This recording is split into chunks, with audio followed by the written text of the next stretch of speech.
Namaste and good afternoon. What Nipa just now said that tummies are full and energy is high.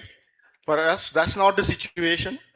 All of us have gone through either a training behind the podium or in front of the podium, and everybody knows that this is the most difficult session to handle. Do you agree? Yes or no?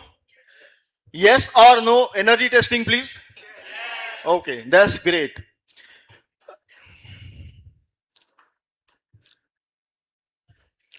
I need to do another pulse check if you allow me.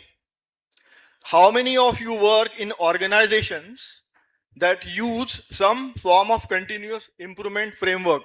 I guess most of us are there in the organization where the continuous improvement one or other is being used. Can we do the show of hands, please? Do we work in an organization on the other side there? Okay. Now keep your hands up. Whosoever has done that, please keep your hands up. Energy again, please. Who all are coming from the organizations where continuous improvement happens? I wanted the hands up. Show up the hands, right? Keep that there. Now, next question. Hands up, please. Okay. Keep the hands up only if you believe that your learning design, they reflect the continuous improvement. I'm seeing half of the hands gone down. And that exactly perhaps is the gap what we are trying to address through our session today, between how work improves and how learning improves. And all of us must have to agree that if the work improves at the same pace the learning improves, learning systems improve, then it is going to be a tandem and the things are going to be really, really good from the performance standpoint of the organization. The theme of this summit is creating an agile L&D landscape. And I believe that this session sits at the heart of it. Most organizations today operate on rapid cycles. Agree? Real-time dashboards, performance metrics, system-driven workflows, and work has really gathered quite a speed. It is cyclical, technologically driven, embedded technologies, and relentlessly measured. But learning, in my view, and most of you will agree that it often remains event-based, calendar-driven, and separated from the moment of execution. And that's exactly the dilemma we are trying to address here.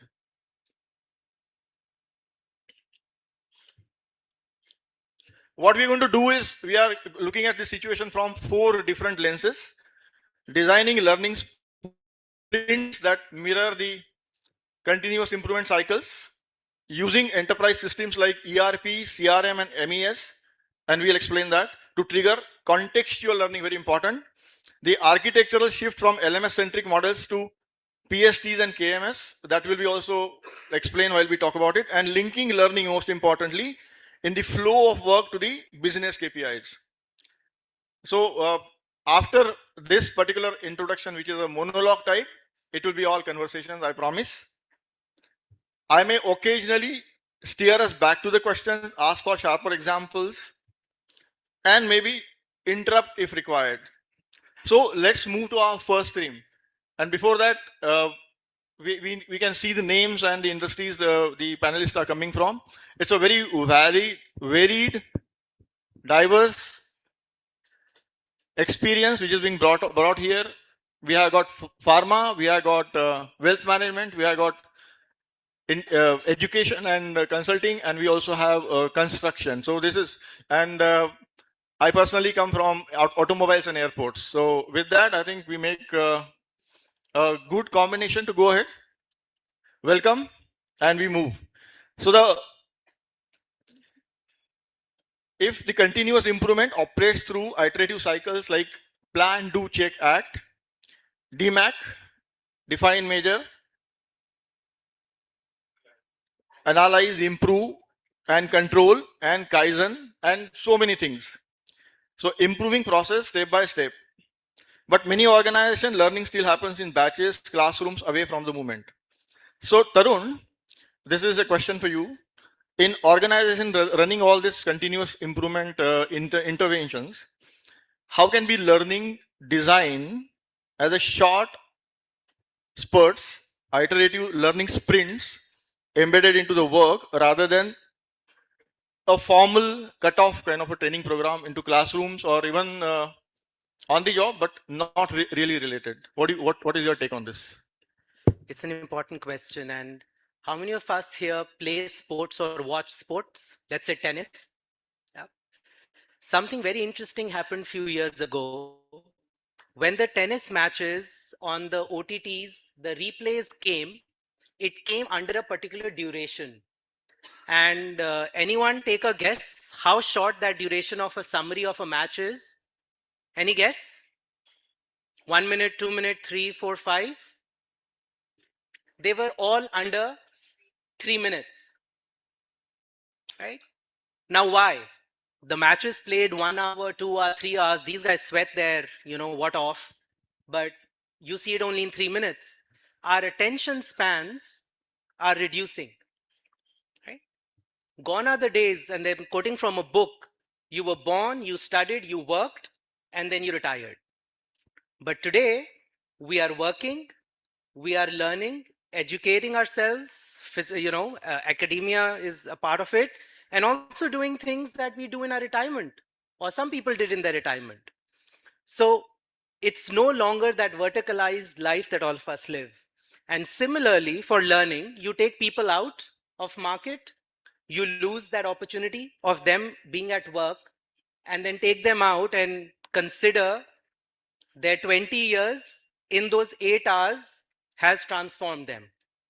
I mean, look at that. That's an expectation that everyone had earlier. But today, the reason there are these shorter sprints of learning, and I'll give you examples, is because learning will land only if the person pays attention to what they are learning. And it is not that learning is only in sprints, you also need to reinforce it. So in one of my organizations, previous organizations, we built a platform for learning where there was shorter duration, and we called it from being curious to being savvy to being fluent in any topic, right? So as L&D, responsible professionals, we need to be giving resources to these individuals so that they make a choice. And the choice is, do I want to just learn briefly about this topic? And that solves for my curiosity. Do I need to go a little deeper, or do I really need to go deep into a particular topic? And that's how we designed this platform. And let's say you want to talk about cloud to a client, and then you just need a little bit of it. There is something about under 3 minutes. There is some course that you can do for an hour, and there is actually a full-fledged course through Azure or anyone where you can learn more about cloud. So it's not that only that would work, but I think giving choices to the learner with duration so that they choose how much they want to learn. And we as L&D professionals can guide them that these are the resources, choose and help them apply them at work. Great. So basically, you are trying to put a pointer on attention span, and the sprints or the nuggets or the bullets of the learning should be perhaps matching with that kind of attention span, right? Okay, great. Dr. Shiji, will you like to add something on this? Do you agree with him, or do you have some other viewpoint, particularly from coming from institutional and the consultancy background? Yeah, sure. So before I begin, I'll situate myself. So one, as an academician, I speak, and also the consulting work that I do in the manufacturing area. So from how I see it, I feel that, the problem is not so much about how we look at learning. I mean, that's key in the sense that we have shifted from training, and the conversation is about micro modules, etc. But the way I look at it is, in our training program, are we equipping our people where they can look at the routines and make in our regular operational routine, bring in more micro learning opportunities. So we are basically talking about the power of the conversation. And when we talk about the learning sprints, typically I'm talking about the manufacturing setup where personally I work in the area of safety where I look into the behavioral aspect of the safety. So we say that can we equip people in the learning in terms of three things, three behavioral things, saying that can they learn to notice, can they learn to question, and safe experimentation. And I think this is not something that is restricted to one industry. Like talking about academics, typically we say that I mean, I teach leadership, and it's very interesting that a lot of times what happens is, like, for example, a leadership course, you take a case study to the classroom and you put them into groups and you ask them to discuss the case. And a lot of times students would want to focus on what's the right answer, who gets the best answer, etc. While you do all these things, at the end of it, you ask, now in the debrief session, you ask them, what did happen when you were working in group? Who showed up as the leader? How did you manage your decision making? So the focus shifts from the original thing to the debrief thing. So from how I look at it, basically, as leaders, so one of the things we say that as leaders, are we in our day-to-day conversations, the more we can bring in things like asking this question to the team, saying what is it that we are missing as a team, what data would change the thing, and those moments becomes a learning moment in a day-to-day operations is what I feel. Great. So basically, again, you are talking about micro learnings and embedding them into the complete continuous improvement cycles, right? Right. Routine continuous improvement cycle. That's great.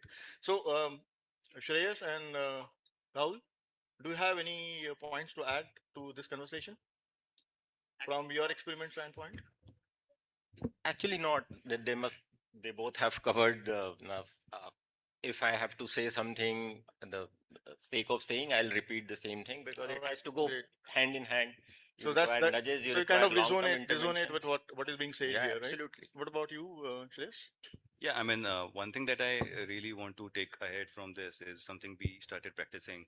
What we would be learning in colleges, we had group discussions, we had all these briefs, debriefs.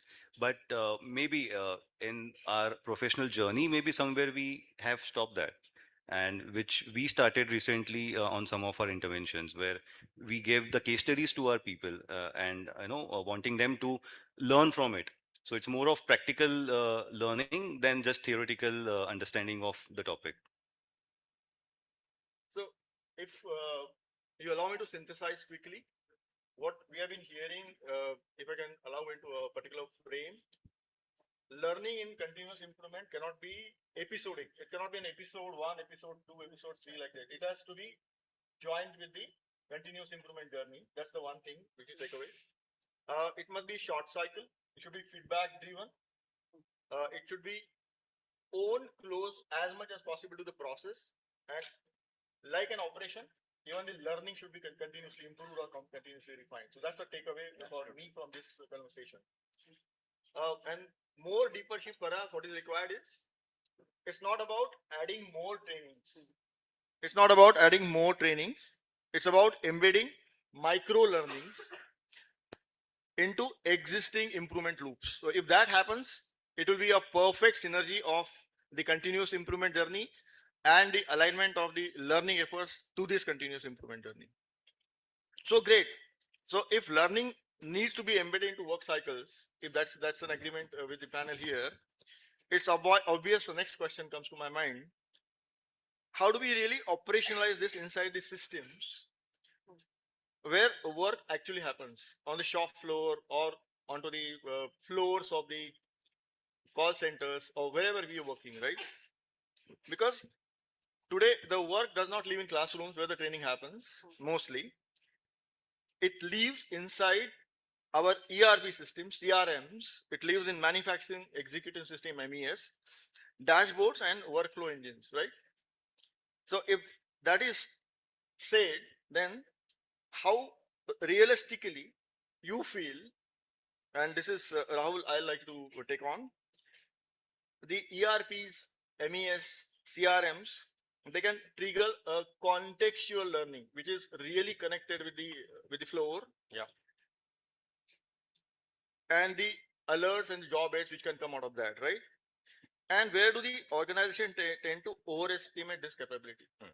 If this question sounds Yeah, clear, okay, absolutely. please go ahead. And thank you for asking this, because I can relate to this question. The industry I come from, I deal with all three: manufacturing, CRM, and ERP.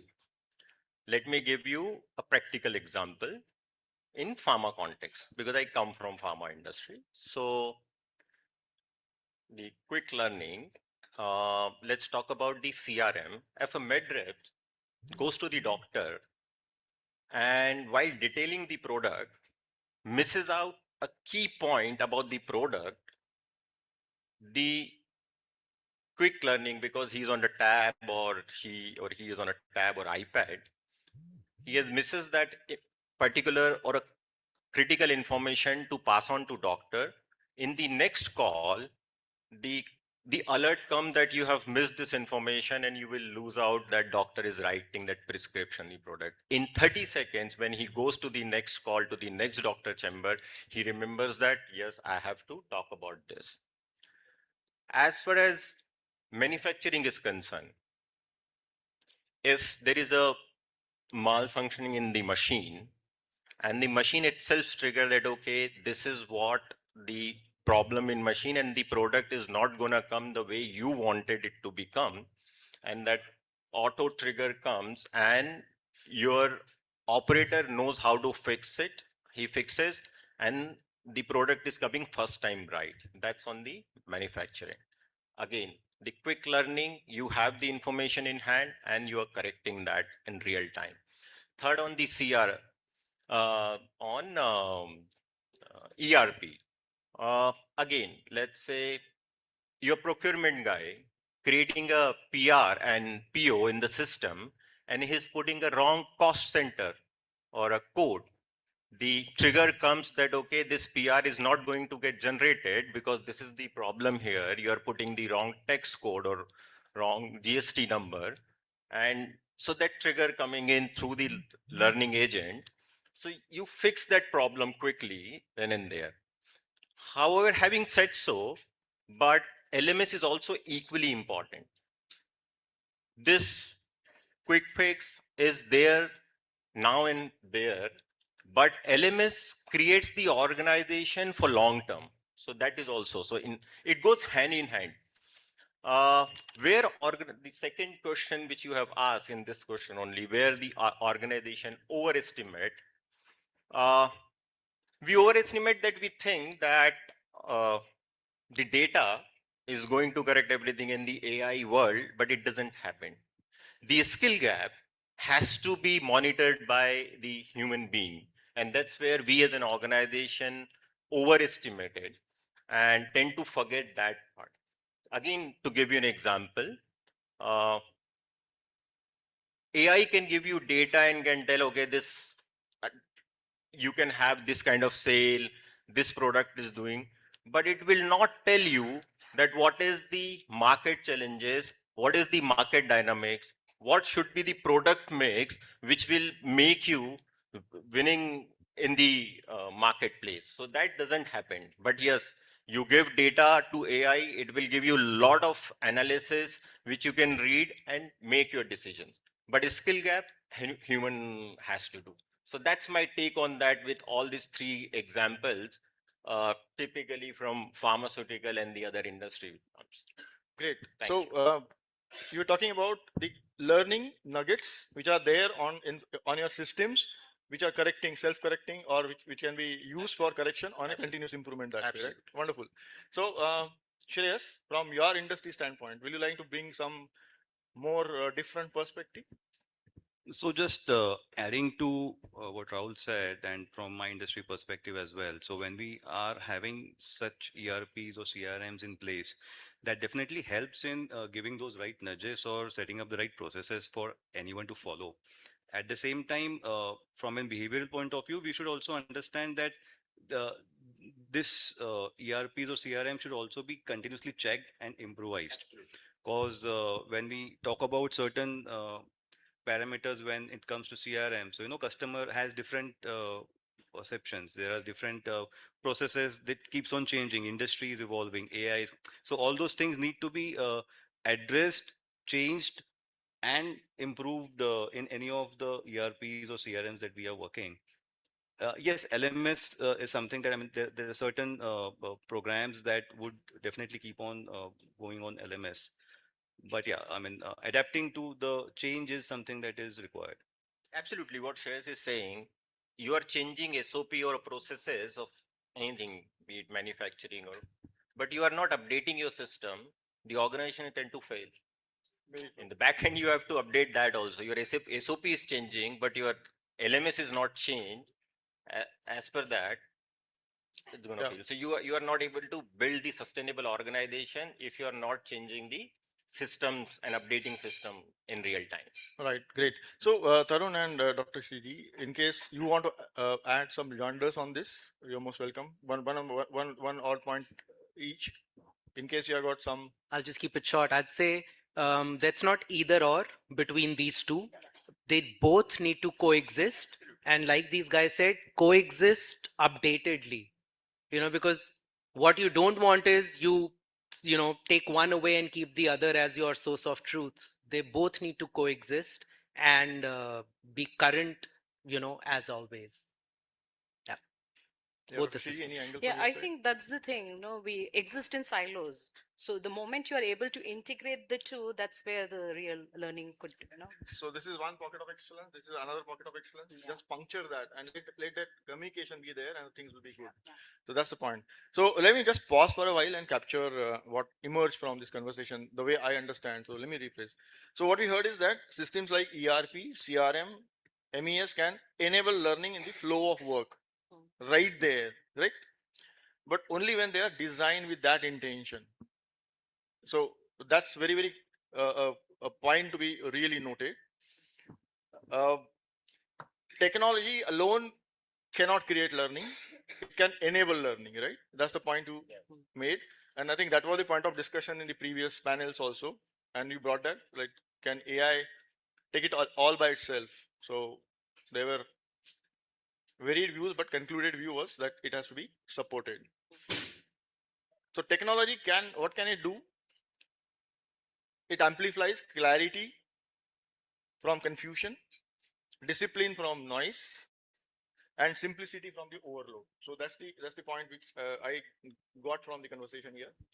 And the strongest takeaway for me here is contextual learning works best, and that's what you say, that this is the problem, and then there is something solution which is available. Quick learning, fix it, go ahead, capture that learning so that that is recycled there, right? When it solves the performance problem in the exact moment it appears, and that's the point I think we're trying to make, right? And not when it becomes another notification. Alert aa gaya, dekhenge, karenge.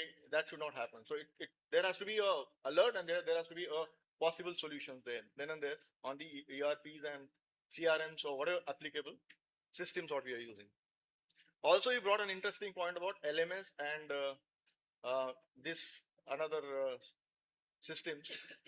So that's the next interesting question comes to that straight away. If systems can trigger learning, then the bigger architectural question would be what becomes the center of gravity in L&D, right? Is the LMS becomes the anchor, or the performance support tools PMS and the knowledge management system take that role? So Rahul, will you like to take this question?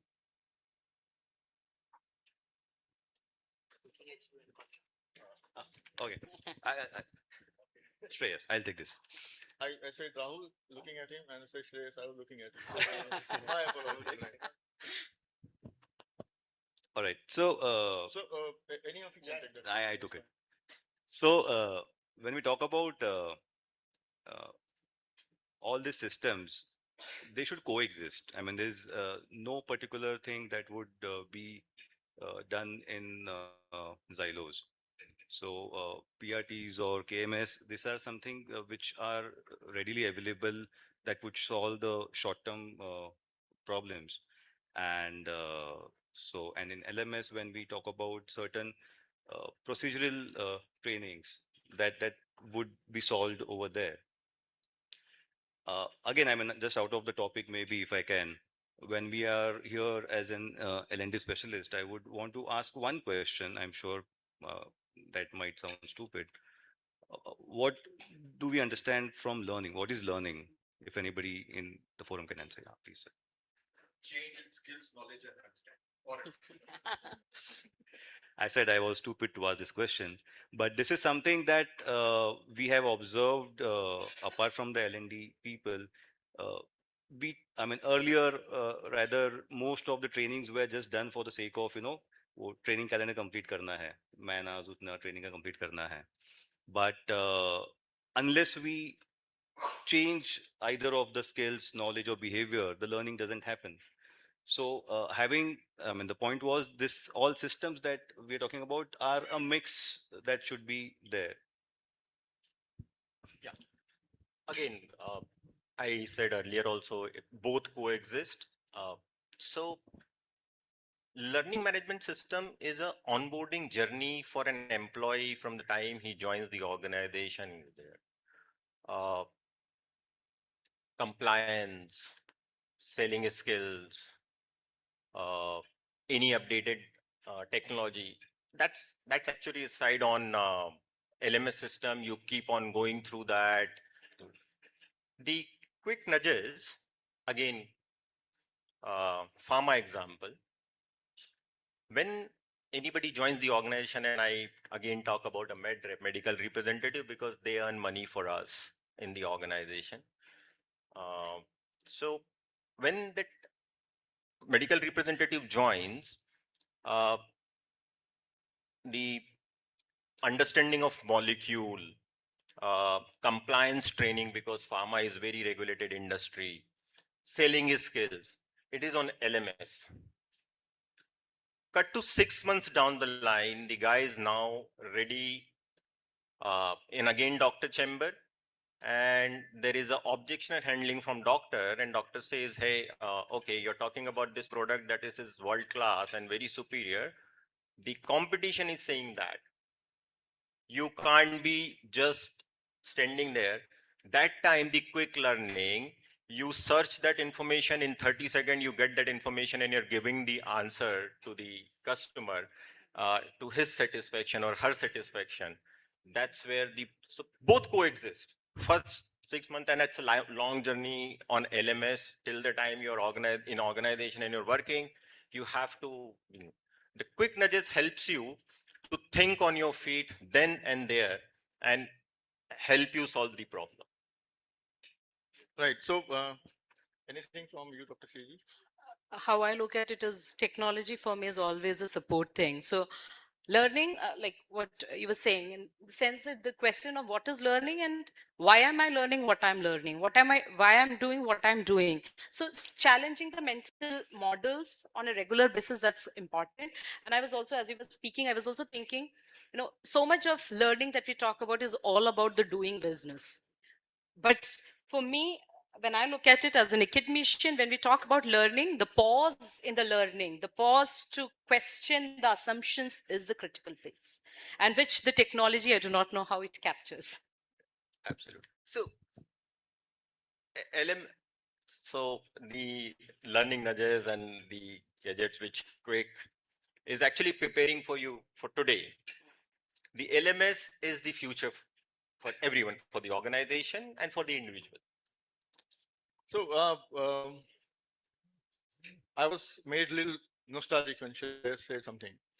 And the kind of our generation was very benefited in a way. We are from same generation, sir.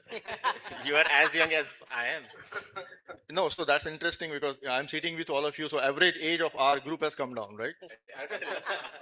But look at it. If my averages comes down, your averages goes up. No? That's the point. Anyway, so that's for a little fun. So particularly, I gone through these trainings from automobile. Typically, I used to be there, and I used to train people. What I would do is just stand there, and this is monologue types. Any questions? Ask at the last question hour. From there to the interactive, then interactive on a system-based interaction, guided by somebody. So that all transformations which were very important. So fundamentally, when I remember from my Yama days when my boss would give me, and you said that learning is a fun. it is fun, but the fun that way, I have a pun on that fun. So I would be given a training program. It says this is your 6 days of paid holidays. So from there, the things they are moved, realistic, connected, and the outcome driven. So that's a great journey I'm seeing. And now it's system supported.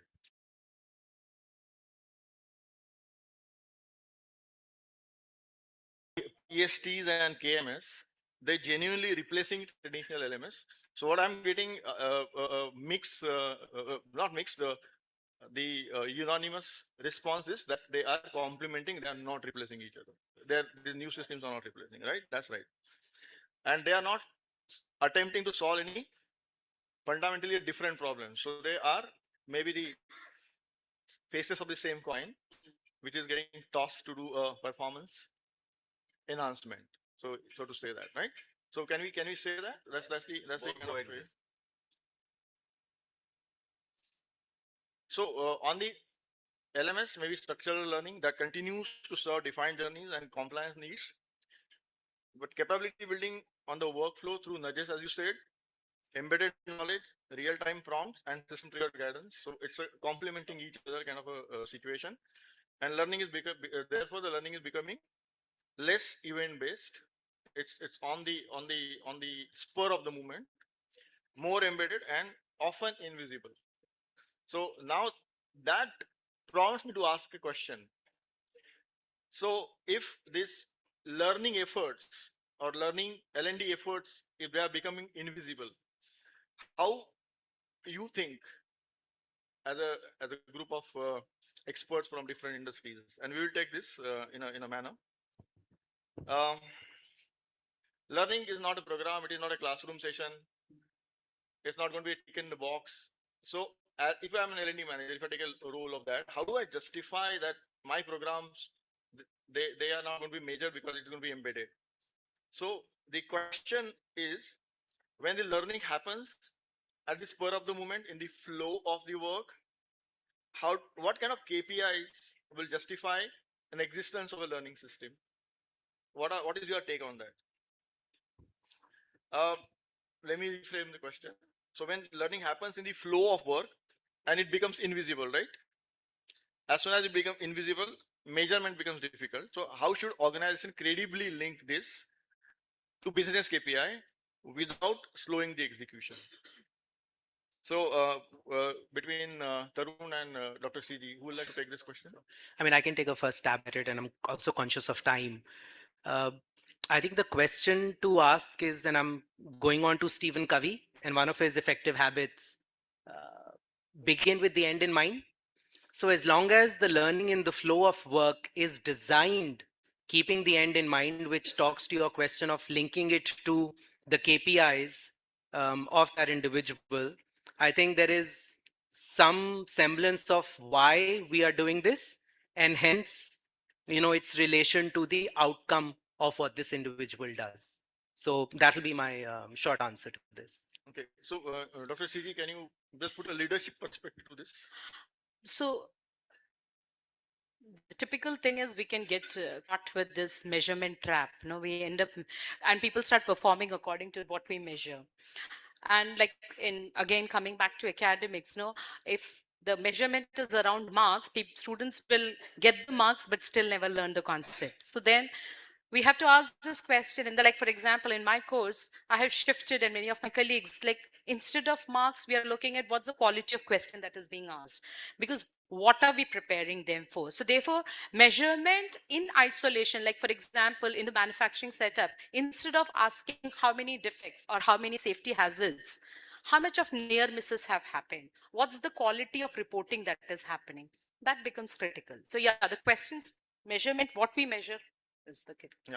Any perspective from your side, Shreyesh? And, So I'll just to what ma'am said, वो रट्टा नहीं मारने का हम लोग रट्टा मारते थे. So again, something that I follow when it comes to learning from my department or in leadership as well. If we kind of get any problem, we identify some problem. We don't uh, go back and just leave it there, but we try to understand what gaps went, what are the learnings from that, and then improvise on our next journey. So that is something, instead of just measuring it, if we try and get in our day-to-day activities would change in terms of the quality and not just the quantity. So, Quick remark. yes, please go ahead. Often what we do is we think that information is competency, but it's not. We have to in this you are learning and it's not competency, and building competency through that information. That's what the organization and the individual should do, and that's where we tend to go wrong. Great. So, if I look back from the time we started this conversation, uh, there's a pattern which is emerging to me. The learning is moving from a program to a platform. That's right. From event to environment, and also from visibility to velocity, because that's the way the organization work performs. So velocity has to be matched for sure. Technology enables it, as all of us said that. Our architecture is evolving, it will keep on evolving. Ultimately, leadership intent determines where and how it sustains. The real takeaway for me and for the group, I will say the future of learning will not be noticed. It is going to be invisible, slowly and steadily. It will be experienced in better decisions, faster executions, and stronger outcomes. And when learning becomes inseparable from the performance, that's when it stops being an initiative, and we can keep on taking a lot of initiatives without driving any kind of outcomes. If it's not going to initiative, these learnings, embedded learnings, they will be become the organization cultures, and that's where we have to head towards that. So, any last quick addition on this? Right? Okay. So, thank you so much for your contribution into this conversation. It was a wonderful experience, and thanks, audience, for Thank you. your being amazing audience here. Thank you so much. Thank you. May I please request Ms. Savi Khanna, Assistant Editor, BW Business World, to please come up on stage and present a memento as a token of our appreciation to our esteemed panelists. Ladies and gentlemen, a huge round of applause, please. Thank you to our incredible panel for sharing your valuable insights with all of us.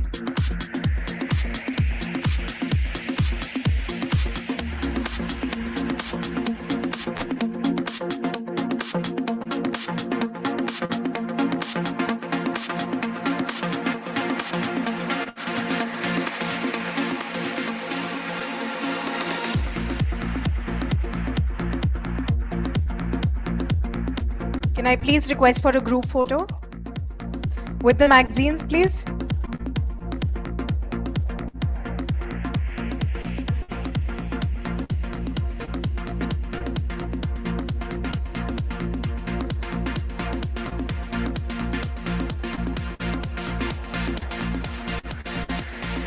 Thank you so much. I'd quickly request my team to have the chairs removed, because now we are moving on to an expert address, the topic for which is building a strong learning culture from mandate to motivation. Let me remind all of you that today you can be a part of interesting conversations on social media. Please use the hashtag BW People Festival of L&D.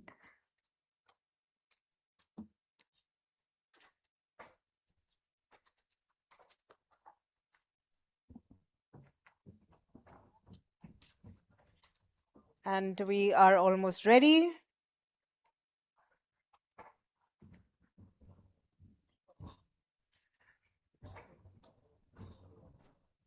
All right, fantastic. The stage is now ready for our expert address, the topic for which is building a strong learning culture from mandate to motivation. Please allow me to welcome on stage our speaker for this session, Mr. Arup Gupta, CHRO, Reliance Group.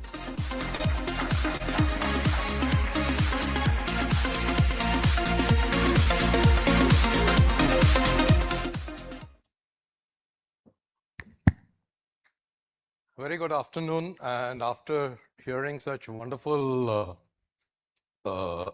sessions, I really feel why have they decided anyway to call this an expert session? I by no means an expert, and specifically learning and development as far as it goes is primarily oriented towards creating and finding out ever new ways of understanding how students learn to that extent and how we all can become a better person tomorrow. So this is the topic which we were looking at, and where is it's being done there? Okay.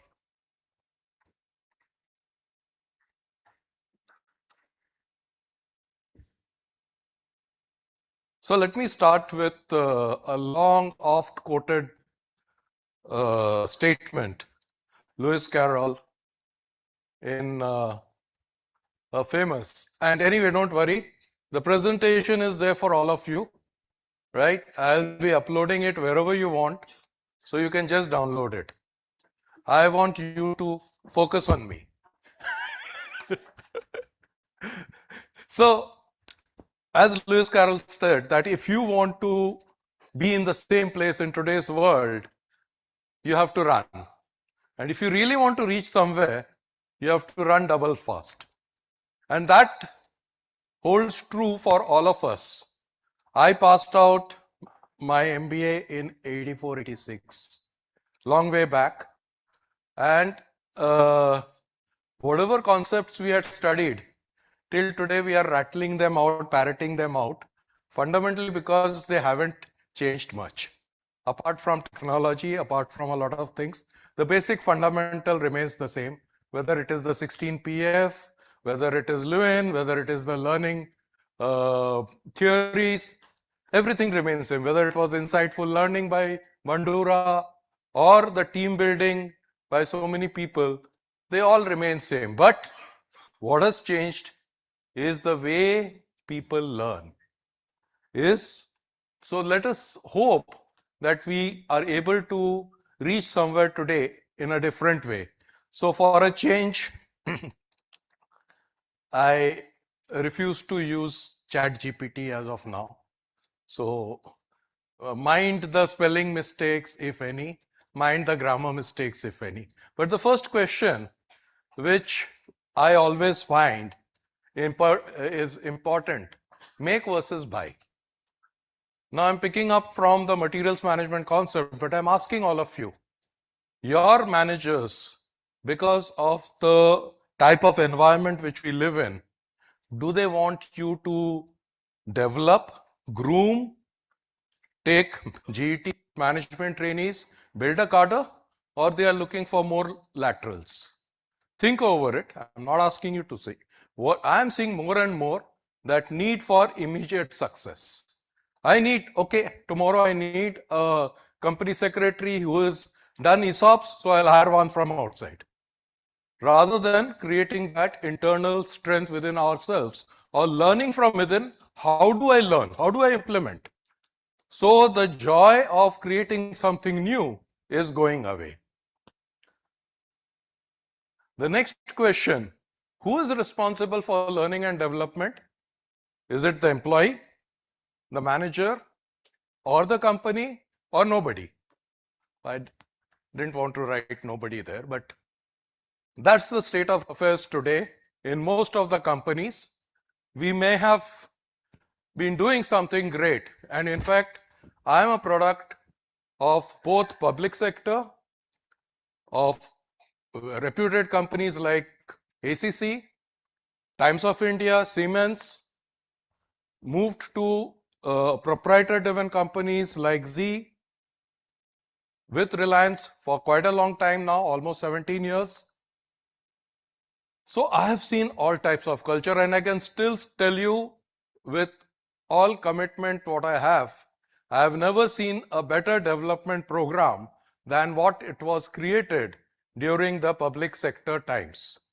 And we have senior colleagues here with us. They will reflect back as to what it was when we had a management development center in, let's say, an RCF. We had a very high level of management development center for sale, for even for that matter, Hindustan Lever had its own development center, which was there right on Worli Sea Face. So this is the type of work which has been done in the past, and some of the organizations have done really well, and they have laid the basis on which we have grown. I still remember Dr. made, how it has to be assessed. I still remember learning from masters like Y.K. Bhushan on how finance moves and commercial sense moves, and how it can be all linked to a managerial decision.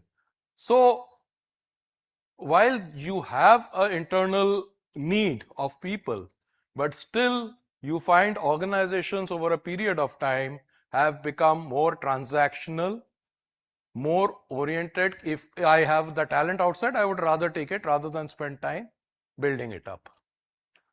So who is future-proofing the companies?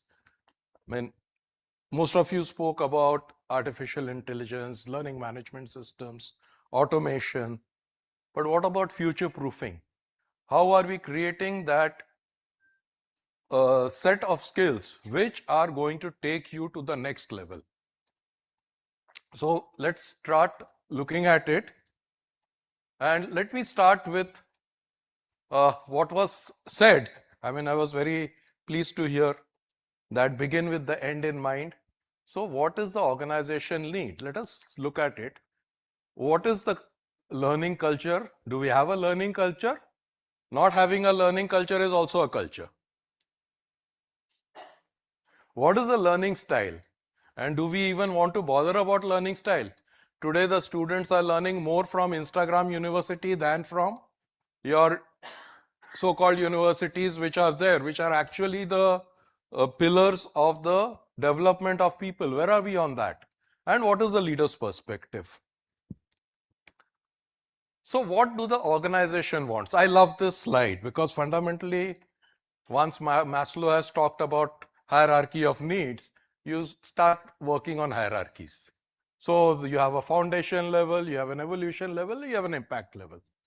So if you look on this, the organizational consciousness moves from a level of need for sustenance, need for survival, going up to relationship, performance, then alignment, collaboration, and contribution, where you have reached, where you are actually giving inputs to the to future generations.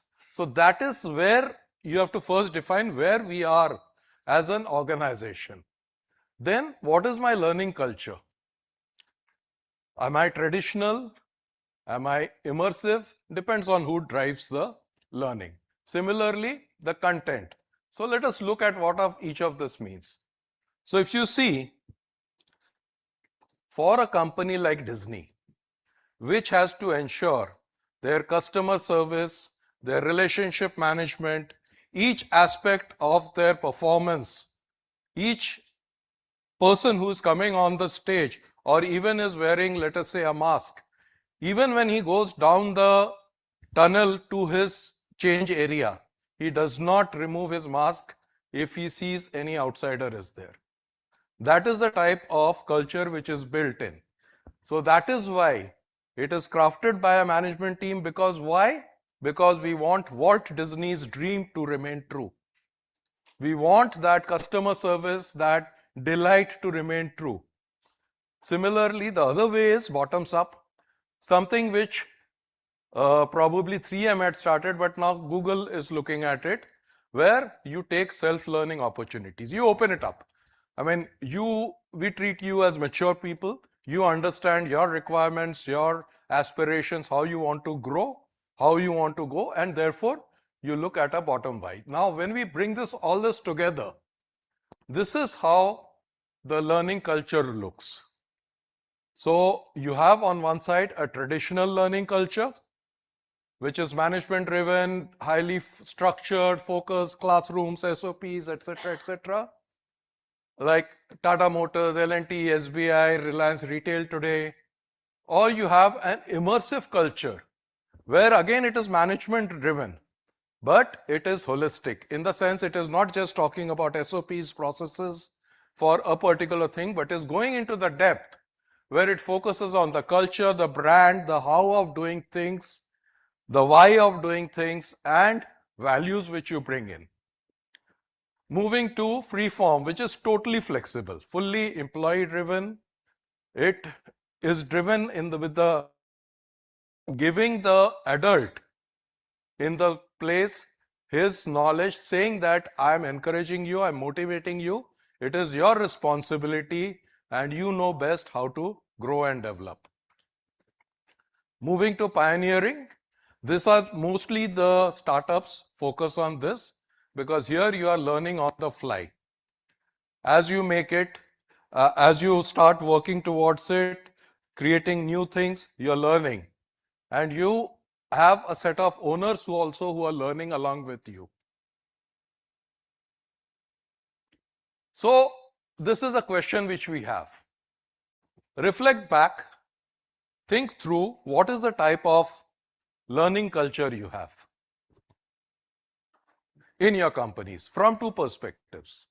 One is what that you have in your mind, what it should be, and what it is.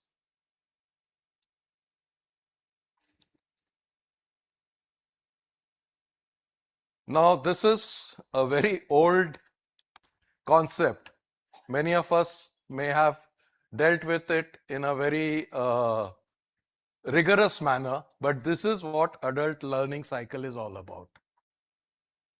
Kolb, in his experiential learning paper in 1984, brought out that first you have to do some activity, that is concrete experience at the top. That experience, you then observe what is the impact of that experience in your life.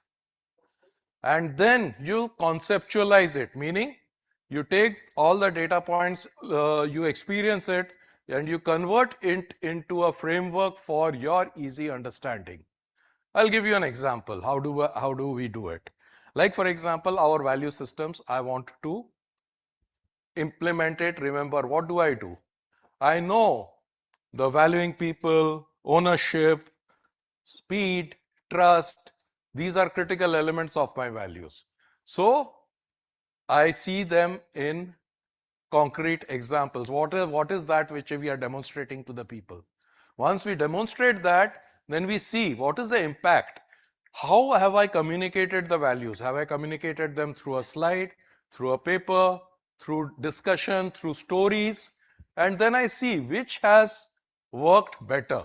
That helps in this assimilation piece.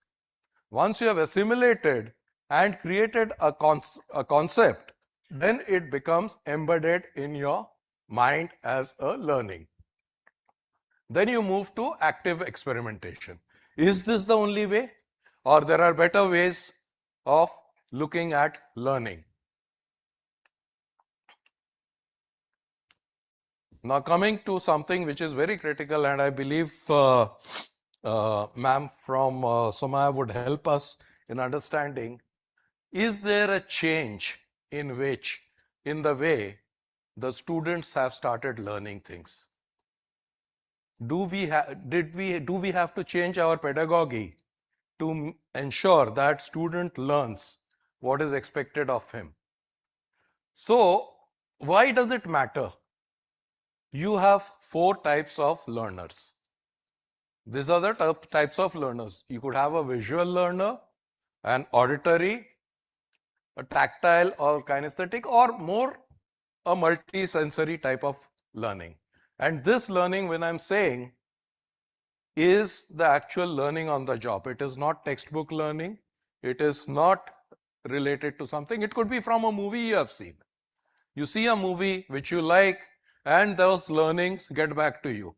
You read a book, some learnings come, and then you read about it and get better. So What is that which is your primary source of learning? Because that will drive the pedagogy.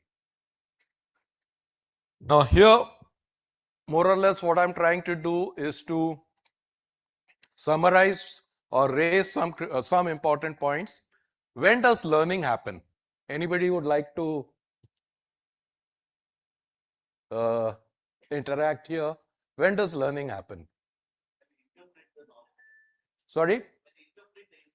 When you interpret the information, okay? There's a step further than that, interpretation. I'm trying to get to that.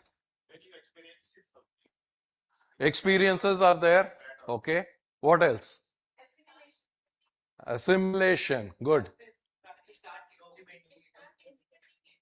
Start implementing it, good. Unlearn, okay, very good. That's very good. When your first step is always unlearning when you don't know, sir. Understanding, great. Sir? Growth. Okay. I read reams and reams of documents on the new code of wages which has come. How many of you have read the new code of wages? The draft, the full act. I'm talking about the act, not the summaries, not the comments. I'm talking about the bare act. Okay. So, you've gone through a lot of document. That is knowing. Learning happens like this in an instant. Meaning, you have read it, and when it clicks in your mind that this is the way to do it, it becomes your behavior. That is the time when learning happens. Learning is always dependent on how you behave, and whether you have behaved, that determines the learning. So, for people who have studied psychology, we are getting back to operant and classical conditioning. Right? Reinforcement matters. Why? You learn, you go to a workshop, all of you go to a workshop, go back from here to your offices, say, oh, I've heard a great chap. He was talking about learning in this way. We should do it. Your boss says, हो गया ना एक दिन का खाना पीना, अभी आके काम कर. There goes your entire learning. So, unless you have that environment, that ecosystem, which is prompting, promoting, and reinforcing the training, you will again have issues. Behavior modification works. How do you, this is the entire change management concept, behavior modification. You see an issue, you say that, okay, I am here, I want to go here, there is a gap, and this gap, if I have to work towards, then the principles of creating that internal conflict, saying that I have not been able to do this. Right? How many smokers here? Oh, that's a welcome change. How many people have given up smoking? Oh, that's wonderful. Okay. Why I was saying that is because I smoked for almost around 30 years. Then one day I just gave up smoking. I had people around me smoking, but still, why? Because nothing of learning or anything. It just somehow intrinsically went into my mind that I'm over with smoking. So behavior modification worked. That was my daughter trying her behavior modification on me. Okay, we have spoken about pedagogy. We have here individuals learn differently. So we can't work on a individual way of looking, and learning motivation of course matters. So the point is, coming back, self-learning and mass customization. So if you are talking about LMS, if you are talking about any books, any way of teaching, there is requirement of mass customization. Customization of learning at a mass level. So is learning fun? To learning is fun, something which you talked about. Unfortunately, this is the only slide which I took from ChatGPT. So with that, I would request if there are any questions, we can take them during tea break or now. We have the countdown is going on, so I'm looking at it now. Thank you so much. It was so wonderful. Sir.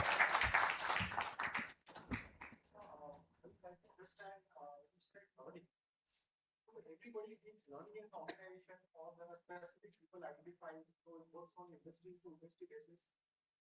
You can share some example, from the ACC, Siemens, C, and probably now Reliance.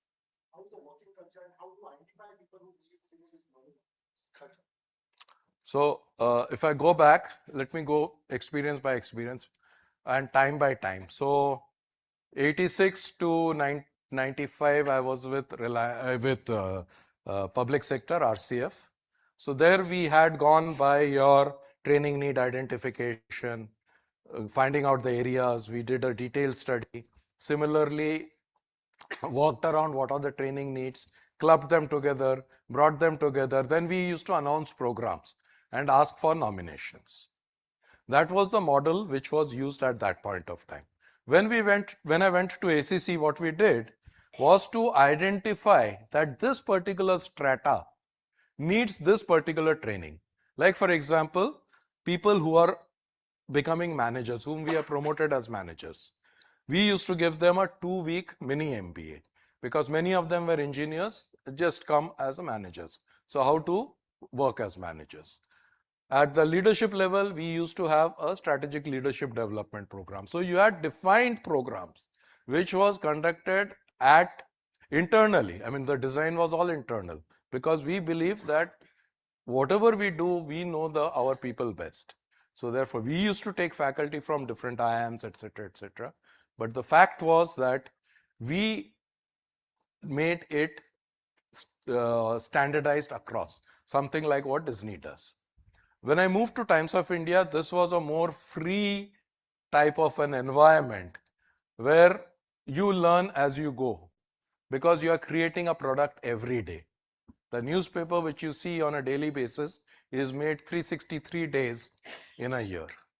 The other 2 days are the national holidays.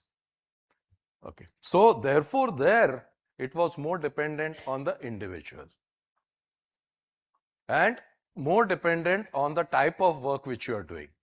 So the functional training was very elaborate in that. Now when I look at Reliance, Reliance again has a set of different ways. For our blue collared employees, we have a totally different set of training which is happening, a lot of simulators, a lot of high-end technical areas which are covered because each of them are handling dumpers which are easily around 20 to 30 crores worth each of them. Right. So that is the type of work which happens. At the same time, what we were also looking at is for leadership development. We had a tie-up for people to go and do their programs in IIMs. So this totally depends. Like I said, the mass customization piece, it totally depends on the organization and what their requirements and ultimately how the leader perceives training. Thank you, sir. All right, Mr. Gupta, before you leave the stage, may I please request Ms. Bilkis Naqvi, a business head of EW People, to please come up on stage and present Mr. Gupta a token of our appreciation. Well, thank Ladies you. and gentlemen, a huge round of applause, please, for Mr. Arup Gupta, CHRO Reliance Group.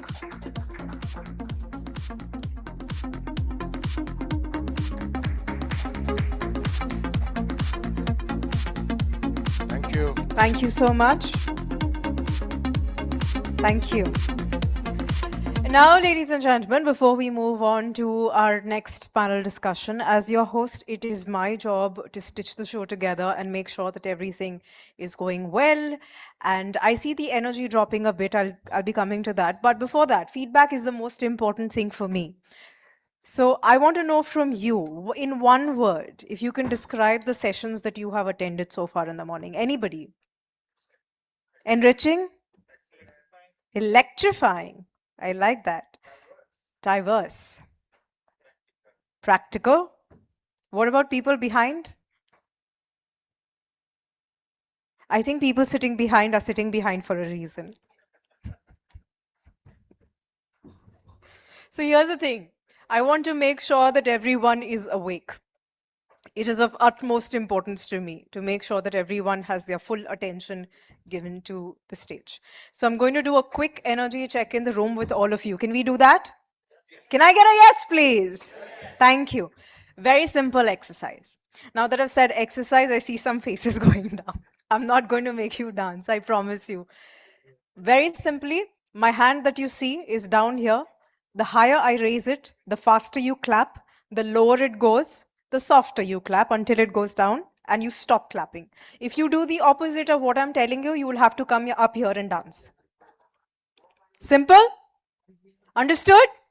Can I get a yes, please? All right, here you go. And good. Oh, someone clapped. You are not supposed to clap when my hand is down. Be very careful and attentive to what I'm doing.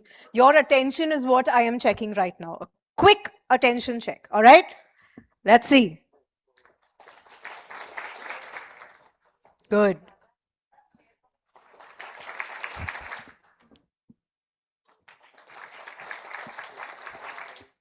Very nice.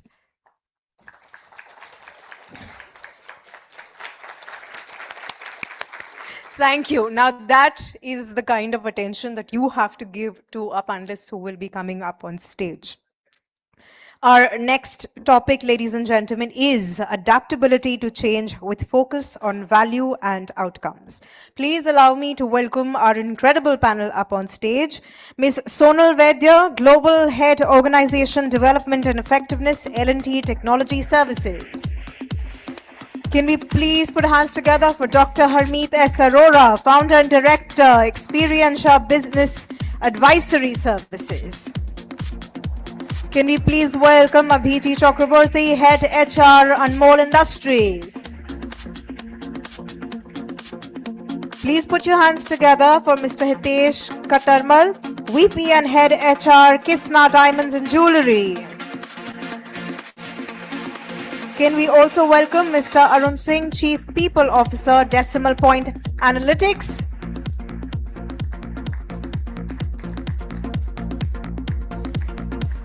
Can we also welcome Mr. Jaspal Rekhi, Vice President, Talent Development and Learning, State Street Corporation.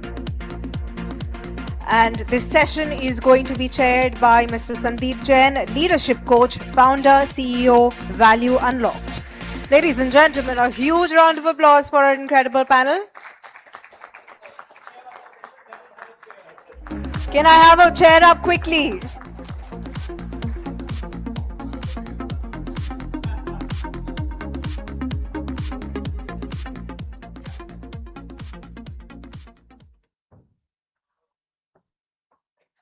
And now I hand over the further proceedings of this session to Mr. Sandeep. Over to you, sir. So it looks like it's been a full day, but I think equally interesting topic to focus on. And we are going to talk about adaptability and how you need to change in terms of delivering value and outcomes for the businesses that you curate and create the L&D journeys for. Interesting thing is that while the panel is big in terms of number of people, but it's also diverse. So we have people from large organizations, Sonal, for example. We have people who wear two hats. Harmeet here, both who's a L&D practitioner, runs his company, but also runs a business on the side. And then we have people who are part of either global companies or entrepreneurial companies. And I think everybody brings a very different, diverse perspective to this discussion. So let's start. I think there was a time when adaptability was considered a luxury, but I think in today's world, it's a necessity. We all need to be very quick and on our toes in terms of what we do, how we do, and how quickly we integrate what we do with the businesses. So let me start by asking, and maybe I can probably go to you, Hitesh, first. How do you, what kind of analytics, what kind of market trends would you study to understand what are the competencies required in the next 12 to 18 months? So how do you predict what you need? Thanks, Sandeep. So if I talk about my experience from being at a chemical industry or the jewelry industry, if you look at nowadays, the future is very uncertain. So when we talk about training needs, if we work on the traditional concept, which is a reactive, if we see what are the work has been done wrong and then we improve it, that won't help tomorrow probably, because our tomorrow's need is different. So nowadays, what we do, we derive our training needs from a strategy.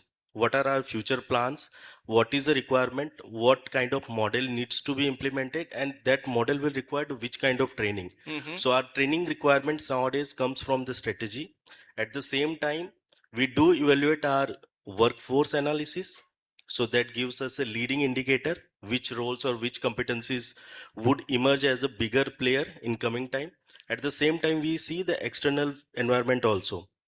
So what kind of labor norms are getting changed, AI is coming up. So what is the trending and what would be required in coming time? So these are the three areas. Okay. Based on that, we derive what will be the upcoming competencies are required for 12 to 18 months. Okay. Okay.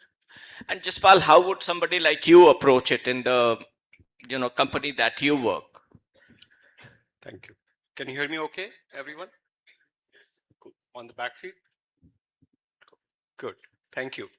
And as Hitesh talked about strategy, so probably maybe I'll dwell into how.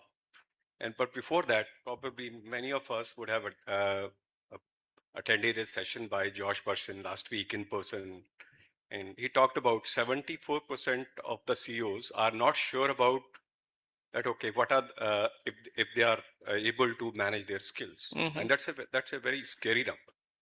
I would say the second part of it is the skill itself. So speed of skill. So you say, okay, you want to learn skill in 10,000 hours. A lot of studies there and all, 18 months and on the job, all that kind of stuff. Sure. The other part of this is skill is changing. It is changing sometimes in months and sometime in this thing.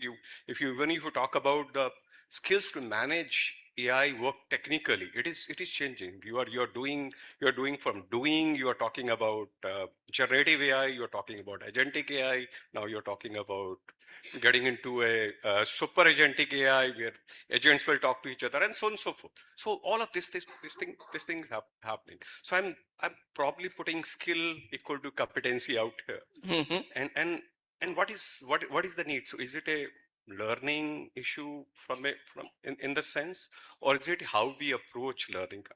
So maybe for this, probably we can decide about, okay, what is the currency? So basically, and I'm saying that skill is the latest currency, and in that we probably need to plan it, that how we do that. So you probably build it as a skill, measure it up, and then go faster into manage the use cases of it, mobility, succession planning, performance, and so on and so forth. So I would say that we have to decide some way that how do we get it done. So, Okay. and in this area, just to add is you need to have a personalization at scale. And when personalization at scale, so personalization is for with skill, you can personalize it, and AI make it at scale. So that would be my summation on what strategy Hitesh talked about. Sure. So let's move on. So Sandeep, I wanted to just add, because I was curious since morning, everybody is talking about AI and, GPTs and responses of GPTs being used in training programs and, creating content through that. But what we have also experienced, because I say that we belong to a generation which has done classroom workshops only, to now a generation who only wants online and e-learning and AI-based learnings, right? So the impact that the classroom sessions used to have, and they still have, is much more in terms of the final output as compared to what a person learns over a e-learning or a online or a a video learning that you send to them. Obviously, they have their own benefits to it, but I think it is time for us to again rethink that yes, they are tools which are important, but do we need to think about going back to those physical connections rather than only depending on the clicks?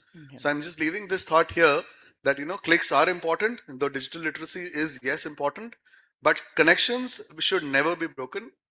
These are tools that you should use rather than you become too much dependent on AI and agentic AI tools like that. But thanks. Yeah, Just wanted no, to add. absolutely. Harmeet makes a very valid point, and a lot of us work in the space of facilitation where you deliver some of the training work that you create for your clients.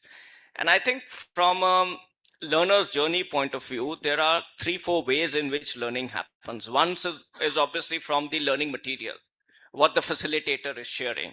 The second is your own introspection and absorption of that material and how that reflects for you. But I think the biggest learning happens between the learners themselves. When they exchange their reflections on that learning material is when they add most value to themselves, because that is very contextualized to the environments that they are in. So you bring a very valid point, Harmeet. Thank you for that. So let's move on, and let me take this to Sonal. That is that how can L&D measure tangible business impact? There is no doubt. I think all L&D professionals believe that it should deliver business impact. The question is that how do you ensure that that is happening? Sure. So, I'm going to contextualize more in terms of what we do in Larsen and Toubro in L&T. So, I think the first very critical thing is you need to have a seat on the table. And when I say you need to have a seat on the table, so today we have institutionalized processes. You can't even become a CEO or a board member until and unless you don't go through an institutionalized process. So we call our process as Leaders League.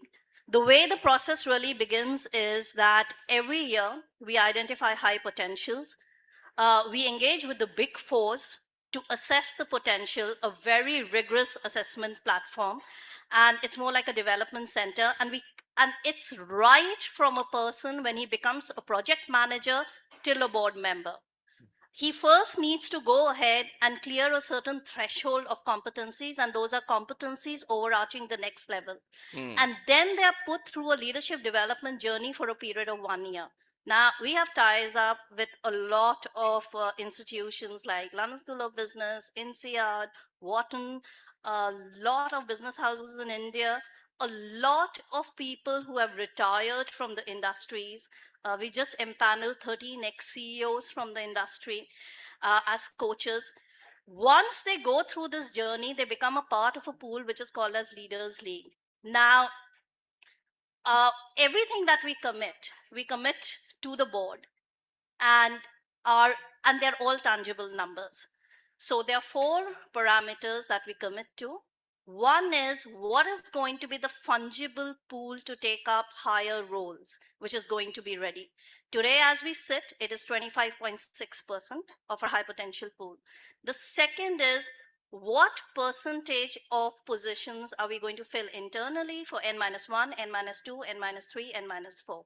So as we speak today, we've committed on the numbers till FY31, and those numbers we've done along, the commitment of the numbers sits with the CEO as his KRA and is signed off by the chairman.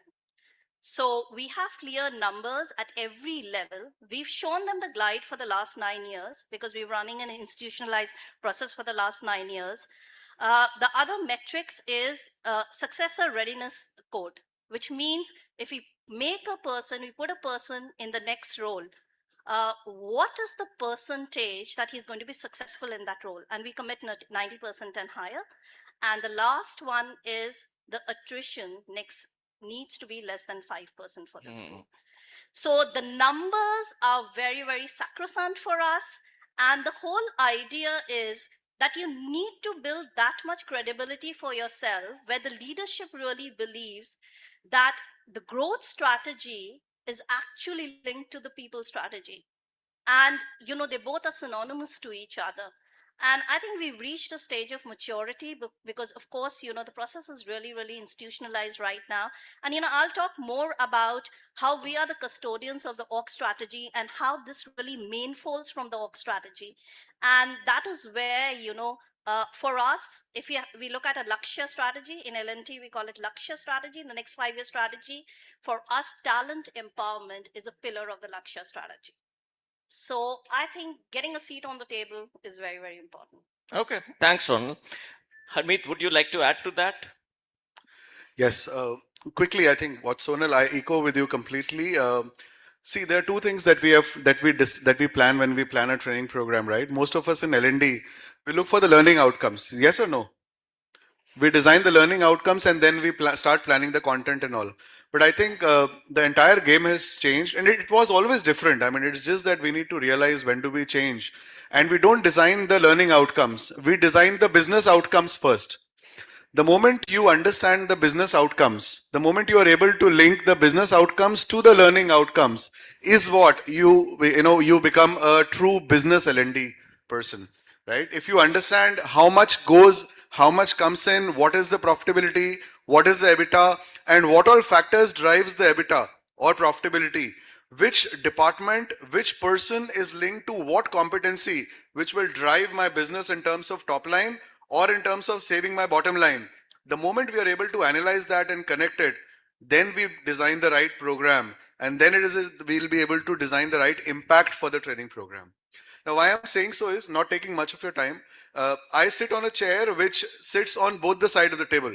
So I am a leadership consultant, coach, business coach to various organizations, but I also run a chain of hotels, which is 5 hotels now, pan India. We're running hotels, we are operating out.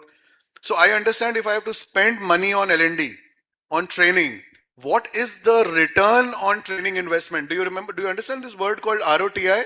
ROTI? Very, very easily remember a jargon.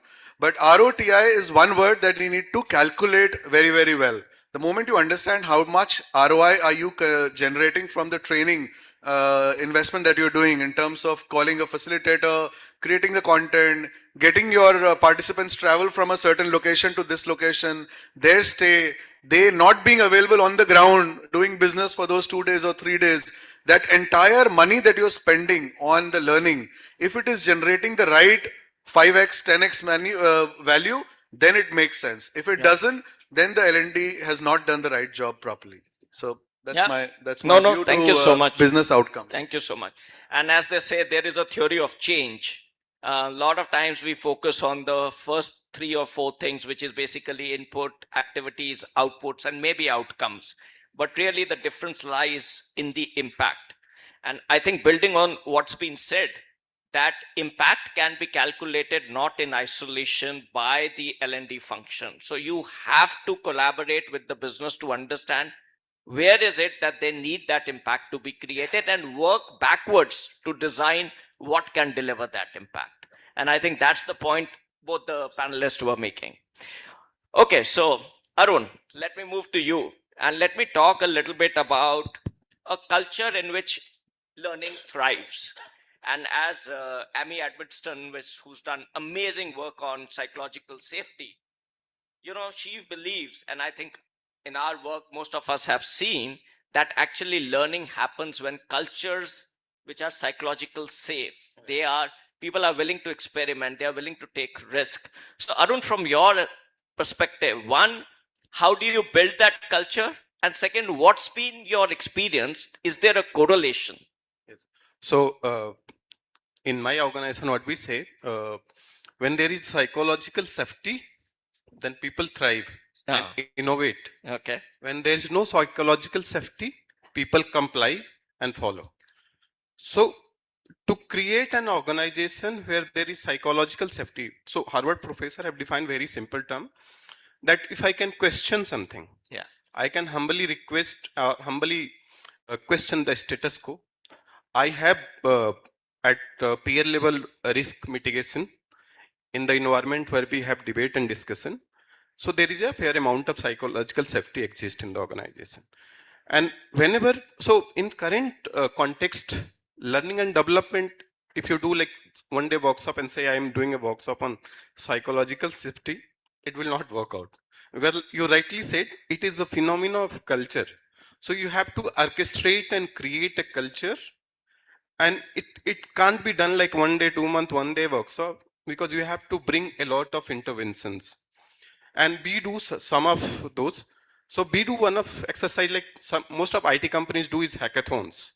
Okay, hackathons create environment where there is a peer level learning, debate, discussion on the problem statement that you are facing internally or externally. Maybe sometime you solve problem in hackathon for your clients, sometime you solve problem for yourself.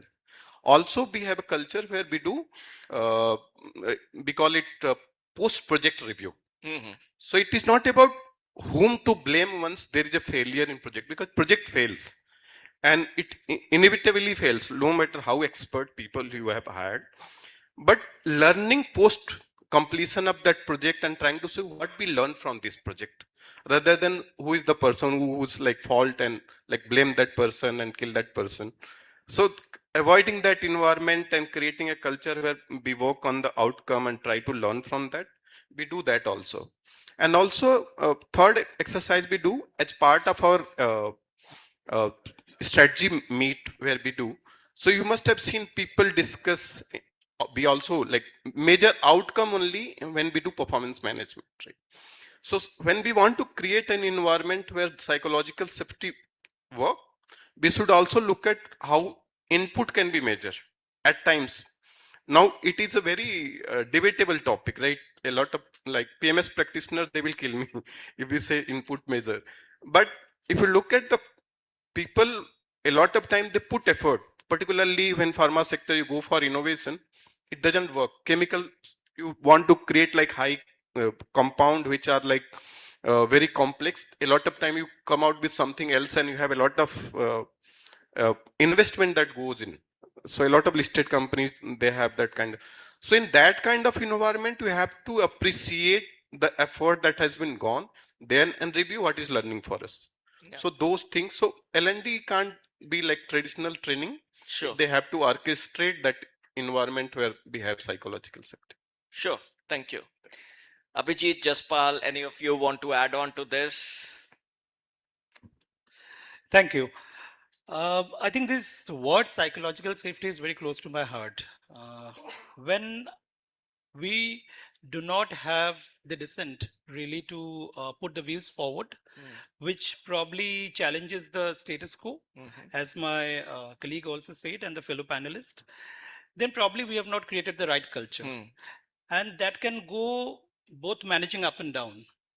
If we as a leader, we are not comfortable with tough questions being asked or the legitimate questions being sought, right? Then probably we are not driving or fostering the culture that we all are looking forward to. So for any organization which is trying to become a great organization, this is really the bedrock and also the founding stone where it can really go through any challenging times in the future and can really galvanize the entire workforce with that one mission and really propel them for the future ahead. Okay. You want to say? Yeah. Okay, just one, I have this very common and easy to remember formula. If you really want to drive excellence, and I'm connecting it with the psychological safety, and if anybody wants to write down, you can write down in your pen and sheet. If we need to drive excellence, we are doing L&D to drive excellence in the organizations, right? Yes? Yes or no? So we have a formula of excellence. So skill, you understand skill, which is your knowledge, multiplied by will. Will is your attitude of a person, right? Skill into will into facilitating environment, which is created by the managers or by the leaders or by the organization or by the management. Correct. If this formula is not multiplied, skill into will into facilitating environment, any one of it is missing or is zero, then do we create excellence? Do we create excellence? Right? And facilitating environment is what the psychological safety is all about. So if this is zero, then the excellence is not achieved at all. Absolutely. Skill and will, anyways, you will provide because you are paid for that. right? Sure. But if facilitating environment is not being supported by the management along with your planning and guidance to the management and to the teams down the line, then excellence is not achieved. So Okay, sure. one simple formula. Let's yeah, quick just- short comments from Sonal and Yeah. Jaspal, please. So, in fact, we did a very interesting intervention throughout the organization, and it was called as paradoxical behaviors and paradoxical leadership. So we took our entire value framework, and then we told people what are the paradoxes. So because there were really struggles and there was psychological safety attached to it. So people said, you want us to show a lot of empathy, but there is so much pressure to achieve numbers. And so they started talking about the paradoxes that, they see in the organization. And we had open conversations around what are the paradoxes that they see in the organization today. And then we did this entire activity with the leadership team. How do you smith the two paradoxes together and create psychological safety? And we've done close to 120 sessions in the organization. And it's wonderful to see how you see people opening up and creating that safety net in the here and now. So Great. I thought you'd speak about Yeah, very valid point to make. Thank Jaspal, you. And quick. yeah, probably I'll take it like two. But Sandeep, thank you for bringing this topic. Usually, in the speed of things, we don't bring this topic. So thank you very much and everyone to speak about it. But probably while I'm thinking to speak about it, I'm just feeling that there is a much better person in this room who can speak about it, Hema. So my colleague 20 years back on the psychological safety, the kind of a thing which we had in a team. But Hema, if you wanted to speak as a impromptu, you can, or later in your Or maybe we have a side discussion on this. It's a topic which is very close to my heart as well. But yeah, but the other person you quoted is Amy, which is very dear to us. Probably from being from Harvard, physically very close, 20 minutes drive for our in office, and she does talk about a kind of a, and there's a lot of things she talked about it, but I think it needs to be a top-down kind of approach. Absolutely. So two parts to in this approach. One is that intelligence of failure. So you treat it like an execution problem. You failed it, okay, the performance goes down, this goes down. But leadership, that's a leadership or a managerial requirement that, okay, you take it, what do we learn out of it? And once you start that and employees see this, they feel safe. So I think that's one part of it. Sure. Second, as a L&D professionals and a lot of us, there is something always being a big focus on either on leadership development, top leadership development, or in the ranks and file. I think the time has always there, but time has really come from this AI. You have to manage the middle management. If you can get the middle management done, and probably you will also have a question that how do we do it? How do we get it done? And how do we have a buy-in from the leadership? But I think if we can have that buy-in, middle management is the glue, which can actually drive psychological safety. Because if it happens on the top, you're only speaking. If it only happens in the bottom, it will not reach anywhere. And also that's what I wanted to add. And thank you for allowing me. Thank you. And with one said. Yeah, thank you. And as they say, psychological safety is not something you can believe you can create in an instant. It goes through 4 stages. There is the stage of inclusion safety, where you just feel safe being included. And then comes the stage of learner safety, where you are, and that is important for a L&D environment, that you feel safe learning in that environment. Then you come to the stage of contributor safety, which means that you've learned enough to be able to contribute safely. And as part of that journey, there would be failure. And how does the organization accept that failure? After that is the eventual space or the stage of safety, which is called the challenger safety, where the person believes that they can raise questions, they can debate on topics, they can challenge how things are done in an organization. So I think, we as L&D professionals, depending on the organizations and the environments that we work with, go through all these 4 stages with the eventual aim to be at the challenger safety mark. Let's move on. And I'm going to Sonal, request you to talk about a little bit that how does L&D partner with leadership to really make learning an integral part of change, because change transformation is what organizations struggle with, is what they want to achieve. So how does L&D partner? Yeah. So I think, I was even talking about this before.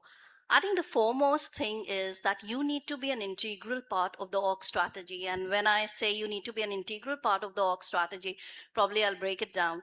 So, if right now we're talking about an org strategy for the next 5 years, which is FY31, then you pretty much need to understand what will your revenue glides really look like. How is the org structure going to evolve if you're going to move those revenue glides? What does your growth trajectory look like? How are you going to diversify? And I think it's so imperative for us to totally understand that org strategy, because whatever L&D strategy, and in our parlance, I run two functions. One is called as organization development, that works very closely with the CEO. And the charter for that is closely linked to the org strategy. And the other is L&D function, which is learning and development, which is for the rest of the organization. And I think it's so important for us to understand that, because when you really start creating your strategy, you pretty much doing something which is called as a backward integration. It's not a forward integration. And when you're doing a backward integration, you're pretty much committing year on year. Your commitments are in alignment with the CEO's commitment, with the organization's commitment. So if you're saying that, so many positions are going to create because, this is what our revenue charter is going to look like, and we're going to split it into so many org structures, then I'm going to tell him, okay, this is the pool I'm going to have ready. These are the fungible roles that I'll be creating. This is how my role definitions and competencies are going to change. So it needs to be in tandem with that. And even now, when I really look at it, when I'm committing, I have a 5-year L&D OD strategy. And for me, the biggest, I think the mandate that has been given to me is you need to go and figure out in the next 5 years how the competency landscape is going to change. Now, it's very interesting because we're working with all the big fours. And we're trying to figure out, what kind of competency mapping exercise we should do to really go ahead and forecast it hence. And believe me, there isn't really a lot of information, even with AI out there, to really depict it in totality what the competency landscape is going to look in the next 5 years. So we've said we're going to break it down to progressive competency landscape, but our entire definition of what we are going to do is in tandem with what the org strategy is. So that's number one. The second thing is, we have a strategy meet on 1st, 2nd, 3rd, but we do facilitate the strategy meet along with the CEO and the head of strategy. So we play an integral role in that entire piece, so that then we pretty much know whatever we are doing it in tandem with that. And I think lastly, like I said, whatever we do, so every quarter, whatever we do, whatever we commit, we do present it to the board. All our initiatives, like I said, whether it's Leaders League or all our initiatives, are owned by a business leader. They are not owned by us. So if I look at, an accelerated leadership development journey, which is for the middle management, it is owned by a segment head for transportation. So every journey, the owner is business. And I think once you have them as owners, your role is a facilitator in the process. Absolutely. Yeah. So let me, Abhijit, come to you. You run a founder-led large FMCG business, and you are the CHRO there. So what are the kind of both opportunities and challenges that you see? How do you partner with the leadership there in an organization like that? Thank you so much, Sandeep. And I really couldn't have agreed for more, Sonal, for the point that you have just said. So it's three-tier process. When we talk about having a synergy with the leadership team, the first is as any HR professional or maybe L&D professional, we need to eat, live, breathe the business ethos. One beautiful thing which really Sonal said, that we have to earn the seat on the table. And one of that ways is that how we really co-create and that journey together along with the leadership team. So many a times we keep on searching or scratching our head that what should be the L&D interventions or maybe the various interventions that we can take. But beautifully, the business team do let us know with the problems and the challenges. But can we optimize those challenges and convert them into opportunities for us? That is where the first step comes. And the rule says that the involvement is directly proportional to commitment. When we involve the business leaders in their problem and we also co-create along with them in their journey, then it becomes seamless. Then we do not own this, they own this, and we become the facilitator. The second part is we have to bring those interventions not in a large magnitude, but also in a pilot way, so that once they see the quick wins and the wins which really impact the most for the business, then they also become comfortable and we also become comfortable. The third aspect is that the leaders have to be the teacher in their own right, where HR will only facilitate and will show the way, but they have to work the way in that ethos that we are talking about. So that is how, whether it is a promoter-led organization or maybe any professional organization of big size, the people ethos and the L&D interventions will work in synergy. So I think both of you spoke about co-creation, and that's an important element. From your side, Hitesh,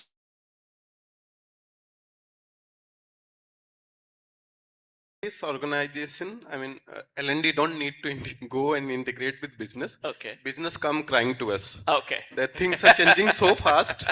You need to do something. Okay. Be it, and because we are analytics and data analytics company where AI and have huge impact. So be it FDR, so like forward deployed engineering is a concept, but it is not just for engineers. Yeah. You can implement anywhere. Mainly wherever there is a customer facing role and you see people at ground know the thing and they can work better with the customer, understand their requirement, you can deploy them there, those who are better at ground. And then you take that learning and implement backwards. So in our case, it is entire reverse. We never go and talk business what you need. We have to work with CEO and directly understand what is required and keep changing. And we don't have leverage of like 5-year plan, 6-year plan. 5 months, if we are behind, everything will change. And we might fail as a business and as an organization. So it is like month to month. And the way like AI changing, it is like more like talked, but on ground also it is changing and it is a structural change, though people like because of adaptability and change acceptance saying there is a bubble and so on and so forth, but kind of capex you see in the global market like 1 billion, 2 billion, 5 billion, it's not something people blindly do it. So these are going to change the way we work, the way we operate, and companies will fail. Yeah. And if they don't adopt, and we are like one of those who provide service, so we are like fearful. Hitesh, you want to any views that you want to add to that coming from again an entrepreneurial led business, and how do you kind of integrate with the leadership on? Yeah, I was just thinking, whatever Sonal has shared, Abhijit has said, what can be added? So I just wanted to add one, terminology. Everyone would be knowing OTP. What is the OTP? Everyone knows. Yeah. So at our organization, OTP has a different stance. So when we say about a training calendar, everyone have training calendar, which is designed by, L&D team. Management will say so and so trainings you need to conduct. But we call, instead of training calendar, we call it a OTP. It is an organizational transformational plan. So it's not a, training calendar. So learning and development department is not a support function. It is the core function of organizational strategy, where this transformational plan is very important to achieve the whatever the strategy has been decided by the organization. So at the start of the year only, this transformational plan will be designed with the all function. It is a platform where organizational will L&D will help. Without L&D, organization will not be able to, achieve their goals. Sure. So that's what I can add from, from Kisna point of view.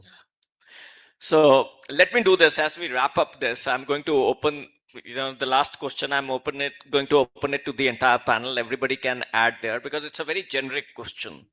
How is the L&D function evolving? And evolution is a continuous process, and more so for L&D because we actually help others evolve. So to that extent, the function itself is evolving. So how is the function been evolving to create more business strategic impact? Some of the things we've heard from the panel, but let's see what we can add to it. Want to start? So we can talk about our organization, that is Anmol, how we are trying to imbibe that L&D ethos. So we have got three philosophies that we want to make an organization which is a productive organization, learning organization, and a listening organization. And what we really stand for to really make it as one Anmol. Okay. So if that is the ethos, how we can integrate the larger picture from the sales team to the shop floor worker. So we try to imbibe those L&D and also with a storytelling concept, that how their contribution is really making an impact to the organization. And another principle that we really live by is an Anmol first. So whatever decision that we will take, whether it is a business decision, whether it is a day-to-day decision, we have to keep an organization first principle. So even if a person in the remotest corner of a plant who is working as a brick and mortar business, on a day-to-day basis, there are a lot of decisions which one has to take. But is he really keeping that organization ethos in mind? And we are trying to pick up those stories. Sure. And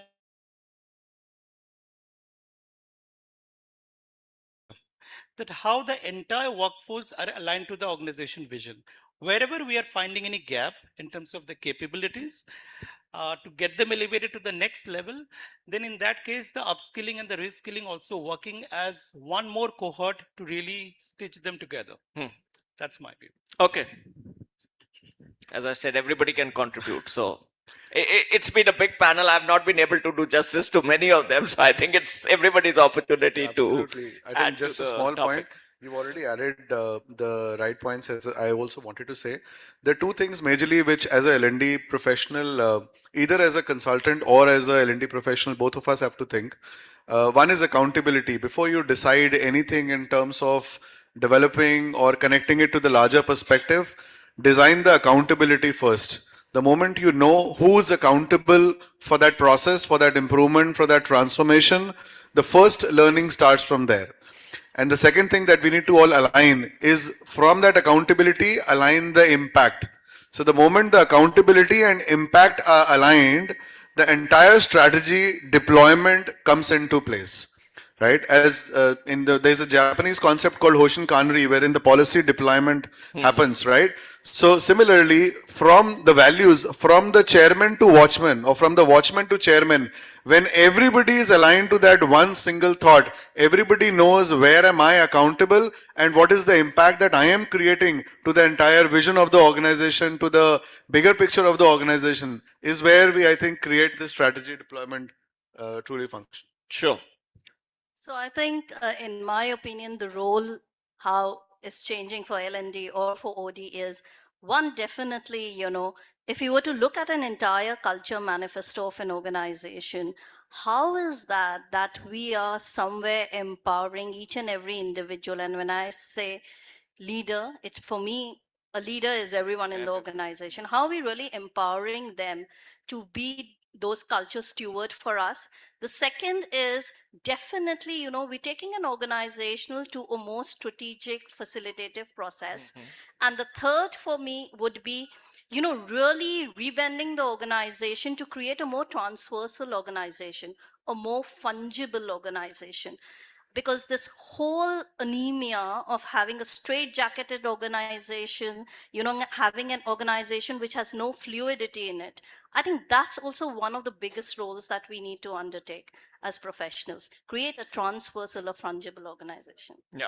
Obviously, it depends a little bit on the business that you operate in, but I think it's a valid point because adaptability, nimbleness in today's environment is more important than it ever was. Please. I think from the time I have started seeing where when L&D was like personality test and you do training, skill-based training, now it has evolved and evolution was like visible very like people started talking about learning organization and change. Now we talk about, so it is so much quantified now that it is very easy to connect with the business and value that it create for the business. Yeah. Also earlier it was matter of how much budget that you have for L&D. So if you have more budget, like you can do something what Sonal was talking about, right? Or if you have no budget, then also you can do nowadays, because there are so much content available on social media in terms of access because of chat GPT and all the generative AI platform that provide. We don't need really a budget for learning and development. If you really like passionate about creating content, or you know the content designing, or you want to create training program, I mean minimum budget, then also you can drive good L&D where you really create value for your business. Yeah, I think if you have the passion, money you will find somehow.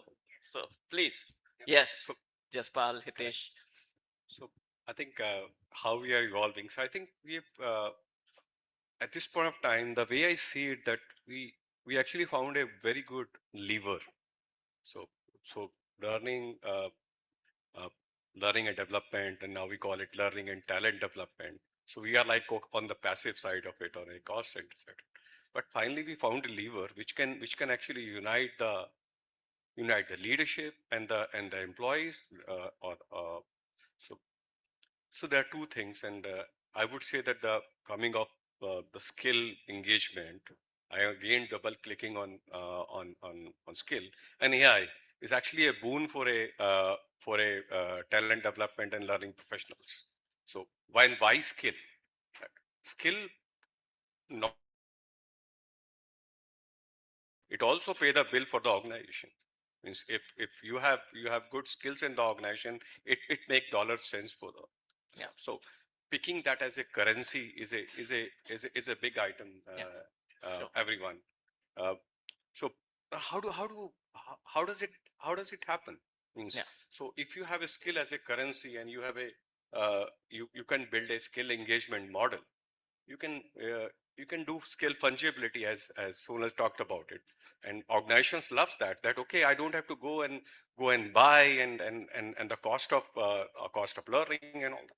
So you do the skill management there and all. You provide the mobility, so that you don't have to hire a lot of hires and so on and so forth. So and and how you can do that is AI. Means it's a personalization at scale, skill personalization at scale. So organizations can actually find out. So I think I would say, just to sum up on your question, uh, R&D has found the lever, but I will probably end with one more phrase and all. Lot of us are talking about speed. We have to move really fast, but I would probably say that okay, just try to go a little slow in planning.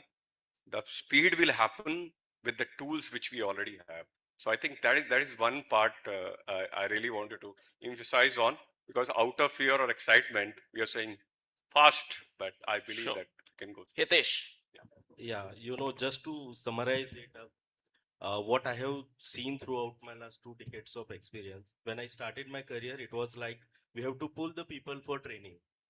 But nowadays, that is not the scenario. People are coming, upfront. They want to attend the training. They want to be skilled, because there is a say, if you train someone and if he leave the organization, that will be a loss of the organization.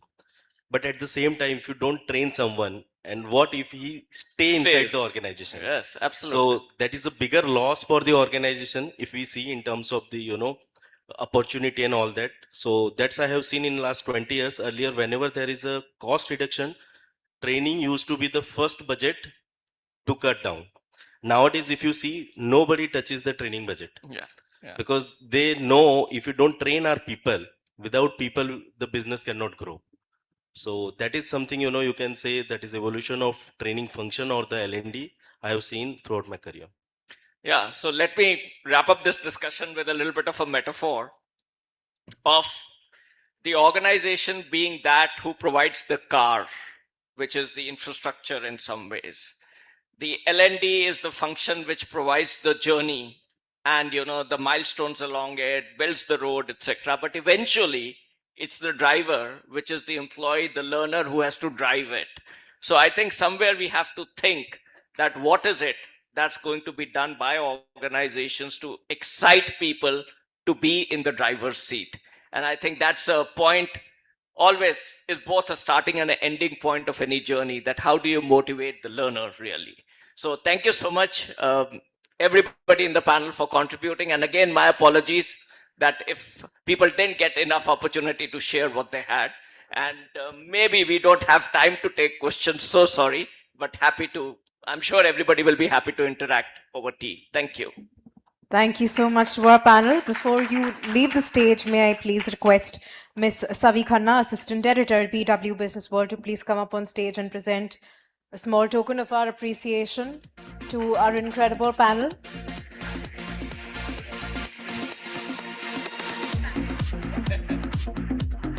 Can I have the tokens up, please?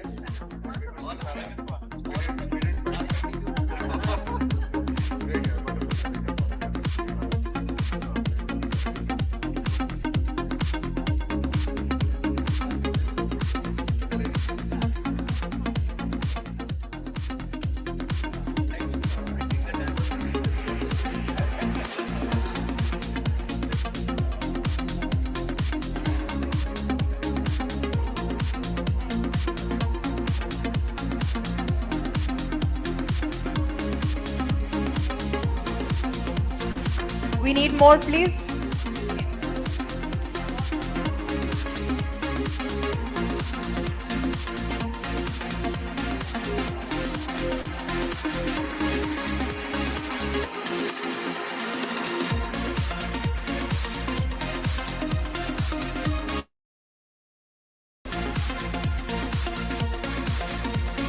Can we please have a group photo with all of our panelists? With the magazines, please.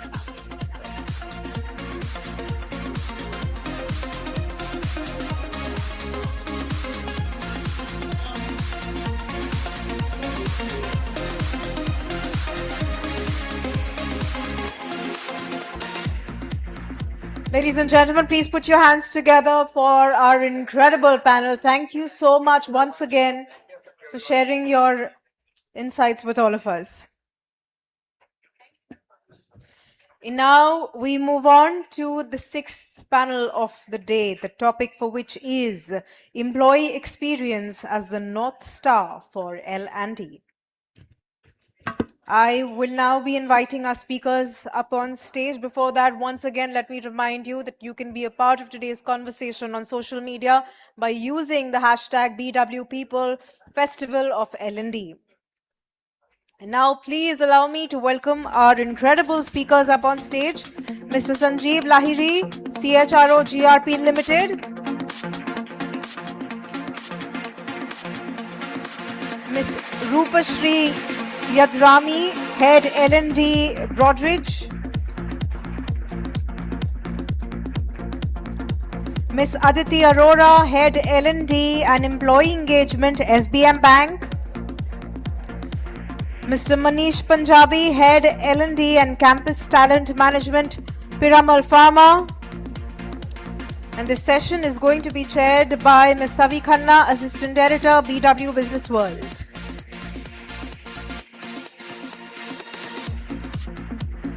Can we please put our hands together for our incredible panel, everybody? Thank you.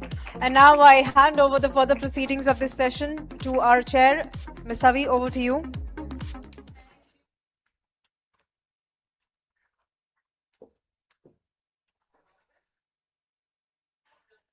Hello. Hi, everybody. Good afternoon. I think the energy is quite low in this room. We need a bigger round of applause for all the panelists. Thank you so much.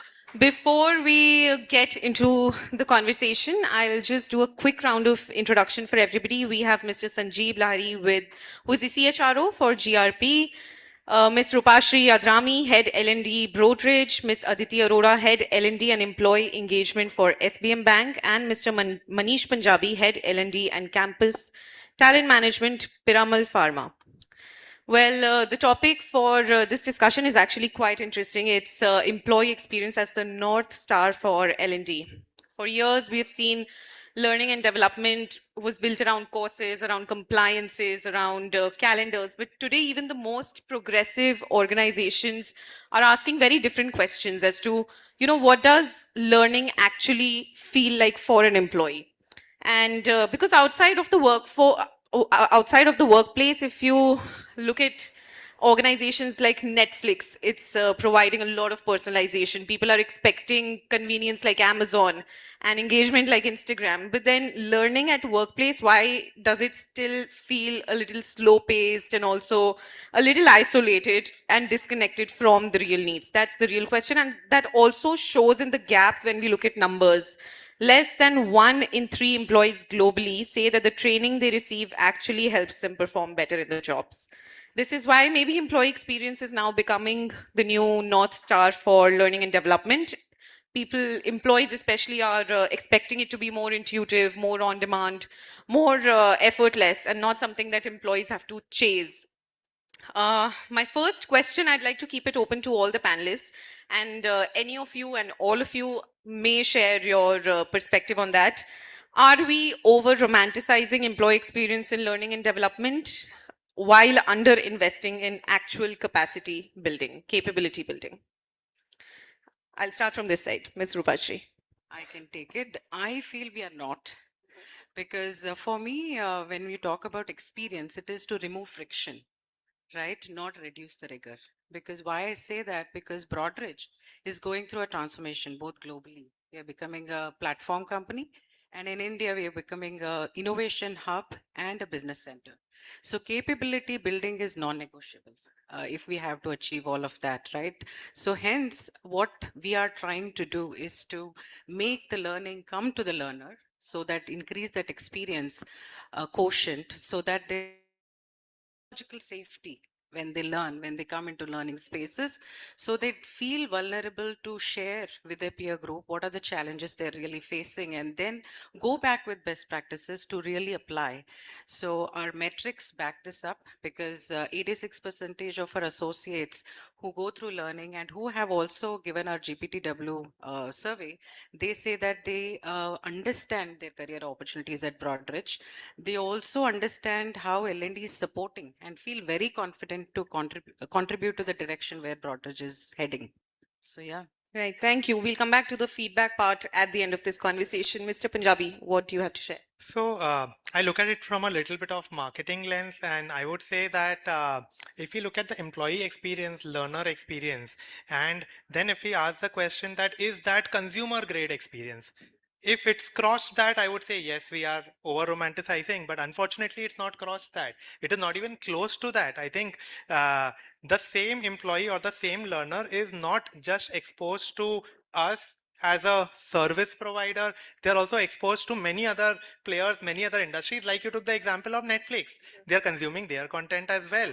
And if not just in case of digital, but even otherwise, our experience that we provide is not to the level that the individual gets in a normal life, they're not going to value or appreciate. It's becoming more like a hygiene thing to have a great experience, which we have to maintain. It is obvious that capability building has to be there. Without the core, the periphery is of no value. So again, the marketing concept of a core product and periphery, both are important in today's world. And idea is, are you excelling on both? Thank you, Ms. Aditi. Thank you so much for the question. So I would want to go midway. There is a rat race, I do understand. Something new comes up in the market and everybody is rushing, following the, cohort. It is important as far as visibility is concerned, but what I'm more concerned is whether it is in contextualization to the requirements of the organization or not. If it is not, then there is a reason to worry. And if you are not able to sustain it over a period of time, then there is a problem. So sustainability of whatever you are serving to your people and the contextualization to your requirements is the game changer. Once you do that, once you know what you are doing, why you are doing, you are up there. I think that's what matters a lot. Thank you. Mr. Larry, do you have anything to add? Well, namaskar and good afternoon, everybody. Thank you, Business World. Privileged to be a part of this panel. Now the challenge is, what will I say? A ditto would be a very Easy answer.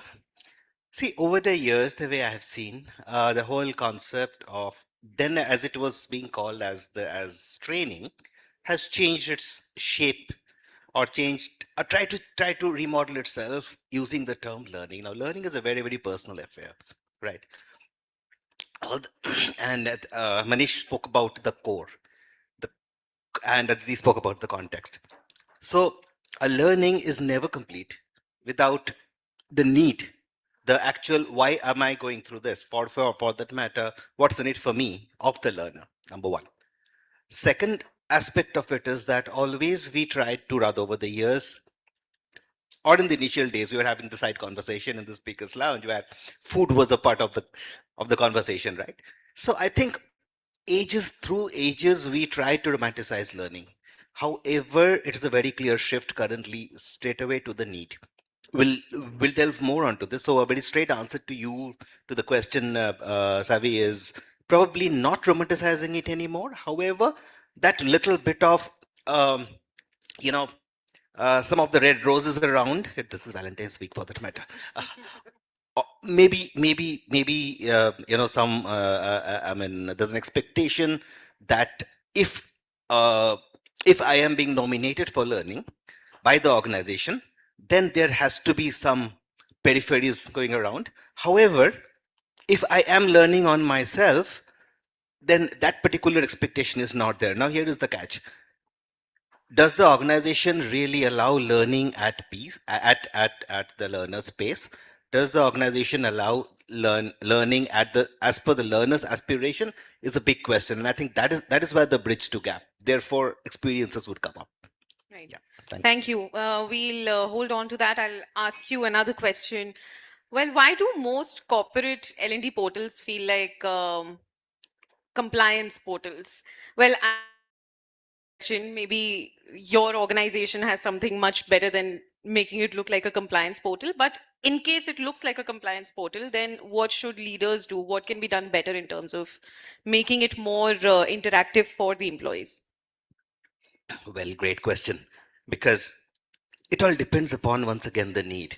The L&D portals or LMSs for that matter, and you're right, more often than not, it looks like compliance portal because I think the KPIs of L&D as a function is probably dependent. It depends upon, still now depends upon the checkboxes of what I was supposed to do and what I have done, right?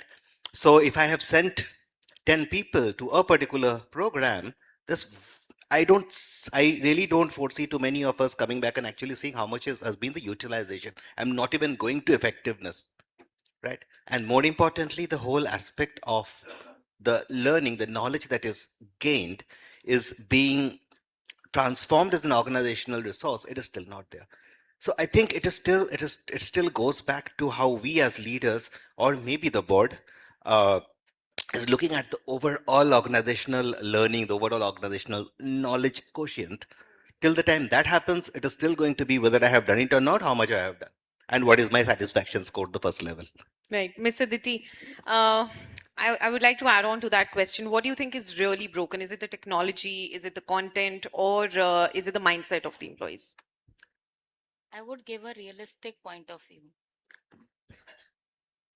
The intent is always right. Being an L&D professional, your intent will always be right.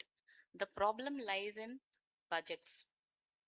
Problem lies, you have to complete a certain course, a certain compliance within, let's say, 15 days. So everybody is running behind that particular time slot. For me, because we are bankers, we don't have to actually pay a lot of attention to the adoption, because once you write that your appraisal would be impacted, everything is taken care of. I mean, your completion percentage of any module would go from 10% to 100% within one evening. Yeah, so that is what it is. The more you focus on just the compliances and not actual learning, there is a problem. So once we get that sweet spot of between compliances and actual learning that is happening, I think we will reach the learning curve better and faster. Thank you so much. Just wanted to add to that. So you asked whether content mindset or technology, what is lagging behind? In my mind, we have caught up dramatically when it comes to content and mindset, right? But what is lagging behind is technology in many organizations, including what I'm part of. So I was part of Dell as well. There we had an EdTech platform, and we could bring Netflix-like series to our personas. In Broadridge, we're attempting because it goes back to what kind of tech stack you possibly can bring within the timeline. Because you, like we've been talking about, there are these non-negotiable skills we need to really fast track our in terms of capability building. So we are trying AI Agile. We have academies which we have done a homegrown platform where not only learning is hosted, but also what tools people can use, and also the dashboard which shows them where they're using what they've learned, and that directly looking at what's the impact, where are the use cases they are really applied what they've learned. So we're doing that. We're getting there from a technology perspective. Thank you for sharing that. Mr. Manish, picking up from what Ms. Aditi mentioned, that if there is promotion or let's say an assessment involved, employees will quickly do that learning assessment in a couple of hours, right? So do you think should learning be optional or should it be self-driven? And also is the era of mandatory upskilling inevitable in the AI-led workplace? So I think there are two ways to look at this. Again, depends on organizations. For example, a banking sector, for example, a pharma sector, there are regulators. There are compliance-based learning, which we will have to get a entire organization to learn, understand they are mandatory, and over there that push drive will come in. Then there are other programs where it is not a mandatory thing, but we know that it is something which is going to benefit the organization. Now that's the zone where it can be self-driven. In both of them, I'm actually leaning back to the previous question. You said three very interesting words, and they're still running in my head: the mindset, the context, and the technology. If we, sorry, the content and the technology. If I first talk about the content bit, if I give content in a very boring format, people will end up consuming. I'm not sure if they're going to end up learning. We did something. We used to have like a 60-70% completion rate. We made the content much more interesting. We made it bite sized. We made it like 5 minutes. We made it so intuitive that people started enjoying, and the speed of learning went up without us pushing. But that still is, I would say, maybe from level 1 to level 2 when there are 10 levels possible. If we take an analogy from on Netflix, the kind of content, the engagement that is there, and whether it's a small reel, whether it's a 3-hour movie, or whether it's a 1 hour into 10 10 episode series, they grip you. Is our content gripping? I think we have a long way to go in that direction. If you look at mindset, again, taking example from Netflix, it's personalized, it's intuitive, it's self-paced, it's you choose, it's AI driven, it recommends things, it's in a loop, it makes you want to be there. Are we thinking on those grounds, or are we still stuck with dashboard, number of hours, number of percentage completion? Matrices need to change. We need to move forward from those matrices to, are we creating the never ending loop of the individual wanting to learn? Is it really benefiting that individual?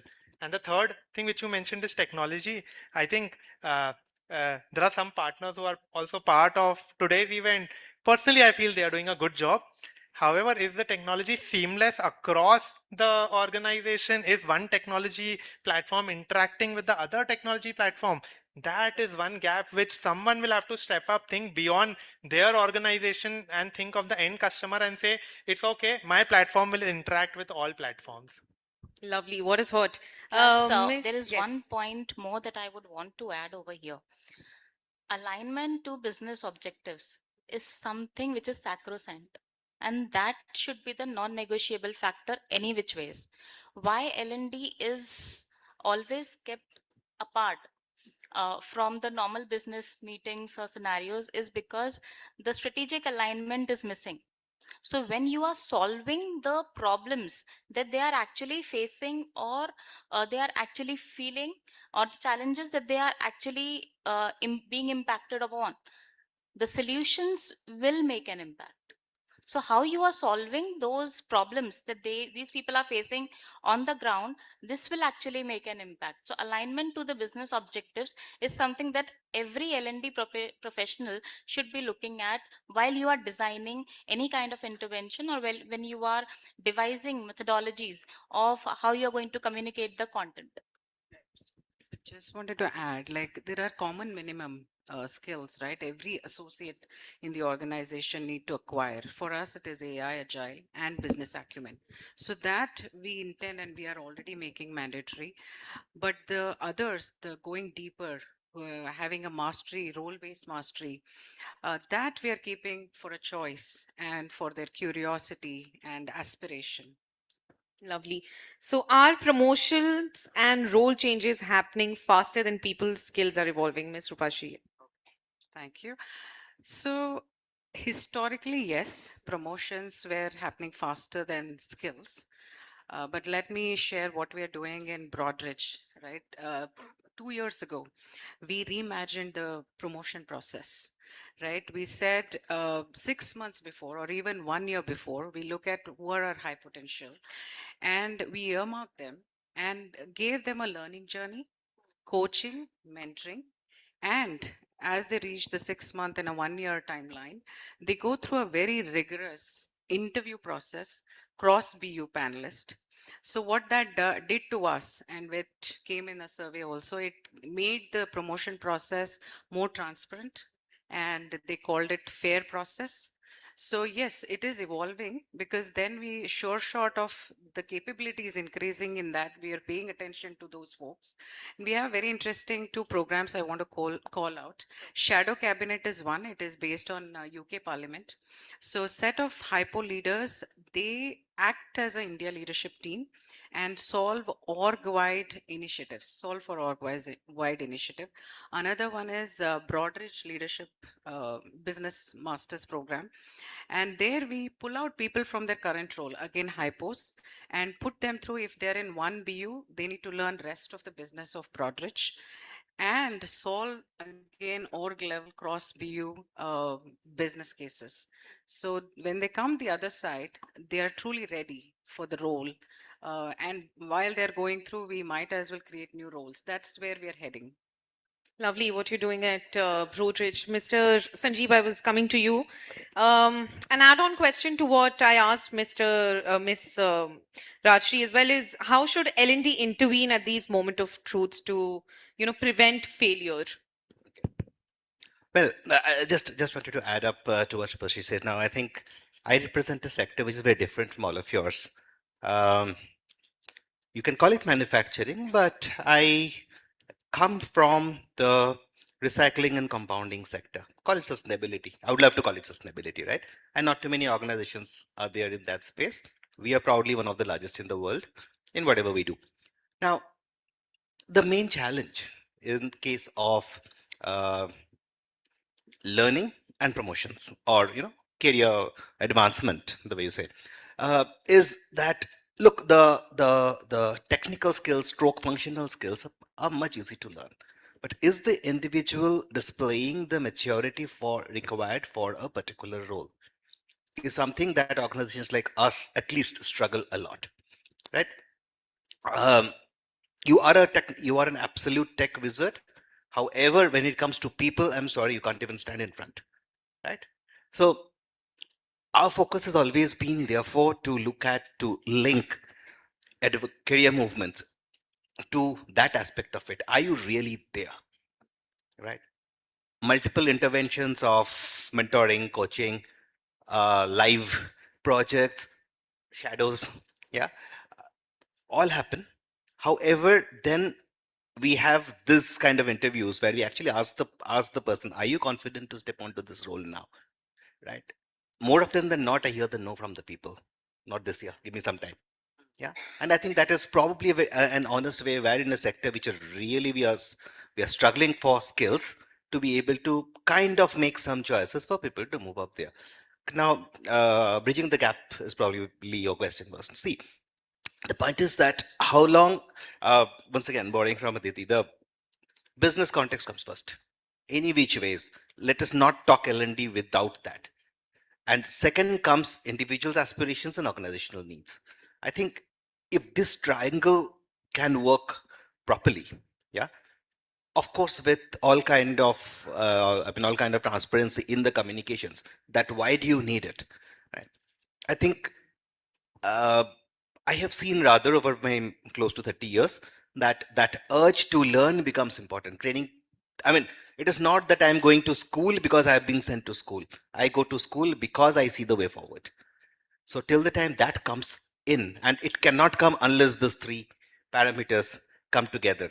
Just to add to it, when you spoke about the Netflix type learning content, my very humble take, and I can sound very different. I can really sound like an old school, but if you have to read 100 pages, if you have to watch 7 episodes, you have to watch 7 episodes.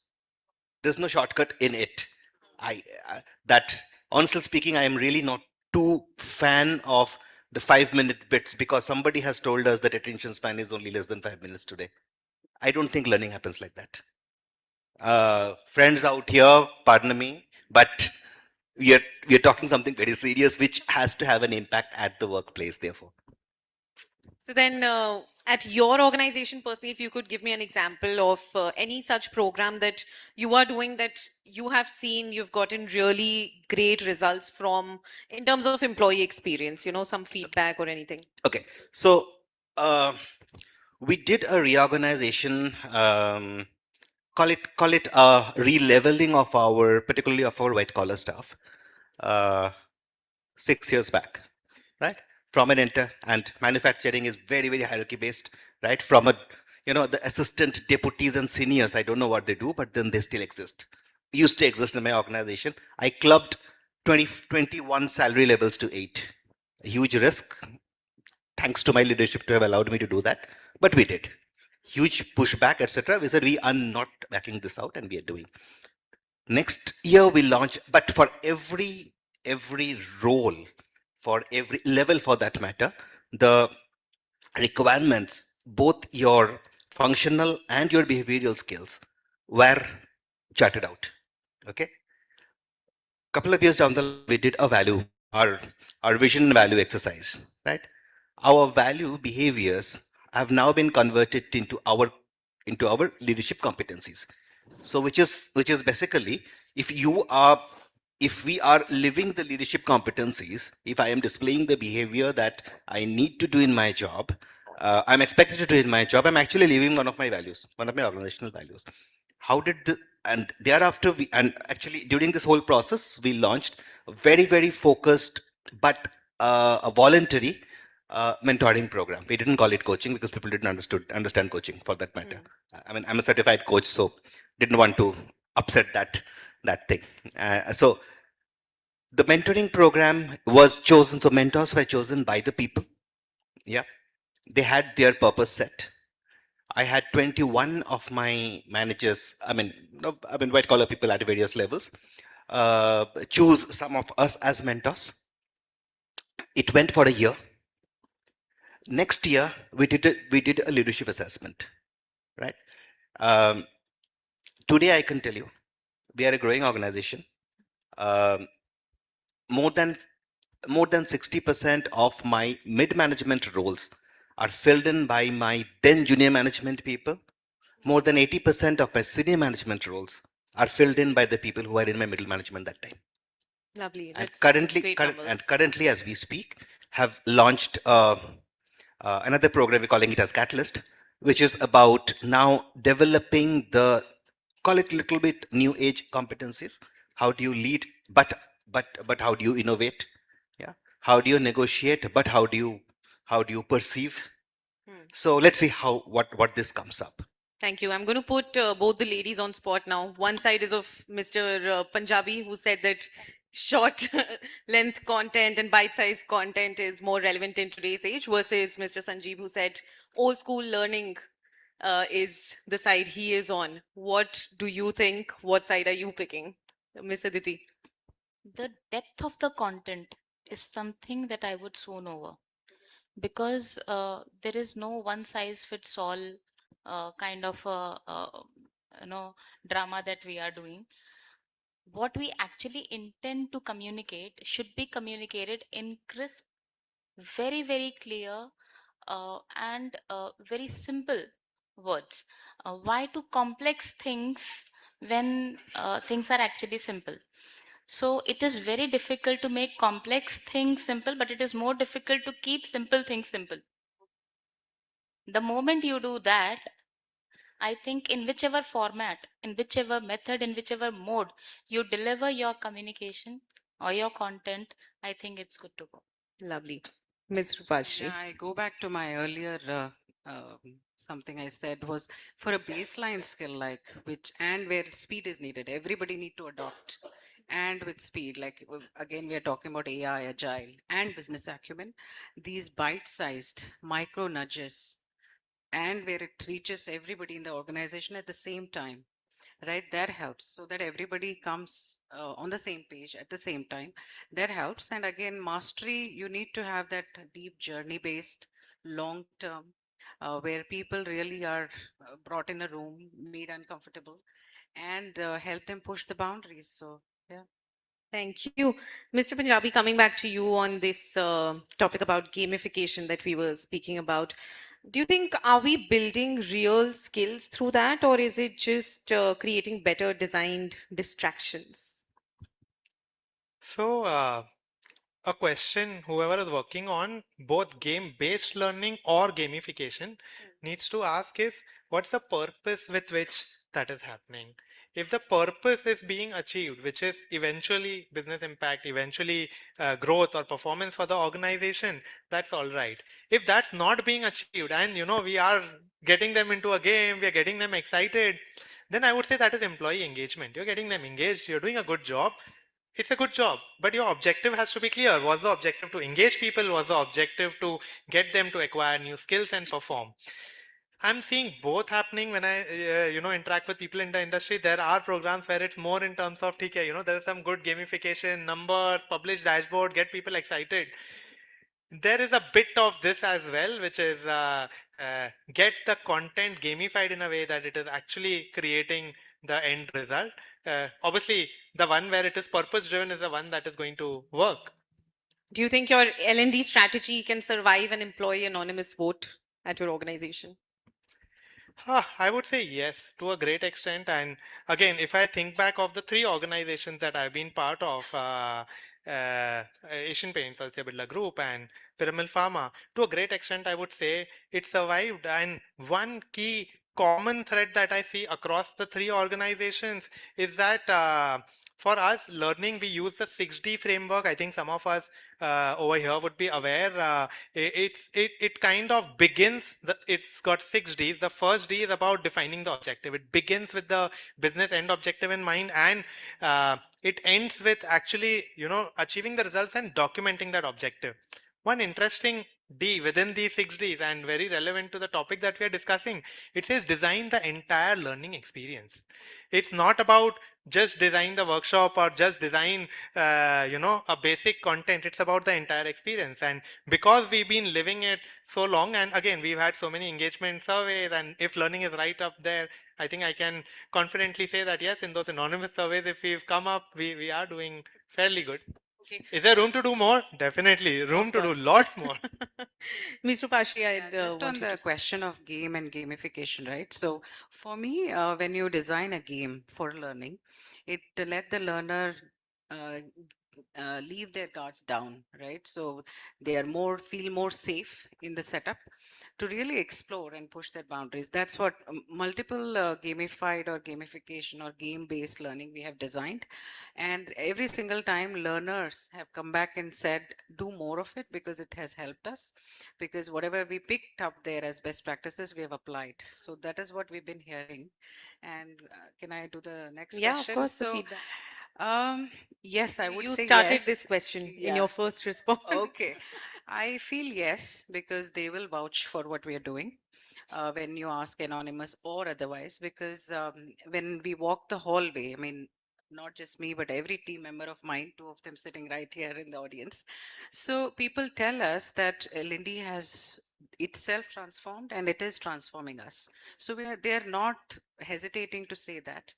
And it is backed by every level of learning effectiveness we have been doing. Every single program we have run is 70 plus NPS. And experience, we did say that we need to move out from it, but we still do study it. So it is 4.7 plus, and pre and post is 15.5 difference we are seeing. 50% of our learners say that they have improved their speed, efficiency, and their adoption to new tools and technologies. And not just the learner, but their manager is also vouching. And there are anecdotal stories on how they have applied and what has changed on the ground from an impact perspective. So yes is the answer. Thank you. Mr. Larry, do you want to add to that? What feedback has been the hardest for you to accept? And would your L&D strategy survive an anonymous vote? See, my L&D strategy survives anonymous vote uh, because there are multiple types of these surveys and interactions that actually happen. So from the organization's perspective, yes, definitely. One of the feedbacks that was very hard for me to digest was once again the program that I was referring to, the leadership development program that I had actually created a couple of years ago. Uh, the results have been fantastic, right? However, the point that came was that and I'm trying to quote verbatim from some of from some of my colleagues who were part of that program, is that I thought that this program is going to teach me how I can handle my workers better. Now, blind spot, we did not look at that. We looked at strategy, we looked at, uh, you know, we looked at analytics, yeah, we looked at peer management, we looked at stakeholder management, and as an organization, we comfortably forgot that the largest stakeholder probably for managers on the shop floor is actually their workers. So yeah, but thereafter we ran some other program basically to take people through a little call it IR, call it ER kind of a course that being a manager you have to be mindful of these things as well. But yeah, that was learning from that. Which so today, if I have to design a program for a similar cohort, I will not forget it. All right, thank you. Ms. Aditi, I'll now begin the closing remarks from all the panelists. Ms. Aditi, do you really think employee experience is the North Star for L&D? If yes, we need a proof point, and if no, why is that? Employee experience is important. It is important because finally it is the word of the customer which is going to make or break the situation. So it is important. But at what cost? That is what we as L&D professionals need to finalize. So sustainability of whatever you are doing, whatever branding you want to create for yourself, and the perspective of the organization. That means whether you are in context of the entire framework of the organization or not. I think that is the crux of the matter. Mr. Punjabi? So, I will rephrase the question. I think looking at it as North Star means one. Okay, I have to choose between the two. I would rather say that in reality we have polarities and we have to balance the polarities. We have to figure out which one do we, focus how much on. Uh, I've spent half my career in business roles in sales and marketing. Sales marketing, numbers are important. The business impact is critical. So I come with that mindset of business impact is critical. But in sales and marketing, what we also say is numbers are critical. Consumer is the king. Consumer centricity. You have to revolve everything around the consumer. As L&D professionals, we need to be clear that for us, the consumer is the end employee. The sponsors want impact, we need to work on impact. The organization wants impact, we need to work on impact. But the consumer is the end employee, and consumer experience, employee experience, learner experience, if that's not there, even the best of the content, even the best of the skills, capabilities that you're bringing for them, they will absorb half of it. So instead of looking at North Star, I will say it's a polarity. We have to balance both. We have to be good at both. Depending on situations, you will choose where do you bend more at different points in time, but it's not a either or. Thank you, Ms. Rupashi.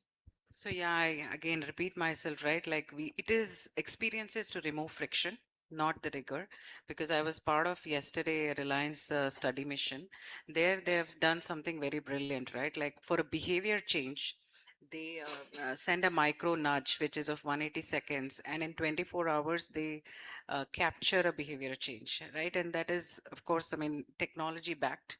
So, I mean, we are not forgetting the impact. Impact has to be there, but make it easy.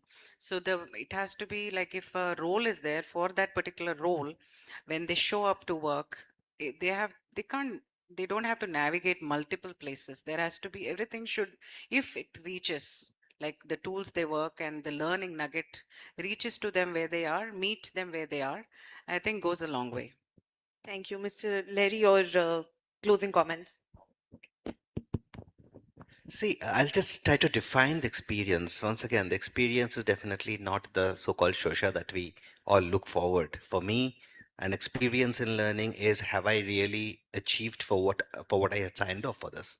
So if that urge, which at times may not be spelt out as clearly, right, is answered in the people's head. The example which I gave, that if my managers went through this whole development program and mentorship, thinking that they would be able to probably interact better with their workforce, if that, for me, that is the experience. Right. So yeah, and we'll echo a little bit of Manisha's thoughts that yes, there has to be a balance. Frills are needed, right? However, frills should not dictate the content or the purpose of learning or learning interventions. Yeah. Thank you. Before closing the panel, I have a quick rapid fire that I'm going to do. It's either or question answer round. We'll start with you. Mandatory learning or self-directed learning?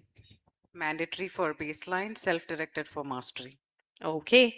Gamification, impact or illusion? We know your answer. I'll change the question for you. AI coach or human mentor? AI pilot, human mentor. Okay. AI co-pilot. Sorry. Miss Aditi, learning during work hours or after hours? During work hours. Very good answer. During work hours. It is also a job, right? Yes. Yes. Mr. Sanjeev, measure learning by completion or by performance? Performance. All right. For that matter, can I add metrics 3, echoing Manisha impact? All right. One big program a year or continuous micro learning? Integrated program. It could be long, but have to have multiple formats in it. Ms. Punjabi, would you cut hiring budgets to fund L&D? My bread and A butter big is yes. on L&D. I'm obviously going to say yes. Biased answer. I'm sorry. See, I'm known to ask controversial questions, by the way, because when I send over the questions on email, I always get a reply. But here's you cannot go out of the stage. You know. So I feel because fund L&D, because you already have hired people, built trust. So now scale that trust. So. All right, Miss Aditi. If you add some data onto it, data says cost of hire is much higher than cost of training. So I have data to back me. ठीक है. Miss Aditi, promotion first, learning later, or learning first, promotion later? Learning first, promotion later. All right, sir. Last question. Internal academies or external platforms? Both as needed.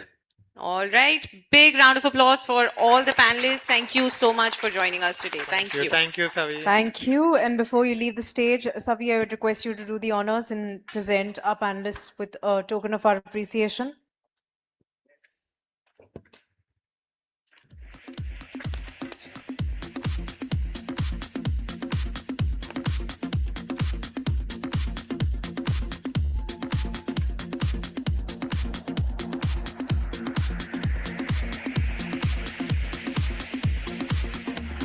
And now can we please have a group photo with the magazines? Ladies and gentlemen, a huge round of applause, please. Thank you to our incredible panel for such an enriching conversation.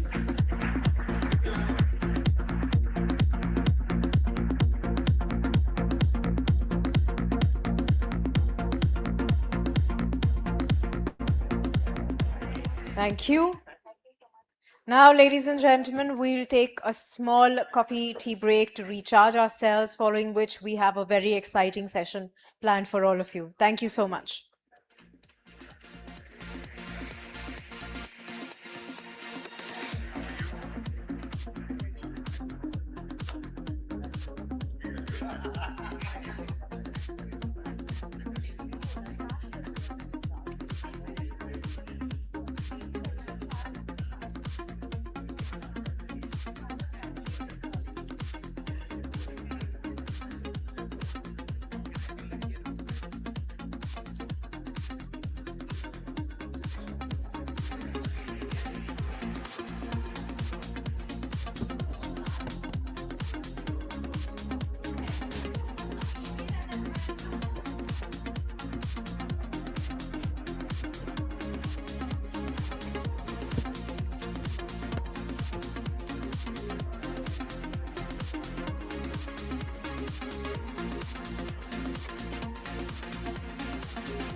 All right, ladies and gentlemen, welcome back after the short break that we enjoyed.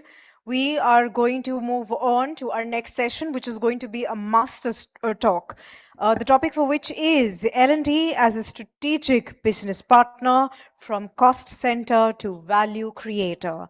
And our speaker for the session is Mr. Sanjeev Agarwal, Head HR Swiss Re. Can we please welcome him up on stage by putting our hands together, everybody?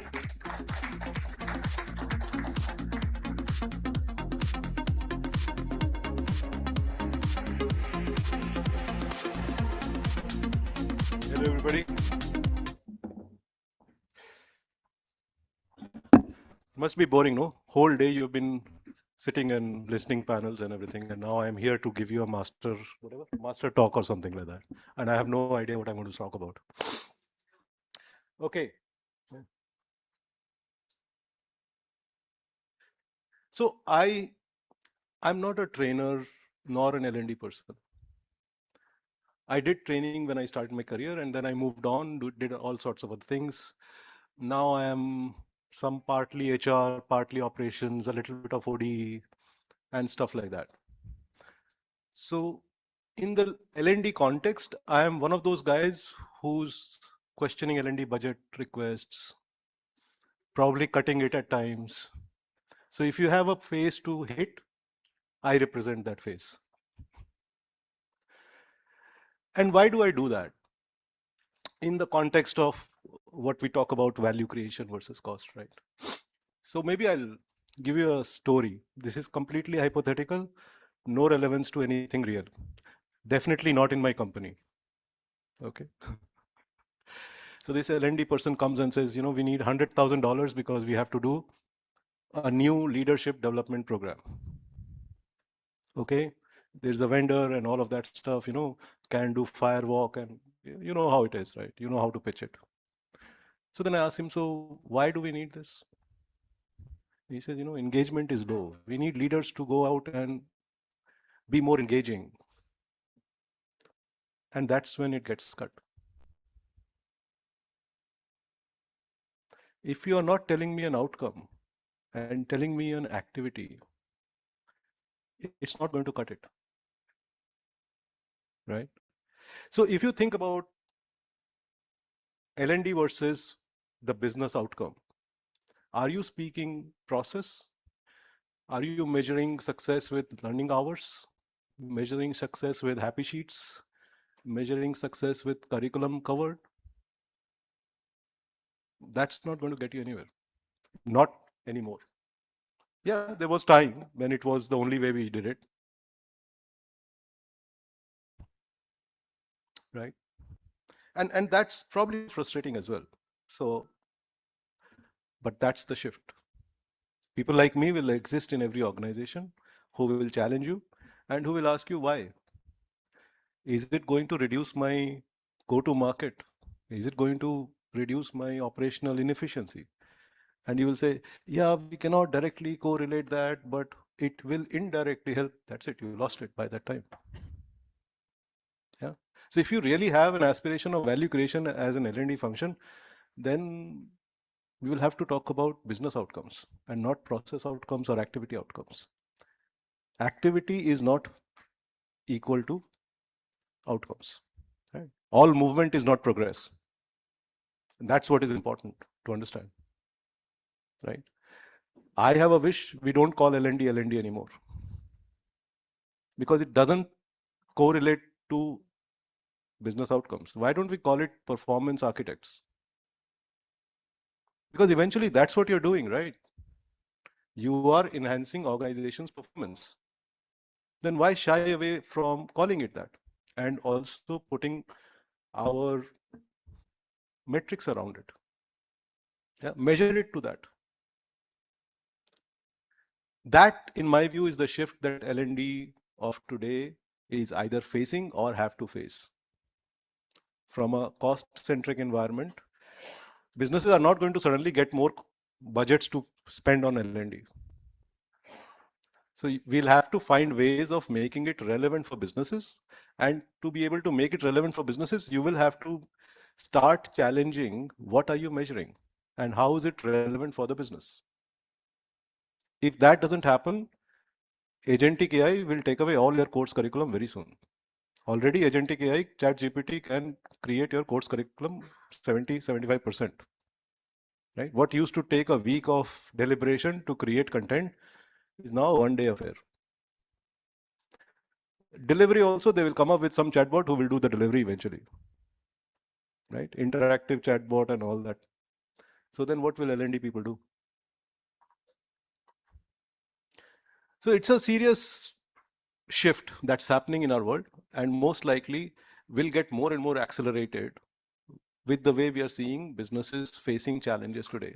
So if you're not going to be able to tell your business that I am reducing 15% of your time to proficiency with new hires, you're not getting any money just to do onboarding. Right? And that's going to happen. Either it's already happening in your organizations or it will happen soon. Well, that's the direction of travel. Right? Agentic AI is definitely impacting most of our functions, most of our actions, L&D included. You will have to decide where do you use it, how do you use it, and what is your value add on top of it. So are you bringing in process work? Are you bringing in change culture work? Are you able to become the analyst between the business challenge and the capability that AI can deliver for you? Are you able to go to your operations head and say, in your call center between third and fifth minute, there is call drops happening, and I can deploy an agent for you that will help train your employees better during that time in real time. That's when you're going to become a partner on the table. Till that time, you will be one asking for budgets to do and measure what you've been doing and measuring. And that's the shift that's important to consider. And I'm not saying what we do today. I mean, I have done L&D in my early days of my career. I still do sessions, but not as a trainer. It cannot continue the same way. It has to evolve. What we've done 20 years ago will not work now. And without that change and shift, this is going to potentially die. Okay. I don't think I have so much more time because I came late and they also told me you don't have much time. I'm just checking if I have anything else to share. Yeah. One more piece. Traditionally, we looked at training as bring people in classroom or eventually get modules online, all the LinkedIn learning kind of modules, you can search, do all of that stuff. We provide input, people get that input and people absorb it. And therefore we measure people have been trained. Today, people are not waiting for us to give them the content. They will find it themselves. They'll find it more interactive. They'll find it more interesting. And they will find it at the time they want to find it. So that delivery mechanism is changing. The whole linearity of training is at risk. And if you think about it, organizations are not linear anymore as well. The challenges that organizations are facing today is geopolitical, is financial, is social media challenges, all sorts of things coming through. So in that complex adaptive system of organizations today, maybe our role has to also adapt to move from a very linear kind of a thing to really understanding the system. So if your sales team is not performing to your expectations, is the solution in training your sales team, or is the solution in actually evaluating your incentive structure? And maybe that's the solution that L&D comes up with, that your incentive structure is not working. Don't waste money on training people on sales or negotiation skills or whatever. Change your incentive structure. You will spend less and you will have better outcome. Maybe that's what it is. So really going out of our mounts and thinking about what is it that will change the system.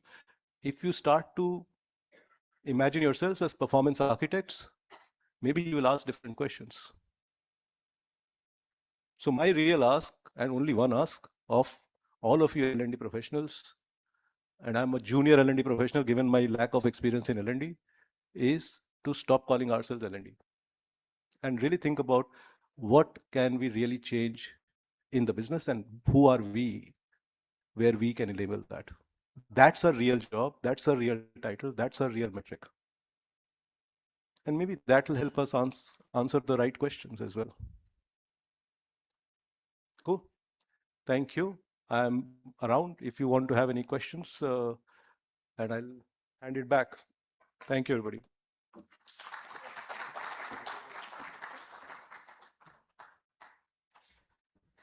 May I please request Ms. Bilkis Naqvi to please come up on stage, our business head BW People, and present Mr. Sanjeev with the token of our appreciation. Can I please have my team quickly up here? In the center, please. Ladies and gentlemen, can we please put our hands together for Mr. Sanjeev Agarwal, Head HR Swiss Re.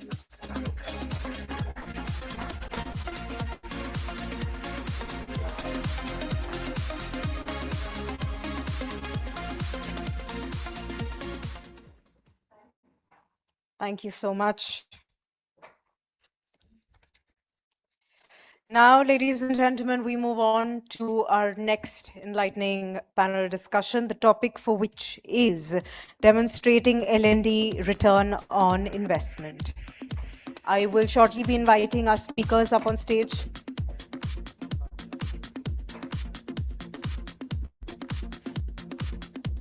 Let me once again remind all of you that you can be a part of today's conversation on social media. All you have to do is use the hashtag BW People Festival of L&D.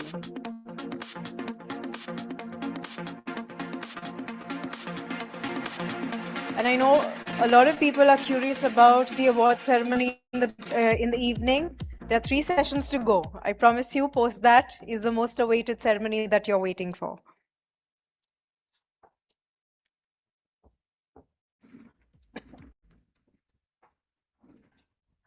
Are we good to go? Okay. Now, ladies and gentlemen, allow me to welcome our speakers up on stage for the session demonstrating L&D return on investment. Please put your hands together and welcome Ms. Santana Ramakrishnan, CHRO, East India. Can we also welcome Ms. Ishita Medekar, CHRO, Altius Telecom Infrastructure Trust. Ms. Krupa NS, CHRO, Zorian Solutions. Ms. Bhavisha Dave, Executive Vice President, Training and Development, Teleperformance. And the session is going to be chaired by Dr. Anup Kumar, DGM, NTPC.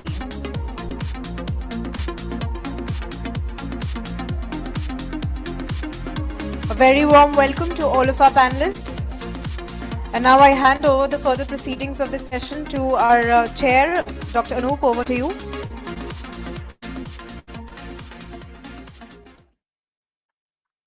Very good evening, all the distinguished guests, esteemed panelists, and our colleagues from the L&D fraternity. This is Anup, and we are looking forward for this nice conversation from our panelists. So I will just welcome. I have a privilege to welcome all our panelists with us, and this is a very important conversation when we are talking about demonstrating the L&D practices, and when we are talking about the impact. I personally believe no training is without leaving any impact, but it is the more on the design and the need-based design that we are doing. So impact is there, but the topics are to convert the metrics, to convert the not many nitty-gritties that we are discussing here. And this is the across industries today, the organizations are talking about this L&D change, and it is more on the now, not the numbers, it is more on the value actually. So it's a value of the product, or the entire value chain of the L&D is being impacted nowadays, and that's why we all are gathered here. So the topics are the metrics change. Then when we are talking about the numbers from the training hours, or the numbers number of trainings done to the behavioral change side. So that is the value part. This is one. When we are talking about the cost of the learning, again, it is how the capacity building or how the inputs on the trainings are being translated into the business outcomes. So that is the key shift when we are talking about the financializing of the learning. And third, we are talking on the theme of the attribution change. So attribution means how actually it is a very complex question. So how we are connecting the learning with the again with the outcomes or with the long term industry performance. So as the Sanjeev sir has rightly said right now, so it's the performance architect, we should be renamed it. So I would like to ask our esteemed panelists to introduce themselves, and then they can start their discussions also. Let us first get the introduction side. Hello, everyone. My name is Santana Ramakrishnan. I work as the HR head for Zeiss India. Hi, I'm Ishita Medekar. I am the CHRO for Altius Telecom. This is the newly incarnated organization, just 1 year old, but I've had diverse experience in various industries, be it healthcare, telecom, power sector, and consulting as well. So I bring in very diverse experience on the table. Thank you. Hi everyone, I'm Kripa. I lead the people practice for Zorient. So with over 26 years of experience, always been in the IT sector from core engineering. That's what I could bring in today's live complex problem of a very vast, brisk changing industry.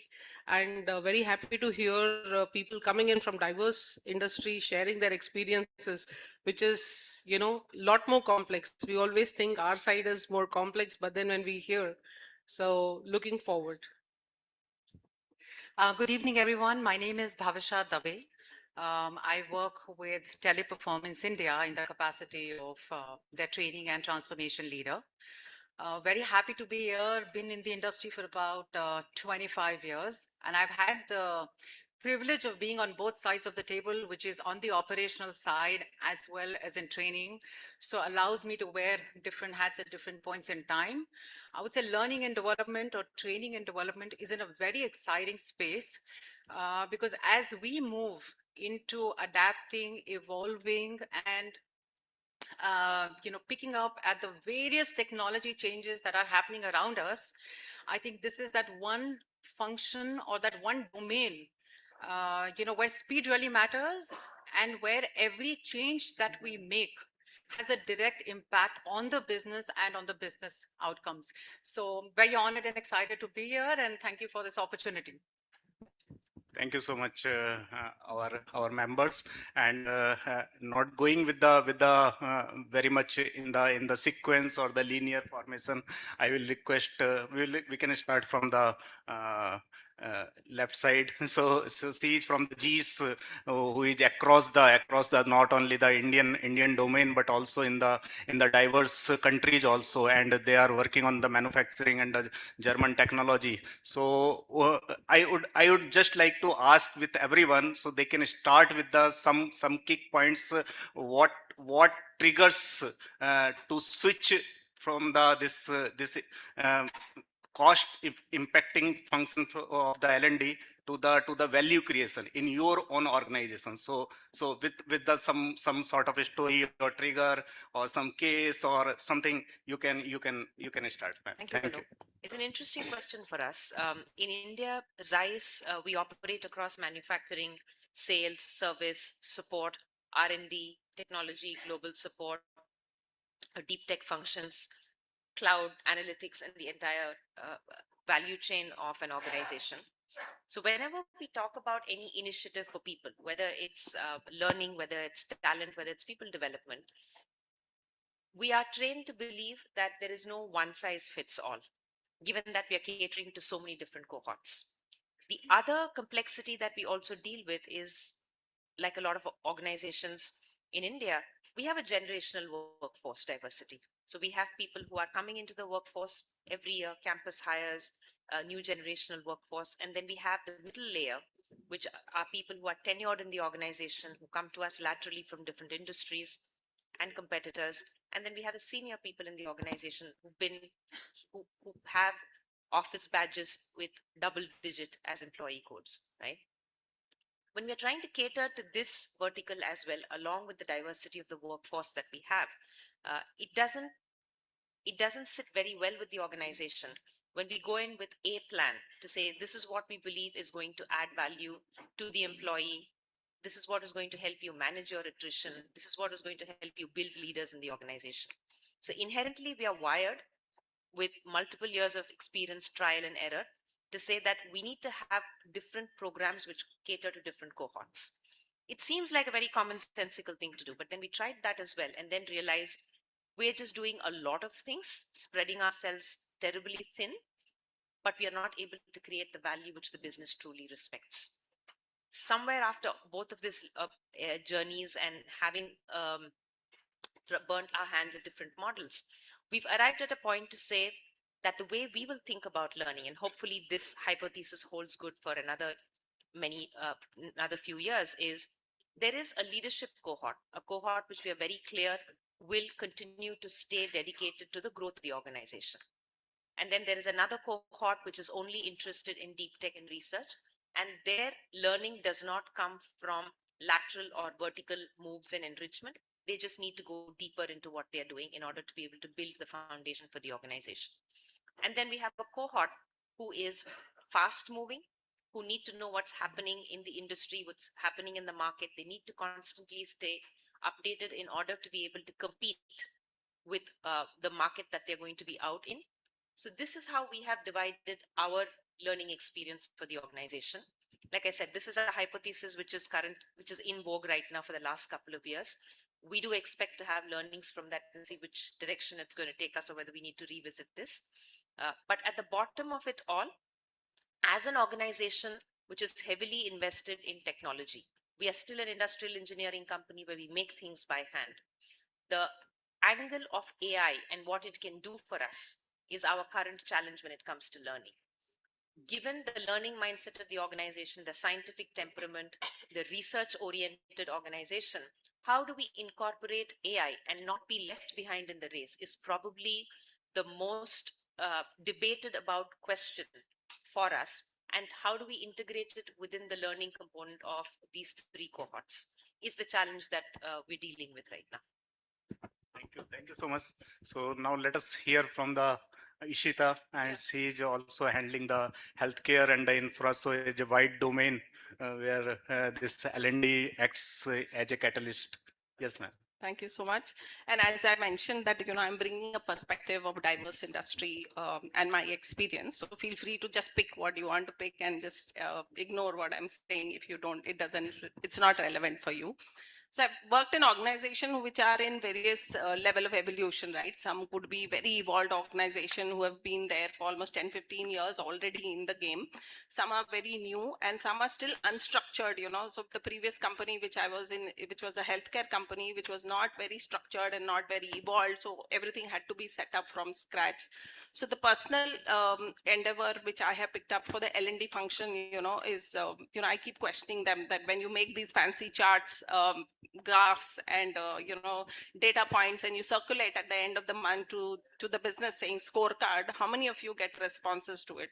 Do you get a thumbs up, even a thumbs up to it? Which is why I question the L&D team that this is just showing your activities, showing that you are busy through the month and you're doing something which the business definitely doesn't see it as a value add, right? And this doesn't mean that, the L&D function doesn't have knowledge. They lack some amount of traction wherein the business is not able to appreciate. And that is primarily because they are introduced to interventions or to activities to be done at a very later stage in the business, outcomes. So when the strategy is being made, when the business problems are being made, they are not part of those discussions to, take out inferences and try to solve business problems out of it. So when they have a seat there, that's my push to the L&D team always, that you should be part of the business reviews, you should be interacting with the frontline team, you should be also going and meeting customers to understand, what is their expectation from the organization, which we are missing. And the root of transformation actually comes from these insights. And you are then a facilitator, not a person who's just an executor of, what the training needs come out. And sometimes when you go to the business and ask them for training needs, you get very generic outcomes, which they say, communication skills. So, and then they question ROI. So we are not a bakery where, you just put something in the oven and something great comes out of the oven when we are looking at.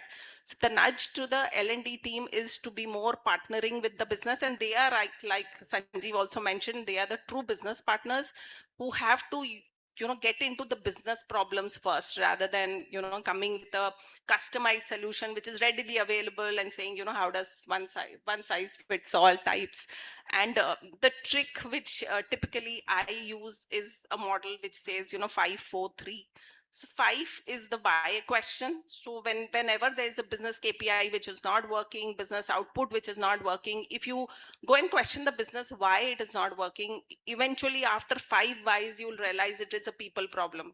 It is business is not working, X reason, Y reason, why you go deeper, it will become a talent or a person problem or a people problem. And that's where the L&D team has to come into the picture, that how do they solve it for the cohort, not for an individual. While a problem can come for an individual, we cannot work on individuals in the organization. We have to work for certain cohorts.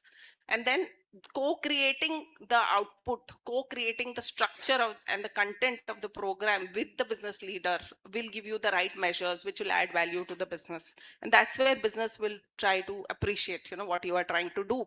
And the learning curve is not for the L&D but also to the business managers, who have to start thinking in that line, that business outcome can be achieved through L&D interventions. That appreciation till now is not there, because we don't showcase them the right lever. We are not talking about the lead measures which will shift the needle to the business outcome. And when you, even if you showcase it, I mean, obviously when you talk about NPS, productivity, sales revenue growth as an outcome of L&D interventions, sometimes you will get a question mark, it didn't happen because of training program, right? But when it didn't happen, the ball falls on that court saying, oh, people capability, hence the results are not there. So it's how you work around it, how you show that value to the business, and talk about the KPI in the beginning only. So align the business at the beginning that this is the KPI, this is the needle I'm trying to move with the intervention. Let's co-create the content, co-create the course material for the participants, right?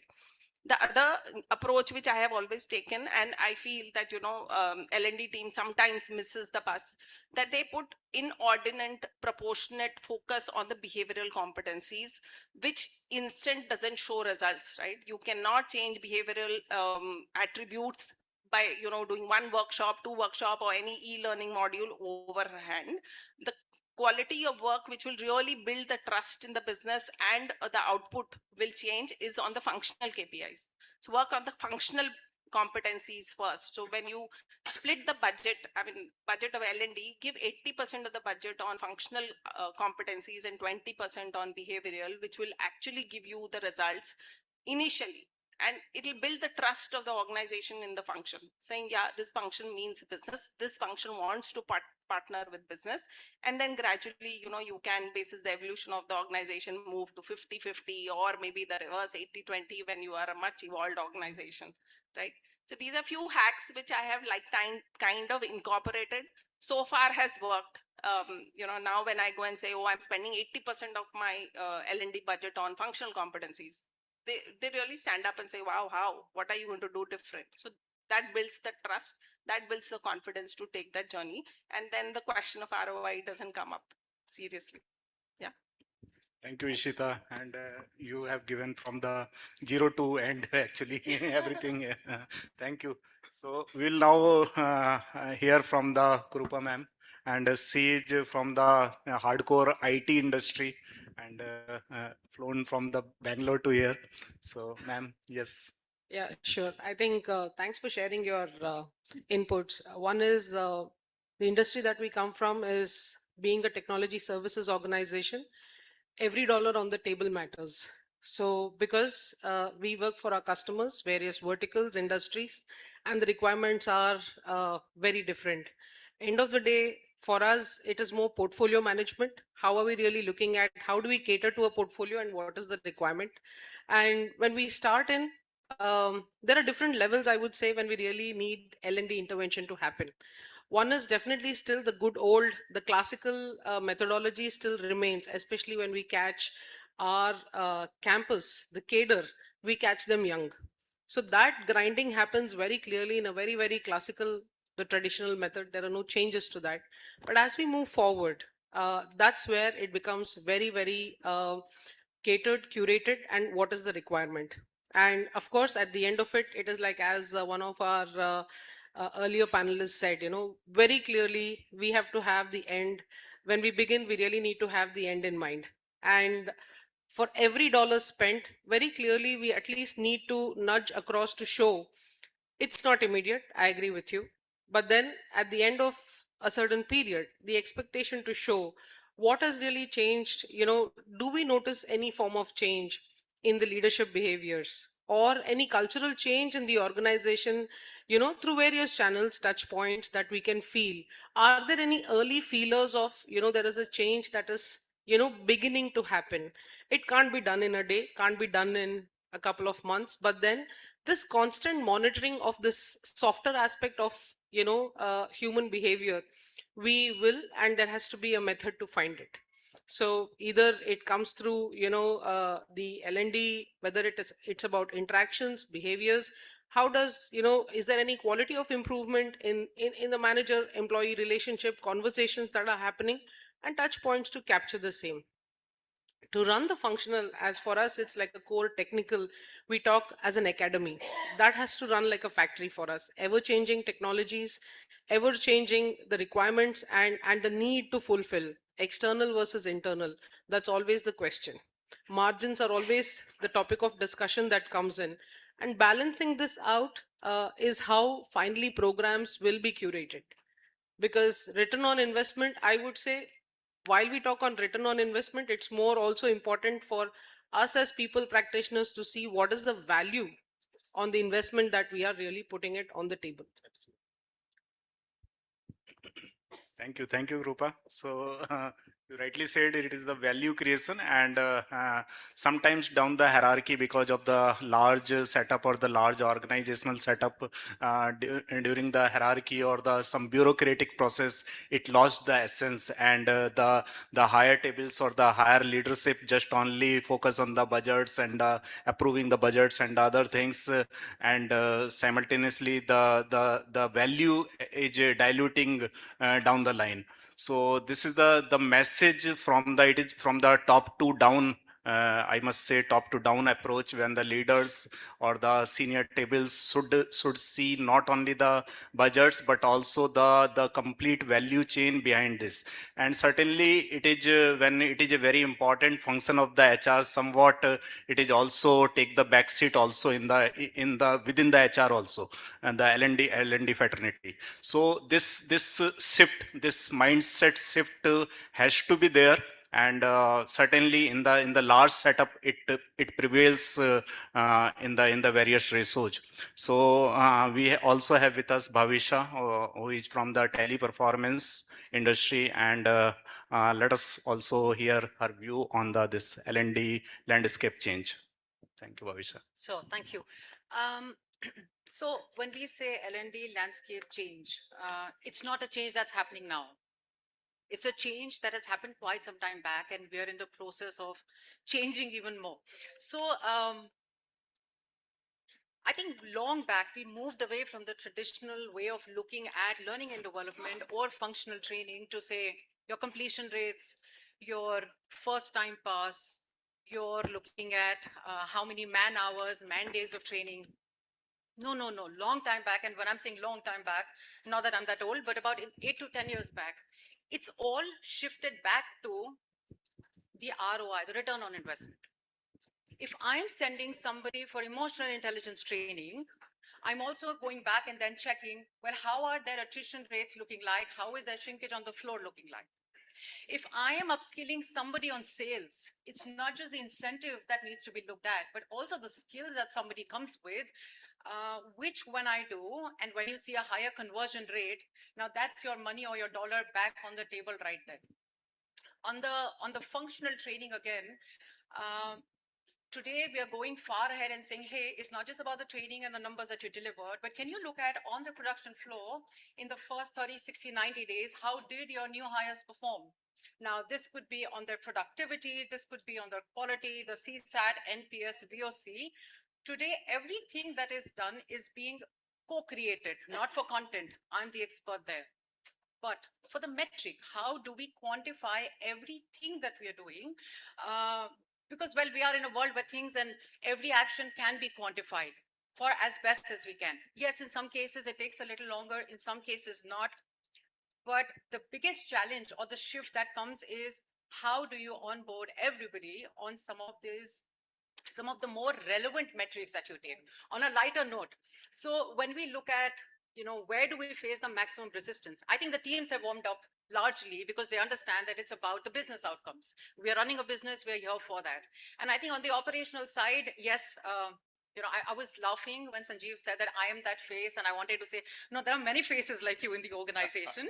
And every time we go back, we say, aap paisa paisa karte ho, paise pe kyun marte ho? But the big impact comes when you are able to deliver and quantify with the return on that investment. So let's say if I moved about 1,000 employees on the floor, on the shop floor, and they were able to reduce their handling times by about 40 seconds, that immediately can be quantified into the benefit that you got to the business.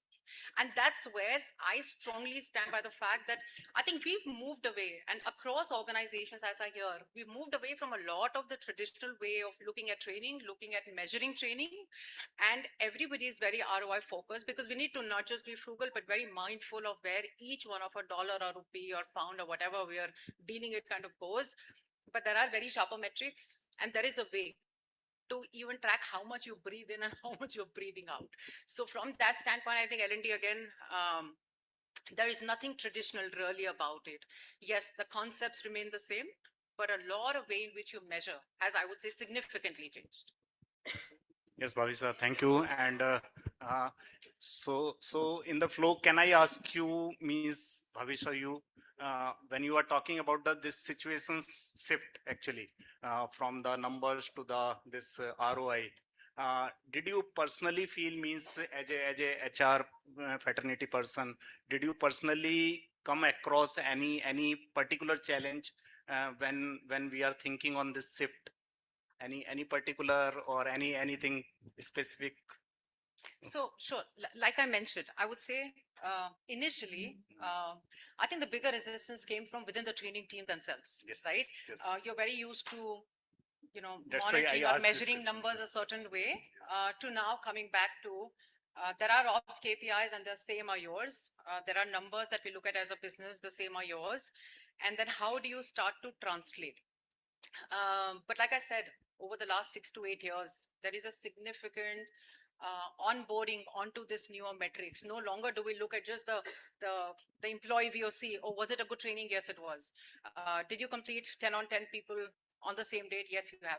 Those no longer remain valid. Do we need them? Sure, but they are no longer the bigger ones. So I think the mindset of, yes, we've all got to focus on the ROI. I think that's one part of it. And second, again, it's about how do you co-create or rather co-agree and partner on the metrics that you really think would justify the training or the delivery or whatever we've chosen to attack through the learning and development interventions. So there again, a lot of times when we go back, the biggest question is, should we let these people out for training or should we let them do whatever they're doing?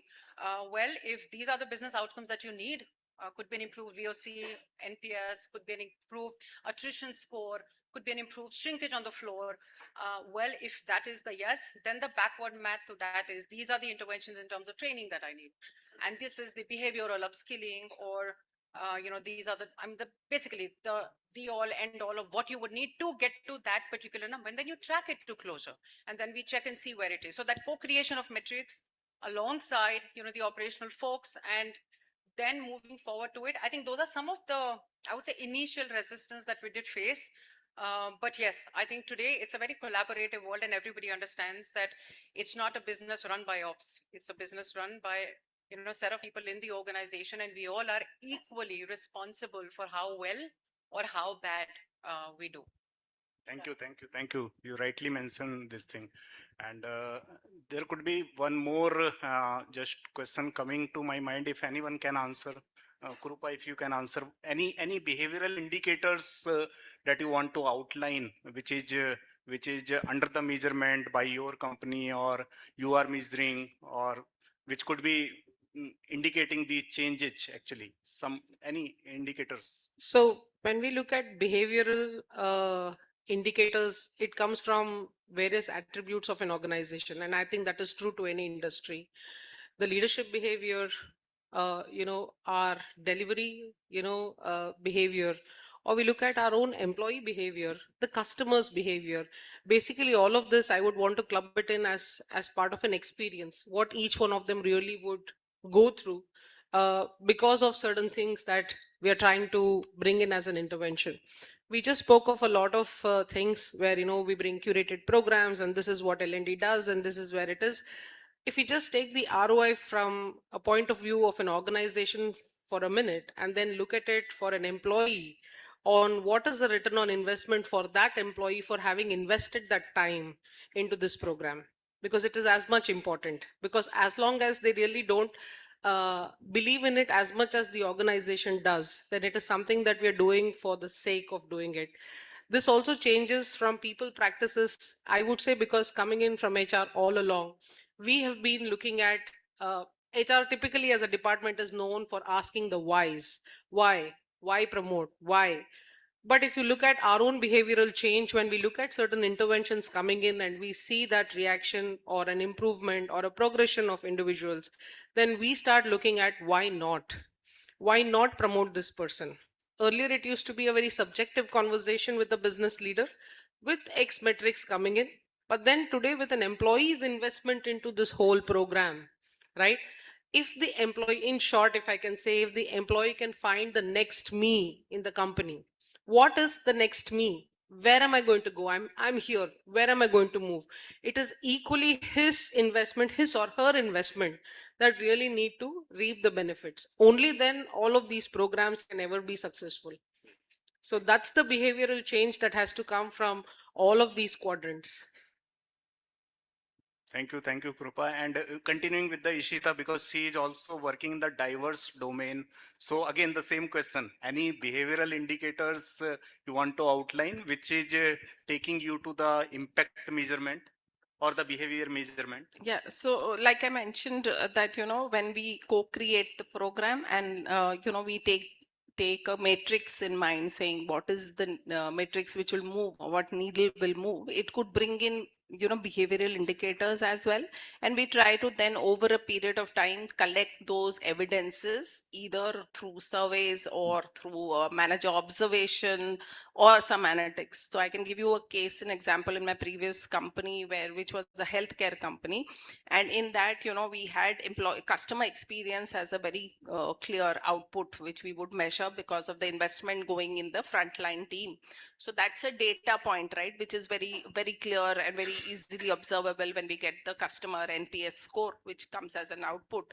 But we do have other means of evidences to be collated saying actually the needle has moved because of the L&D function and the interventions which have gone in terms of number of hours of training, which has gone in terms of the quality of people and the quality of experience being handled by towards the customer. We have had a very clear survey being launched. We have a manager observations sheet. So you have frontline people, they have their supervisors are there, and then there are further supervisors. So they have observation sheets also being listed. So when we create the construct of any intervention, it is very thought through from every 360-degree angle. It may be time consuming. Yes. There may be fewer in numbers, but quality is more important than quantity. And that's how we work on the behavioral aspect of it. Yes, you rightly said the quality is more important than the quantity one. So that's way we can absolutely we can go or we can march towards this ROA impact. So coming to the again Santana, because you are working in a very precious, I must say, precision engineering when you are putting the eyewears with the people. So it must be a precision one. So your training should be something very much with the related with the some of the indicators or the ROIs. So my question or our question could be, uh, first, have you partnered with some business partner for this L&D chain for this precision one, or it is indigenous, or uh, how do you know that this is the perfect measurement or not? Thank you for that question, Anup.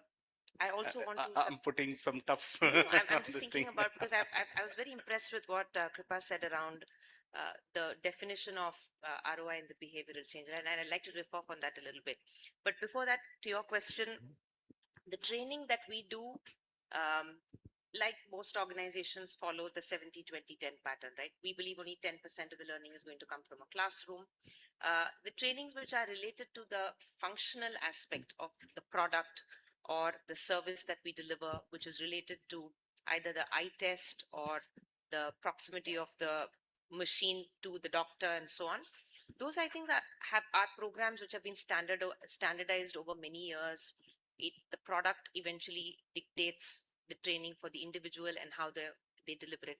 And that's not really something that worries us so much, because that is perfected over a long period of time, and every product will come with its own manual and training.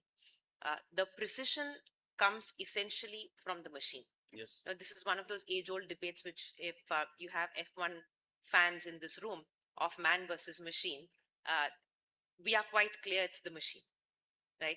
The machine is engineered to such great precision, and there are machines which measure to 3 nanometers, and I'm hard pressed as not being a mathematics major to tell you what 3 nanometers translates to in human language, But right? it is to be operated by human. Right. So to that extent, I don't think for us, getting people trained on how to use the machine and deliver the outcomes the machine was designed for is really a challenge. Our challenges continue to be in the space of how do we create leaders for the organization? Because you can do what you do in a classroom, right? But 70% of it comes on the job. Who the person talks to, how they make decisions, how they interact with the environment around them. That for us is a bigger challenge. Therefore, connecting back to what Kripa said, sometimes I think the L&D function is a fairly soft target when it comes to ROI. Why should the L&D function have to constantly prove ROI? There is enough expenses that we do in an organization where nobody bats an eyelid, nobody asks a question about ROI. But when it comes to a learning and development investment, then everybody wants an answer on Everyone ROI. jumps into it. And therefore, I think it requires a little bit of defending. My view on ROI when it comes to L&D is it is not just limited to a dollar value. If you're able to do a dollar value, great. And if I'm saying that the learning and development initiative in the organization is clearly 70-20-10, for those of you in the audience, just to make sure we are on the same page, we believe 70% comes from what you do on the job, adjacencies, right? And 20% would come from the coaches and the mentors and the networks that you're part of, and only 10% comes from the classroom. So if it comes to a classroom training, I think we're all well versed in giving you a dashboard and a scorecard which tells you this is what it translates into. The piece which is immeasurable and therefore I believe all the more valuable is the one that happens in 70%. What happens on a day-to-day basis in the individual's work. And therein lies our struggle to say, do I have to quantify it on a dollar value? Yes. Right? Sometimes the outcome that we'd like to deliver is not necessarily a dollar value driven outcome. The outcome we want to deliver is higher retention in the teams. The outcome that we'd like to deliver is more peaceful organization relations. Sometimes the outcome we want to deliver is a higher degree of psychological safety for employees in the organization. And as long as I'm able to provide a working environment where people feel nurtured, people feel safe, and people feel that they want to come and realize the full extent of their potential, then that for me is a metric and an output that I'd like to measure. In fact, that's the dollar when the organization looks at it, lower attrition, better internal movement, lesser hiring externally, but promoting people internally. Absolutely. And people looking at the culture of the organization, bringing down your turnover, that's the dollar value we deliver. We can't keep a course saying this is the program, therefore you get X dollars. But all of these reactions is the dollar we deliver. Right, which is the intangible value, right? And which is never Absolutely. going to come next month or next quarter. Yeah, Unless the absolutely. organization decides to stay invested in the long term. Then when you see that my organization has become a hunting ground for my competitors to get the best talent, while there is one can turn around and say, which means I'm losing good people, but I'm contributing to the industry overall. This is a very specific place to be. So I'm not a big fan of having to quantify everything in terms of the dollar. It's a good thing to do. It's a great practice. But is that the only underlying notion for the survival of a function? I have my disconnects. Yeah, I mean, I'm sure about that because end of the day, the value, as I told you, it's the value on your investment. More than a return on your investment, it's a value, VOI, than an ROI. And end of it, the business has to be the strongest sponsor for anything to succeed. If you don't have a business sponsor, then we can do 100 things, but it's not going to fly. Unfortunately, at least from the industry that I'm coming in from, it's a vast, quick, brisk changing industry, and our adaptation to it has to be very, very quick. And for that, the expectation that the business looks at us, I mean, we are no longer, obviously, we are no longer an enabler. We are more a business engine. So as an HR person, L&D being part of it, I think the way my team has to scale up to the requirements has to be extremely brisk. And yeah, I'm sure. So you rightly said it is the organization will succeed if they consider this L&D not only a support function but as a strategic partner. So then the path of this organization will be successful. And we are in the last moment. So any quick thought from all of us? Any one-liner you want to say, Bhavisha? Anything? One-liner from me is usually way tough. But I would say that, you can call us whatever. I would say, naam mein kya rakha hai, kaam dekhiye. Yes, absolutely. Because it is a function. I think you very rightly put it, saying that we are strategic partners when it comes to running the business successfully. Those who realize it, this partnership works really well. In some places, easily quantifiable, in some places not, but the benefits can be and will be and are visible across the board. So I think that's what I wanted to. Absolutely. Learning impacts takes a long to measure actually. It cannot be immediately measured. It takes a long, it's a cultural formation actually. Yes, Ishita, you were saying. So my only favorite line is always, L&D function has to be ahead of the curve, not with the curve of the business. So we have to think futuristic much before the business also thinks futuristic. So that's my favorite statement for L&D function at least. Taking the cue from your line, the ROI will fail when the measurement is the afterthought. Yes, so great. So thank you everyone, thank you. And let me just put some lines. So across the industries, we have discussed on these three themes. When we can define the outcome upfront or the impact, then measurement contribution not only to the perfection but to the near translating the learning into the outcomes is the business language now. So with that note, thank you so much, and I hope we have a very fruitful discussion on this particular topic. Let us scale it further and fill up the gaps also. Thank you so much. Thank you to our incredible panel. Before you leave the stage, may I please request Mr. Abdullah M., Vice President BW People, to please come up on stage and present a token of our appreciation to our incredible panel. Ladies and gentlemen, you know what to do at this point. Please put your hands together.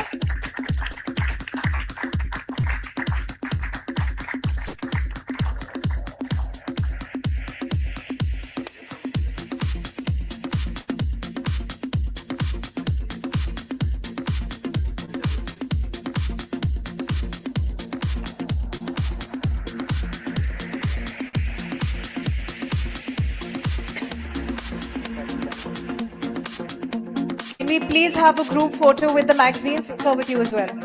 Right in front of the table, please.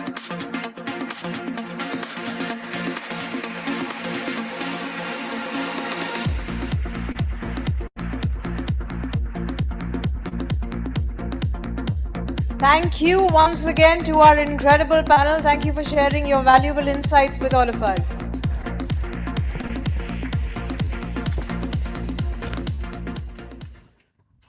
Now, ladies and gentlemen, I know the clock is ticking and the awards is what many of you have been coming up to me and asking me about, and I promise you we'll go there. But now we have a very interesting, very exciting fireside chat, the topic for which is building an adaptable mindset, how to cultivate compassion, critical thinking, emotional intelligence, and a growth mindset in leaders to help employees handle constant change and uncertainty.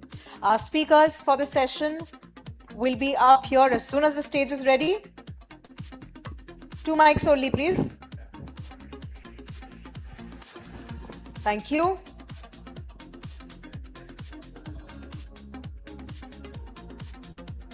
right, now, ladies and gentlemen, a thunderous round of applause, please, for Dr. Anurag Batra. Joining him will be Ms. Hemalakshmi Raju, Chief Learning Officer, Head DEI, Reliance Industries Limited, Hydrocarbons Business.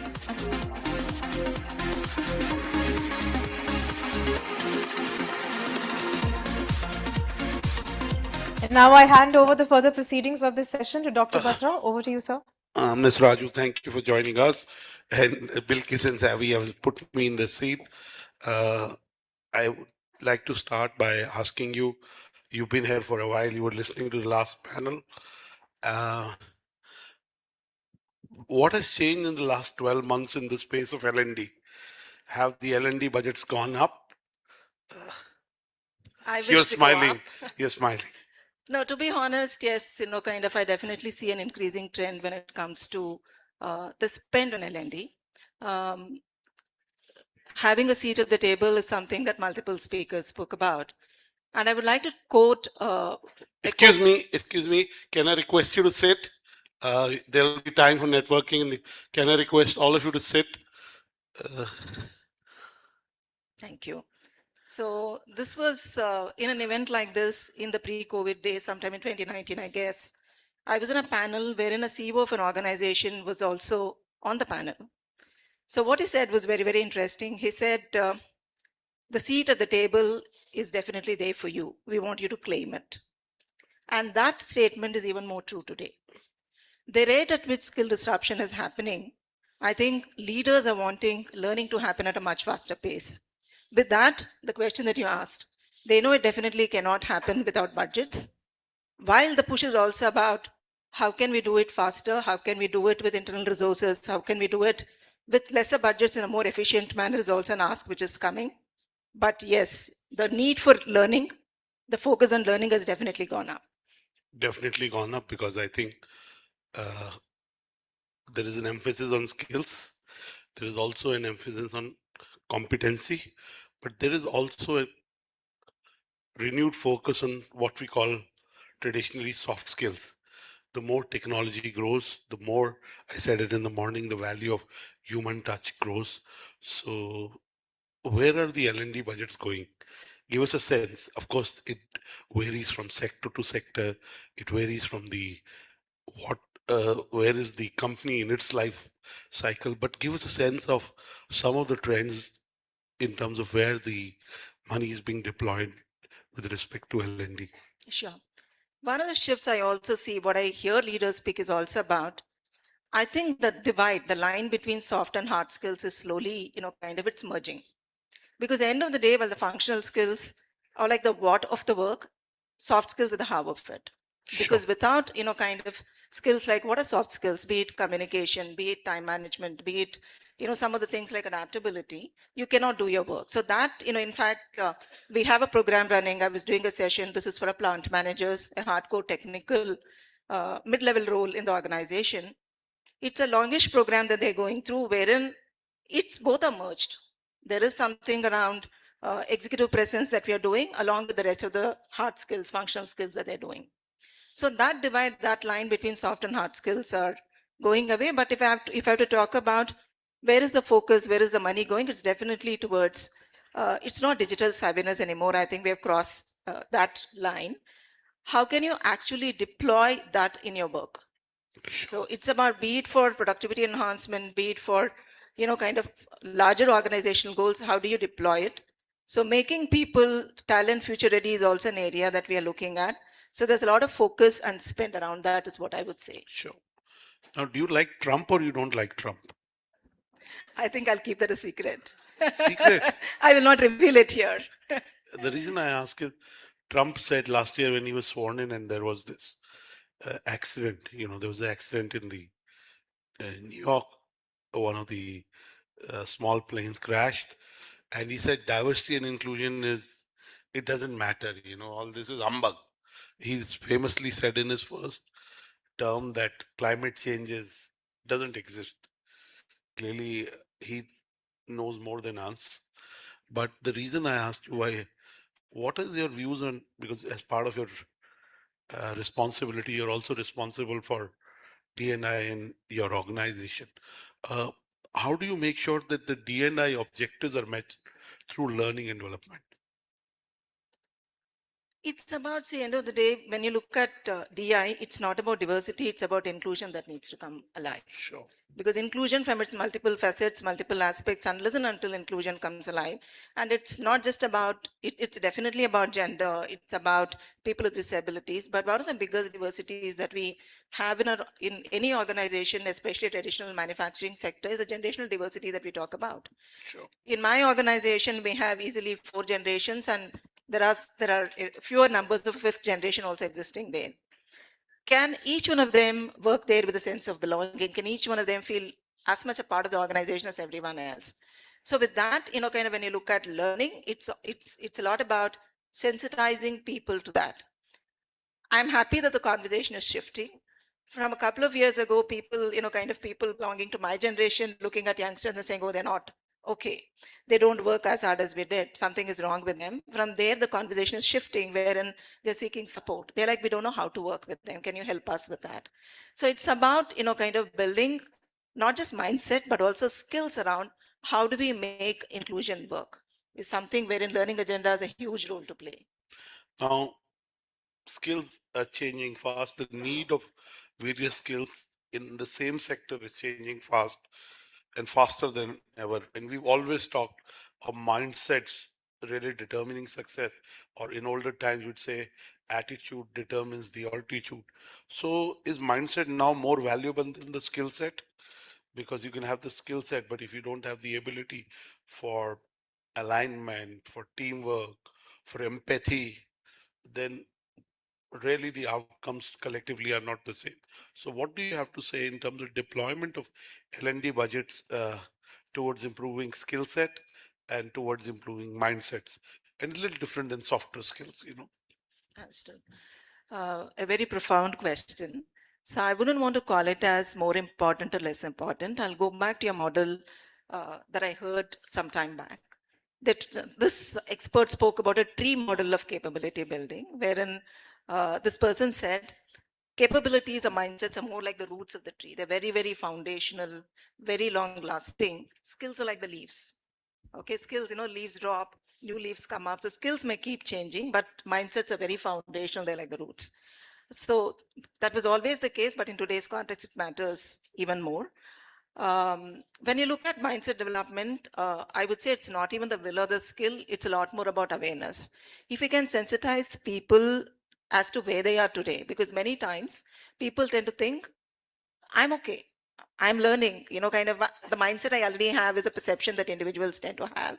If we can sensitize them to where they actually are, which is where one of the interventions that can really help is coaching. Because coaching is all about getting the person to know, where am I today, where do I want to go? It's very internal, very deep. And coaching for long has remained very elitist. Coaching is for senior leaders. It's through external experts. It's time and money consuming, has been how it has been all these days. And the industry has now started talking about how do we make it accessible for a larger pool of people. Youngsters need it as much as, kind of senior people. So in our organization, we have one of the largest coaching program, I could easily say, wherein it's still not for all, but a lot of a younger, high caliber talent have access to internal coaches. It happens in a very structured manner. It's over a certain period of time in a very structured manner. The internal coaches are certified. So because of which we're able to, kind of easily coach hundreds of people in a year. So coaching is one of the things that can really help when it comes to mindset development. And I also cannot ignore the role that people managers play. As long as they're able to, kind of display that mindset first, and also tell their team members what is acceptable, what is not acceptable. If learning is a mindset, you need to learn. Are you learning on a continuous basis? If quality is a mindset, I will not tolerate any sub-quality work. If that is going to be established very, very strongly at the place of work, I think that will help a lot with mindset development. Interesting. You talked right upfront about the gap, which is about generational gap. Now, there's a term that I used 20 years back. I don't know. I read it, somebody said it to me. It's about reverse mentoring, right? You clearly, we can learn from younger folks about how they think because we need to deal with a younger set of colleagues. We can learn about technology. We can also learn about a diverse way of approaching a certain issue, problem, solution. So, is reverse mentoring happening in organizations like yours? Definitely. So way back in 2019, we launched a first formal reverse mentoring program, but I also know that in an informal manner, it keeps happening across. Sure. So we looked at a certain set of topics at that point of time. One is definitely digital and data. We also looked at social media presence as one of the topics of reverse mentoring. So youngsters, kind of teaching seniors which are the platforms that they can use and how can they go about it. And it was very, very, kind of heartening when one of the very senior, kind of senior by age, senior by position leaders created his LinkedIn profile for the first time and also sent request to a couple of us. So this was a formal reverse mentoring program that was launched. We continue with that. So especially on digital data topics and also understanding millennial mindset is one of the areas that we do reverse mentoring. Well, that's the formal part of it. I think in today's time and age, uh, seniors reach out. When I say seniors, I'm meaning more by age. Reach out to youngsters to learn. And for instance, in the area of technology, a lot of my learning happens from the youngsters in the team. And even as I was, kind of looking at preparing for this session yesterday, I reached out to some of the youngsters saying, if you're speaking in this forum, what will you say? So the inputs that I got from them are very, very diverse and useful. So while formal reverse mentoring is one part of it, I think a lot of informal reverse mentoring has started happening across. I must tell you, since you're talking of age as a skill, and that's what yesterday I was a very young man. Day after tomorrow, it'll be his 81st birthday. He's built 2 companies. He's from advertising, Sir Martin Sorrell, and he's on 14th Feb, he'll be 81. And I met him almost 25 years back when I started Exchange for Media. And I can say last 15, 17 years. I've known him well where he sees me from a distance anywhere in the world, he'll catch me. And he's 81. And I haven't found any change in him. He's still so aggressive. He's still like chasing, business goals, so to say. So I think sometimes we say, of course, I also want to learn the new things. My, younger people think differently. Their mindset is differently. Their priorities are different. They have a different worldview.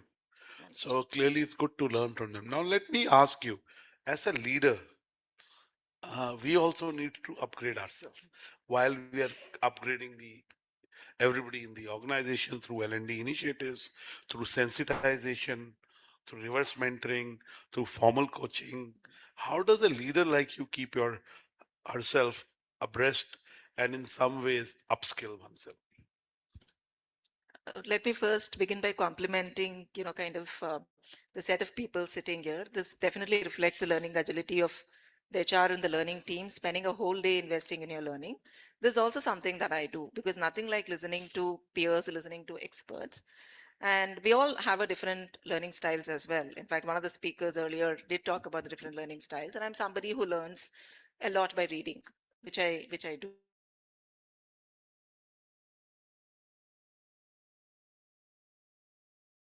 I continue reading a lot more by networking.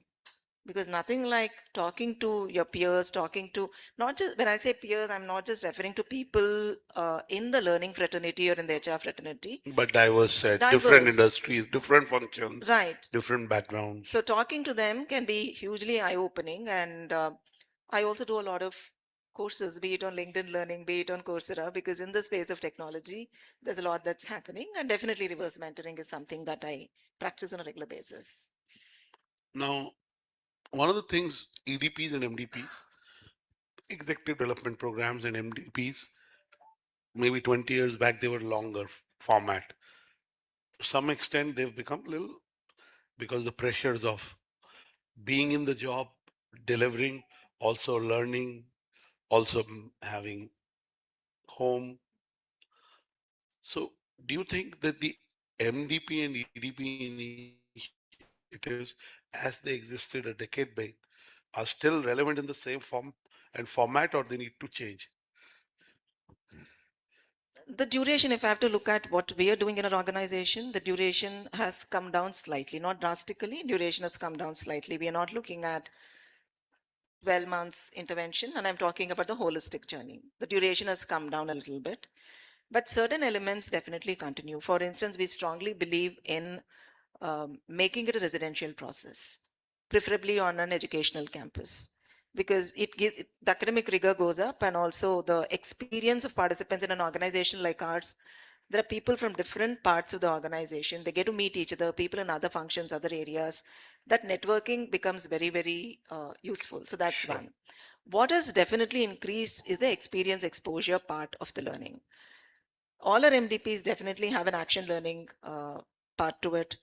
We had shadowing happening in one of our MDPs for very senior leaders, wherein they got to shadow some of our board members and executive committee members. So aspects like, and there's coaching as a part of many of these initiatives. At times, we also get them to act as mentors to youngsters in the organization. So multiple elements which have been incorporated into it. So the experience exposure part of the journey has gone up. But yes, with little changes, it still continues. Now, we are in an L&D forum. Give us some peek into the future over the next 12 to 18 months. What are some of the things that you already see, green shoots in terms of changes or a shift in L&D priorities? Build on those. Give us a peek into the future in the context of L&D. Right. A lot of things is going to change, while I also strongly believe, and it will continue. Some, for instance, classroom sessions are not going to go away 100%, but they've reduced, they will reduce a bit.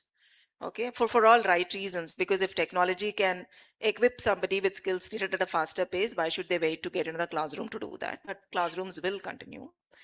A big shift that I also see happening is in the space of content creation, instructional designing, wherein technology can help you a lot. One of the speakers did talk about it. If it used to take months to develop a certain content, that can be done much faster today. And much lesser cost.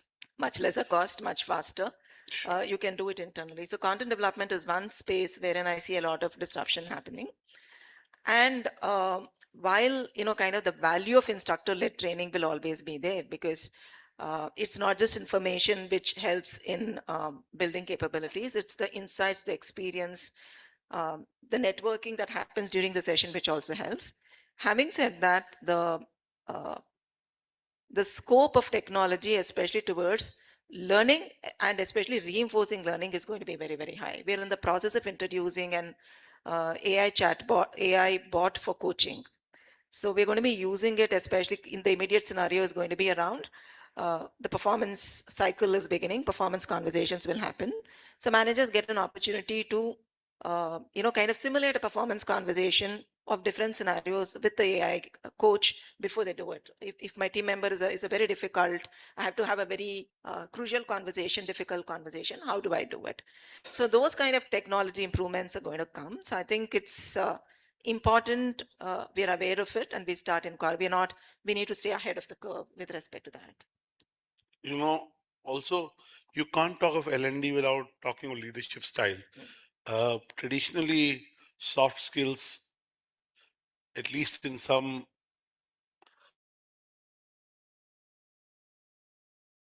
helpful. Okay, let me say that.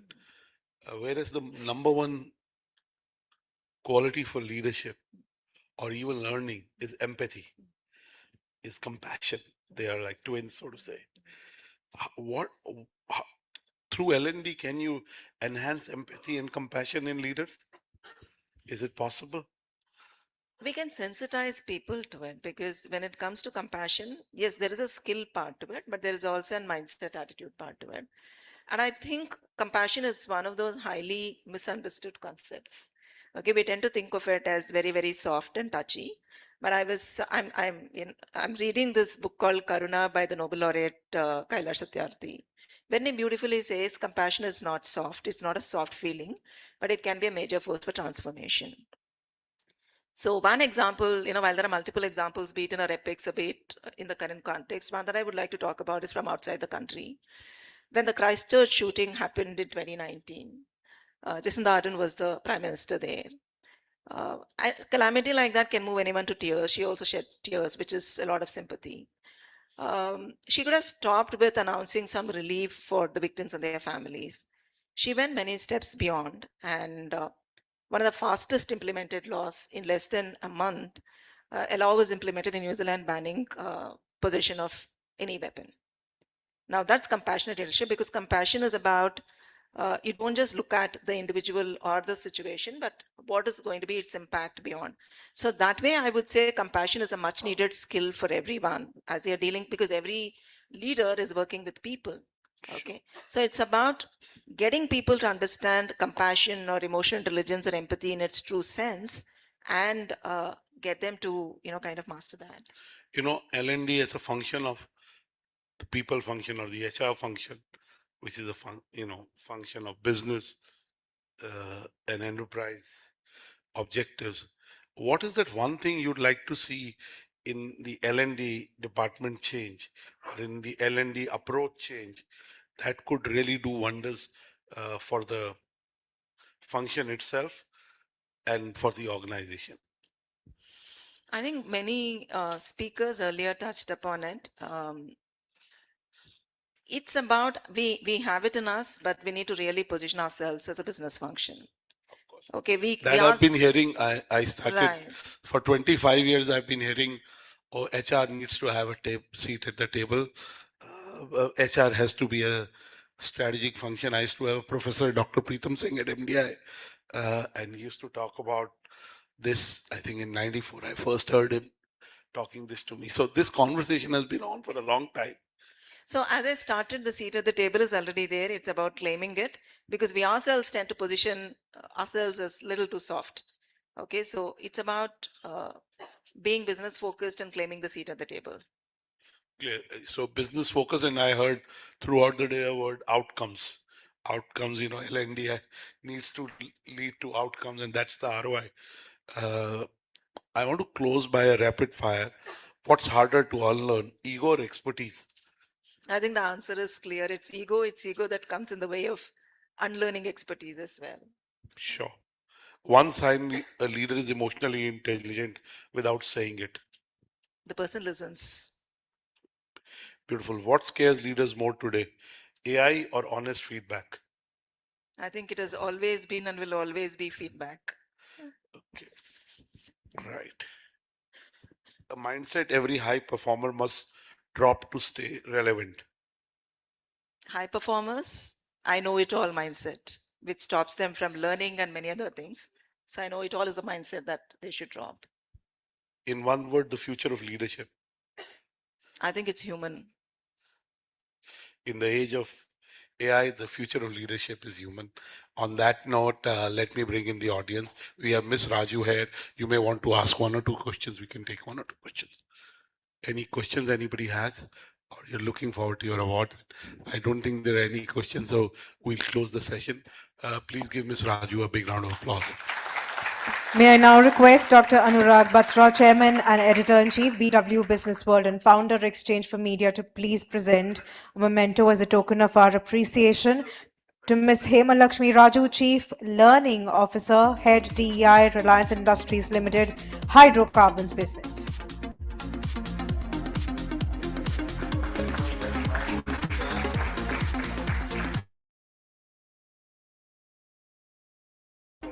for such an interactive fireside chat. Now, ladies and gentlemen, we move on to the evening keynote session. This is the final session of the day before we move on to the much awaited, much hyped award ceremony. The topic for this session is going to be the unspoken curriculum. L&D transforms into a strategic force through intentional communication. L&D leaders to speak the language of business outcomes. And our speaker for this session is Dr. C. Jayakumar, Executive VP and CHRO, L&D. Can we please put our hands together and welcome him up on stage?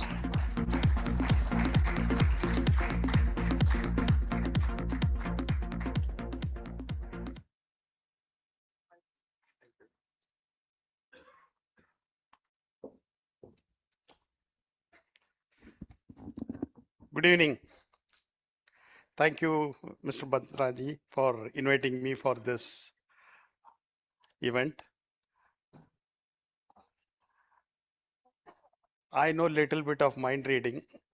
I could hear many of them saying, "Ayyo, one more session." It will be very short. I work for a company. I work for Larsen and Toubro. We also call it as Learning and Training Organization. L&T stands for.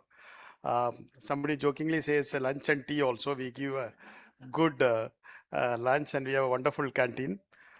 We have more than 18 physical training centers, right from LDA Lonavala, where we do the Leadership Development Academy, and we have CTA Mad, Mysore, and we have any specialized area, if you say Rail Academy, Tunnel Academy, a Safety Innovation School, lot of investment happens in training, and most of our people are recruited as graduate engineering trainees, and then they grow up the ladder, and today, including our, most of the board of directors and chairman are people who have joined us as a trainee. I have put in 38 years in the organization, joined us as a supervisor, and now today I'm the CHRO for the group. The topic is very interesting topic. Like somebody was telling, we are hearing seat at the table.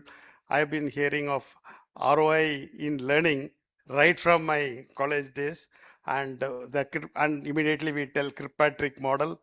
We look at the reaction, learning, behavior, and ROI, and we go to 3 steps, and the 4th step never done till now, and we keep doing it. But it's a now the whole situation has changed, and many of us, including some of our own, even in L&T, we are very busy conducting training programs, then evaluating the programs, making the training calendars, and in the whole thing somewhere we miss out what is that very we are focusing into. How do you move from an activity to capability? How do you move from programs to performance? How do you move from events to outcomes? That is the most. So we start with the end in mind. For example, we have our 5-year Lakshya program, where we look at next 5 years. You double your revenues, entering into new geographies, getting into new type of businesses. So the whole set of thing happens. Getting into the improving the productivity, so bringing in digital transformation, getting into the sustainability, ESG areas. So lot of priorities come there. So once that is arrived at, then we look at backward. If I have to reach there, I will take one simple example of, we predominantly do projects. For a project like Metro, we need a project director. So if we are having 10 projects and tomorrow in 5 years, I have to double my revenues, need not be 10 project directors. I'm taking only one sector project directors. I may require around, not 20, maybe require around 15, 16 project directors I may require, because the scale and size of the projects may move up. So I need that. Then if I look at today, how many of my project directors will retire within this period? Okay, so that moves up. So which is my pipeline? How do I get That is the final outcome, right? If I am not able to develop those people there, then the entire effort is gone. So we look at a project development academy, right from the entire hierarchy of people. We look at each level, who are the top talent performers, look at a key, design the program at a progressive level, and we don't focus predominantly into, I strongly believe learning takes place as 70-20-10. 70% of the thing happens actually at the job, 20% during interaction and with other mentoring, coaching, etc. And actual 10% is the real input of learning and development or things which we give. So when you are designing a training program, it is not just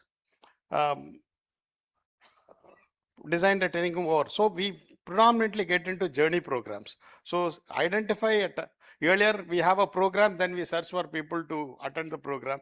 Today we identify the people and then design what is the program required, what is the journey which we have to take them through, then put them through a journey program where there is a actual on the job stretched assignment is given, coaching and mentoring is done, there is a other inputs are given, and in addition to that where you are giving the educational inputs also.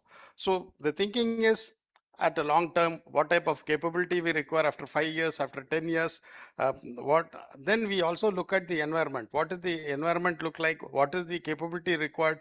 What our competitors are doing? So taking all these things into account, we form the entire thing. Next, most important, I feel, is the culture is one important aspect in terms of learning and development. How the whole learning is seen as an investment or as an expense. So in L&D, when I look at it, it is, I have never seen L&D budgets cut at all. Whatever may be the investment, so much of thing happens. L&D is the first priority. Nobody talks about whether it's a capex investment or our revenue budget part of it. It is given. Same way, I find a lot of leaders coming and spending time with the participants. Not that you just call them for an inauguration. Most of them come and go, but I find them stay there, interact with the participants, and I have a lot of internal faculties that enhances the whole learning experience of the people, and it's more relatable. How do you bring internal talent, internal facilitators into the program? That also is a very important aspect. We also started the professor of practice. So if an internal person comes and handles a training program, we give some points to them, and that points can be used for their going for a program or for reimbursement and for any international programs, or even to do a program from Coursera and etc. It can be done. So that is also, we try to maximum to do this. And we strongly feel that today, looking at the India growth story, or looking at the availability of jobs today, our order backlog is more than 7.5 lakh crores. One thing which can stop organization like L&T or Reliance or whichever big organization will be the availability of talent. So it is the L&D people have a strong responsibility of identifying what type of talent required, how do you plan, and identifying them at a very, very junior age, right from GET, from at the level of executive or the starting person or manager itself, identify them, put them through a fast track and see that they reach. Our one more target is, today when I look at my general managers or vice presidents or even executive vice president, almost some are there in the age of 52, 55, and somebody is almost in that. So how do we bring them at the age of 40, 45 to that level, so that they have a 10-year runway to look at it. So that is another area which we are focusing on putting it together. As Madam was talking about AI, it is creating a revolution part of it. And content, if you look at tools like Notebook, LLM, and etc., you just load anything and your ChatGPT is ready. You can prepare a presentation, you can prepare a quiz, you can prepare a training material. So it is changing in a such fast pace. So I strongly look at L&D as a strategic enabler. He is a person who builds the organization tomorrow, and definitely you are at a very, very prime role, taking the not only your organization to the future, also the nation to the future. Thank you very much for the opportunity. Before I stop, let me give advance congratulations to all the teams which are winning the award today. Wish you all the very best. And whoever is not getting the award, wish you the next time. Thank you very much.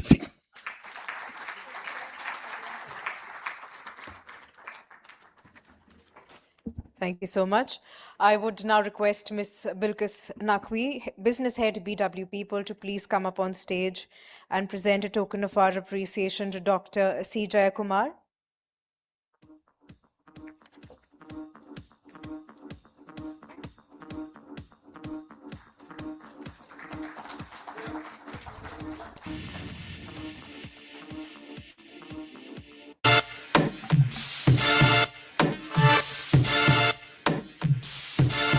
Thank you.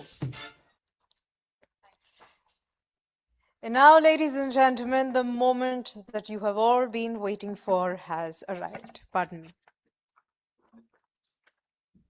We are moving forward from the compelling discussions that we witnessed today to the evening's celebration. I welcome you all to the second edition of BW People L&D Excellence Awards 2026. Can we please put our hands together? Thank you. Today, we have gathered here to celebrate and honor the trailblazers in the L&D space, the pioneering teams and leaders who have demonstrated exceptional commitment and dedication towards designing effective and innovative learning and development strategies. I would once again like to thank all of our partners for today. Our education partner, KJ Somaya Institute of Management, our event partners, the Thick Shake Factory, Joy Travels Private Limited, Realty Plus, Exchange for Media, IWM Buzz, Impact, Pitch, Fandrum, and Beanley Coffee. Just to let you know, today's award ceremony is being streamed live across all BW Business World platforms, including our social media channels and on www.bwpeople.in. Join the celebration of the evening by using the hashtag BWL&D Excellence Awards. It's different from the morning. I'll repeat it once again, hashtag BWL&D Excellence Awards. BW People bring the latest insights of learned CEOs, HR leaders, recruitment and staffing firms, HR tech providers, HR solution companies, government skilling organizations, and NGOs. The community caters to freshers, job seekers, employers, employees, policymakers, service providers, the job market, and everybody in the HR ecosystem. Could I request the BW team to play the community audiovisual to give us a sneak peek into the world of BW People?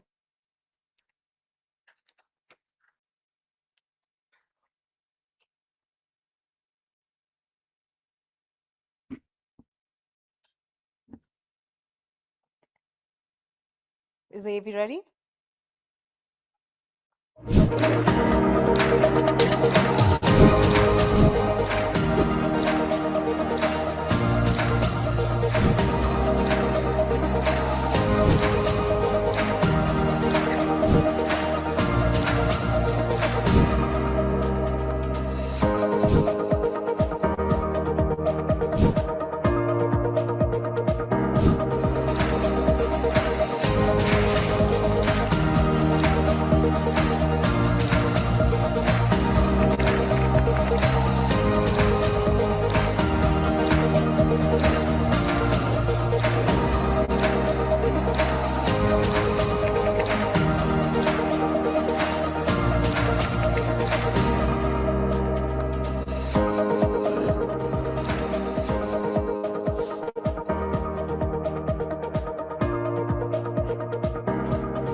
big thank yous to the 62 presenters who went to such trouble to prepare their submission. The passion, time and hard work that has been invested into your programs is clearly evident, and this has been rewarded by the metrics that you gave to the jury, identifying the success of your programs, both internally and flowing through to your customers. Well done. I gave particular kudos to those companies who have incorporated self-regulation and other well-being practices into their programs. Your people are your most important asset on your balance sheet. And looking after their physical, mental and emotional well-being, and not just their workplace skills, is guaranteed to reflect on your company's bottom line. 2, to the Business World magazine team, it has been so committed. I first heard that I was going to be on this jury in June last year, so that's 8 months that they have put towards making this award and the event as professional and as thorough and as structured as it could be for both the participants and the jury members. So thank you. Last but not least, to my fellow jurors, a more diverse corporate background and wealth of experience I haven't come across in the one place. And I feel truly humbled to have been invited to join you this year. My congratulations to the award winners. I can't be with you there in person, but I'm definitely there with you in spirit as you receive your award. Congratulations. It's been a pleasure to be part of jury for Business World L&D Excellence Awards 2026. This year we saw an overwhelming participation through the number of nominations we received.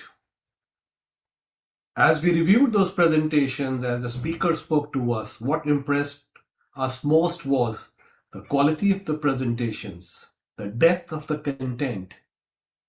That was really awesome.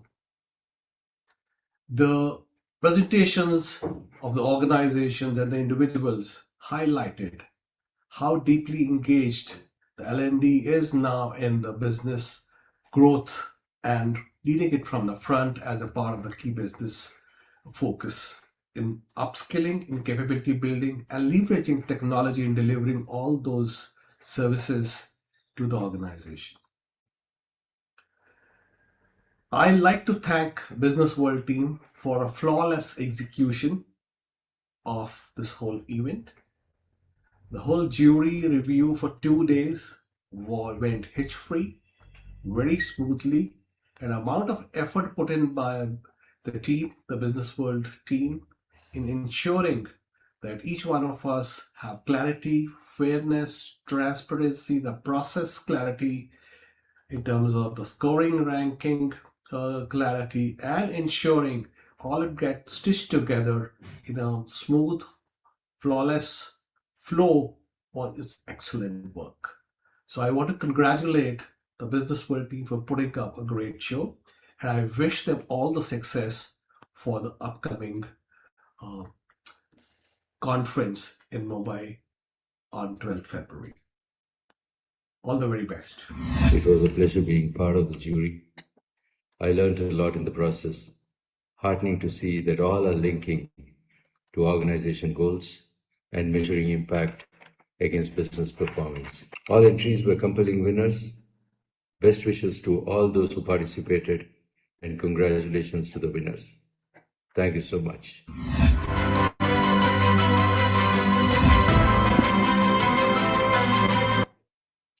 Ladies and gentlemen, a huge round of applause for our incredible jury members of the second edition of BW People L&D Excellence Awards. It has been a tedious process judging the winners for these prestigious awards, but now we are ready to announce the winners. Before we start the award ceremony, I would request all the winners to get down from the left side of the stage for the team or the individual photos, and request all the winners to stay till the end for the group photo or for our editorial coverage. Now, throughout the morning, I have been requesting all of you to please show a lot of energy, put your hands together and clap for the speakers who've been coming up on stage. But this time, it's you. You are the one who are going to be coming up on stage. So I'd really request you to keep the energy through the sky and Clap for yourselves or for your peers so that you can feel like a winner when you take away your prize. And now let us officially commence with the award ceremony. To do the honors, may I please invite our presenters up on stage. First, please put your hands together and welcome Dr. Anurag Batra, Chairman and Editor-in-Chief, BW Business World and Founder, Exchange for Media. Joining him is Miss Hemalakshmi Raju, CLO, Reliance Industries Hydrocarbon Business, and Miss Priyanka Patil, KJ Somaiya, Institute of Management.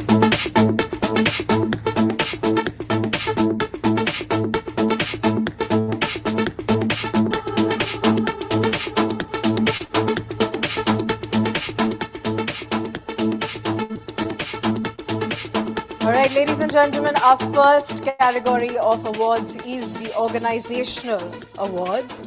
And our first subcategory is innovative learning techniques. And the winner is NTPC.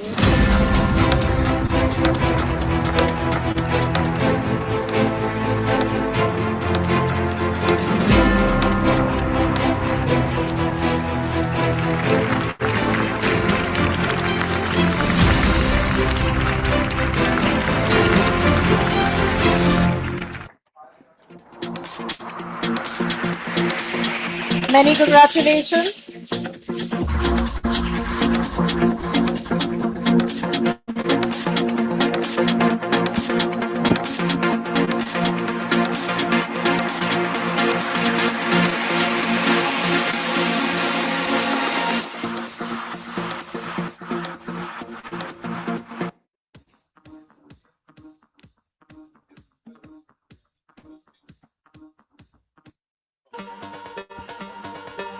Many congratulations. Our next subcategory is Best Digital Learning Transformation Program. Our awards have been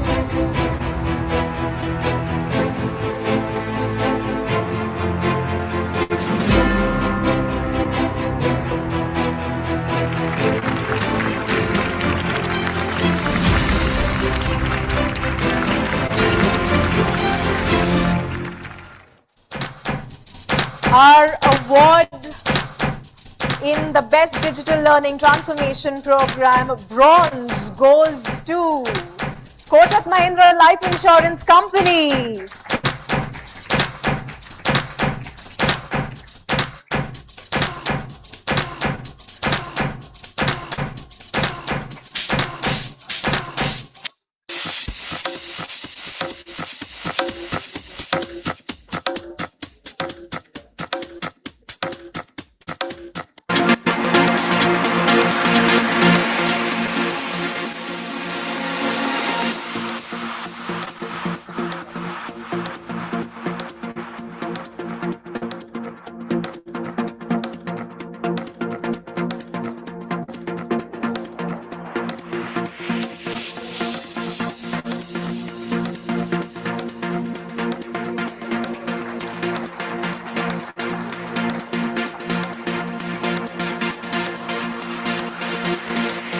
Many congratulations. Our next award is the Silver Award and it goes to Pernod Ricard India.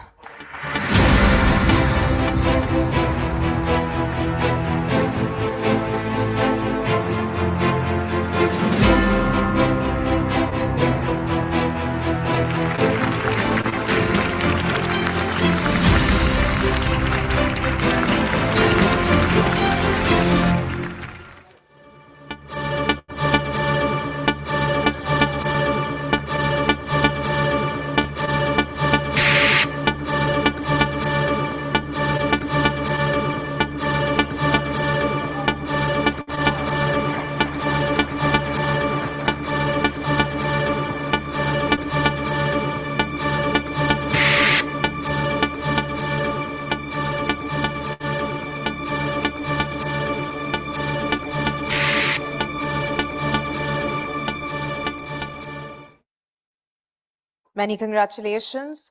Our next silver award in the Best Digital Learning Transformation Program goes to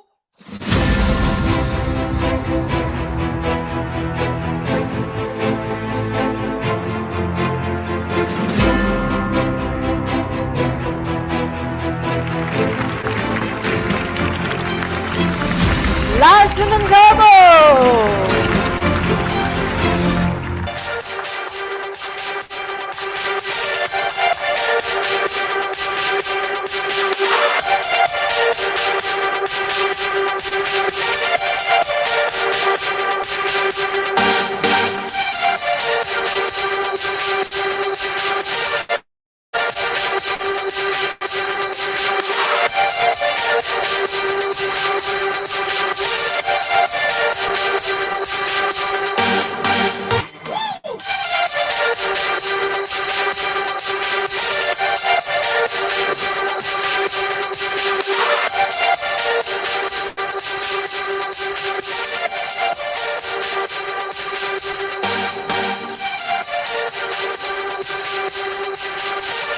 Many congratulations.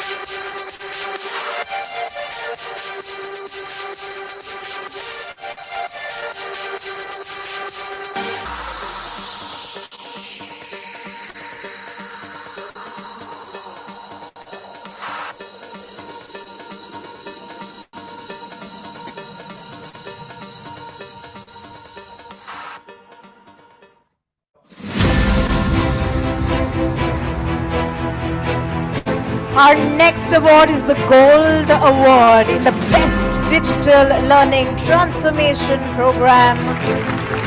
And the winner is Kempegowda International Airport, Bangalore.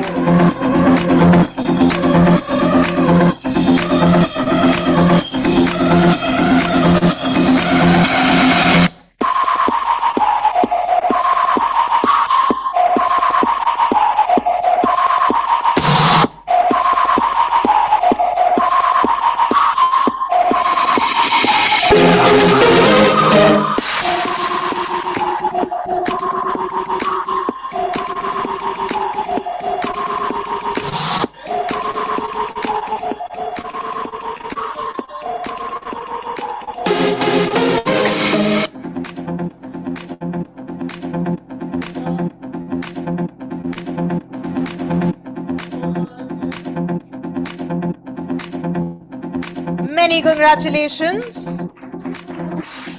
Now, ladies and gentlemen, our next Gold Award for the Best Digital Learning Transformation Program goes to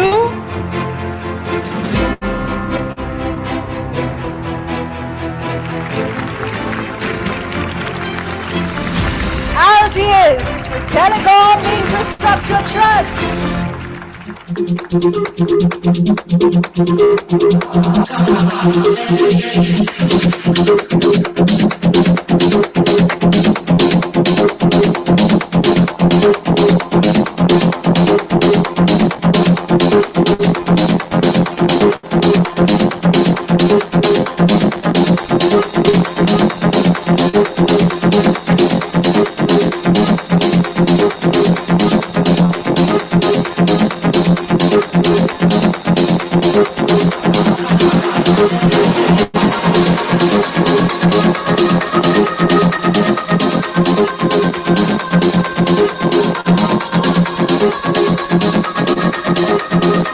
Many congratulations, Team Altius. And now, ladies and gentlemen, our final Gold Award in the Best Digital Learning Transformation Program subcategory goes to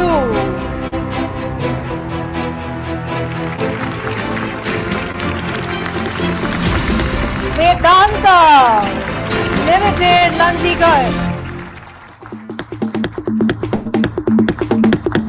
Many congratulations to Team Vedanta.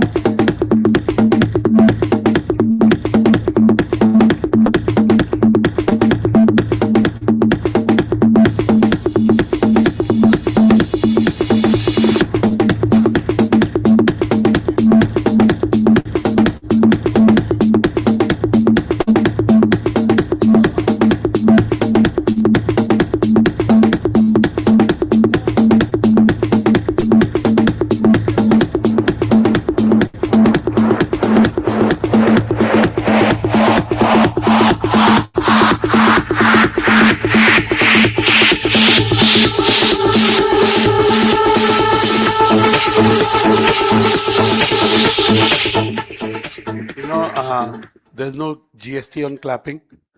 There's no GST. These are your friends, colleagues. They could be your future co-workers. They could be your boss. So please give them a bigger round of applause. They say that applause is karmic. The more you make it for others, the more it comes back to you. And as I said, clapping is good for heart muscles. So if you haven't gone for your walk, it may be a way to give back to your body, huh? So can you applaud louder for all the winners? Thank you so much. Really appreciate it. Now, ladies and gentlemen, we move on to the next subcategory, which is Best Leadership Development Program.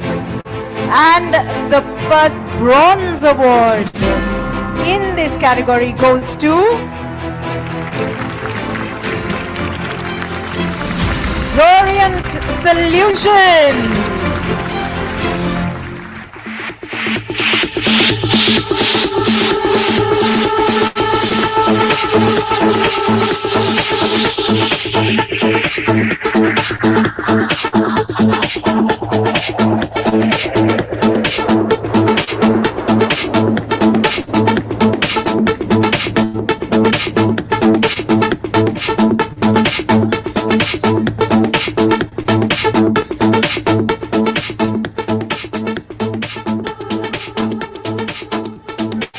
Many congratulations, Team Zorient Solutions.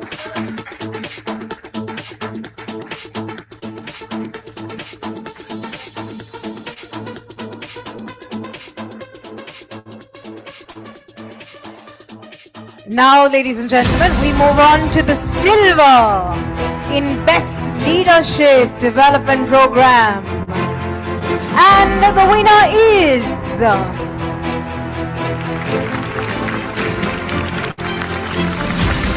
Kempegowda International Airport, Bengaluru.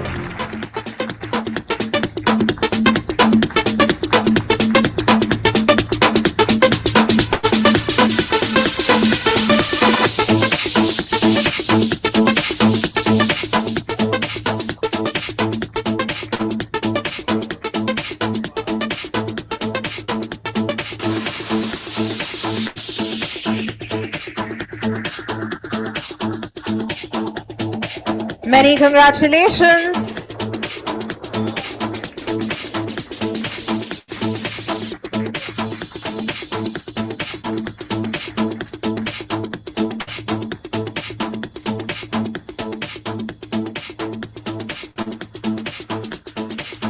Thank you. Our next silver award for the Best Leadership Development Program goes to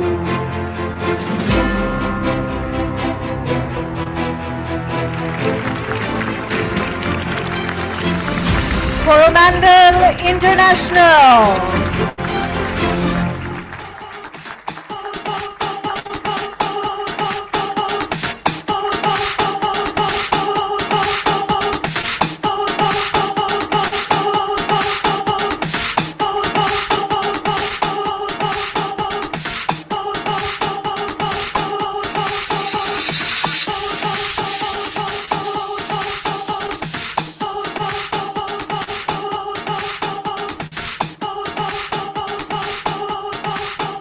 Many congratulations.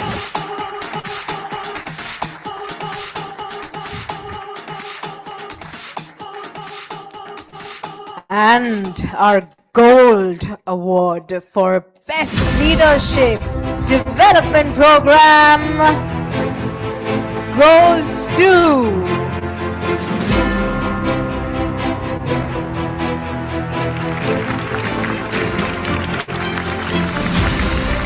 the Oberoi Center of Learning and Development.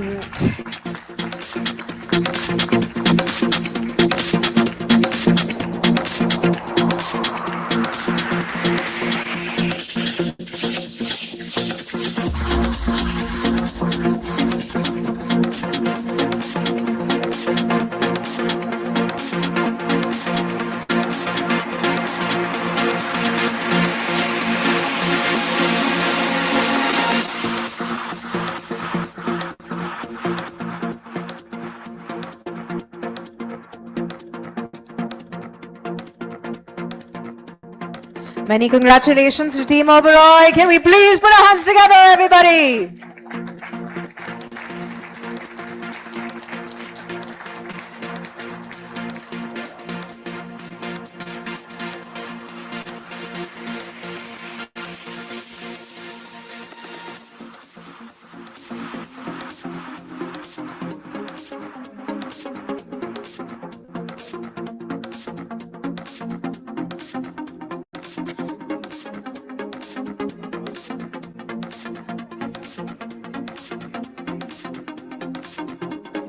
Thank you so much.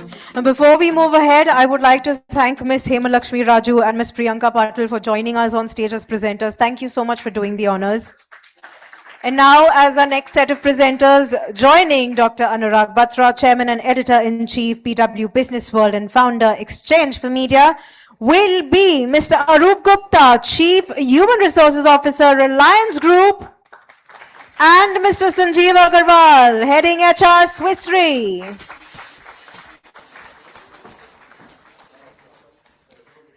We are continuing with the organizational awards, and our next subcategory is Best Technical Training Program. And the silver award goes to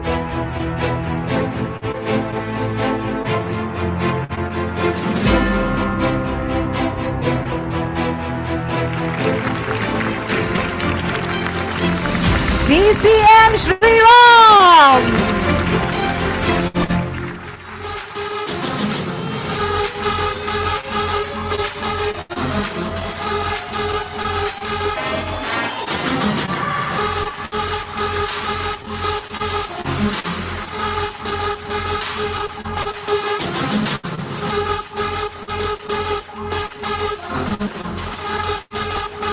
Many congratulations to DCM Shri Ram.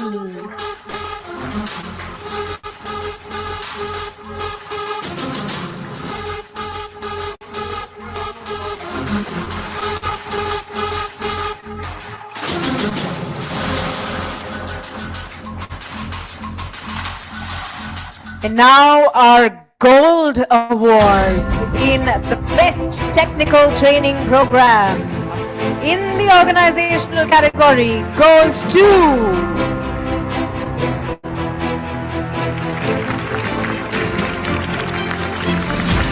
Godrej Enterprises Group.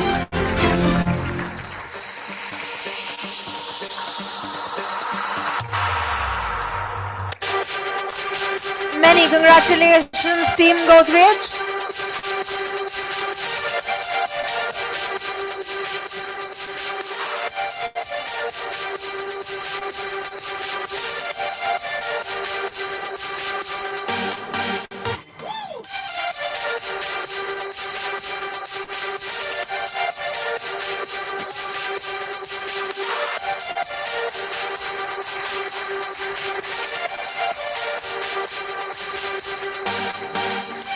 Congratulations. Now, before I invite our next winners, let me bring to your attention, winners, please come up on the stage from the center that you see the steps, rather than the side. We'd like you to be the center of attention, so use the center steps. All right, now we move on to our next subcategory, which is Best Use of AI in Learning. And the silver award goes to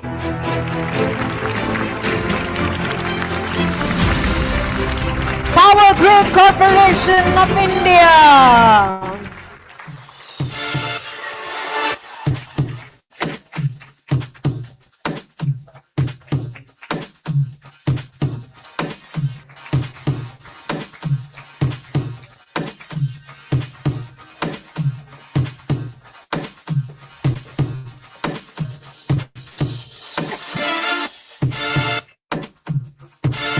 Many congratulations, Team Power Grid.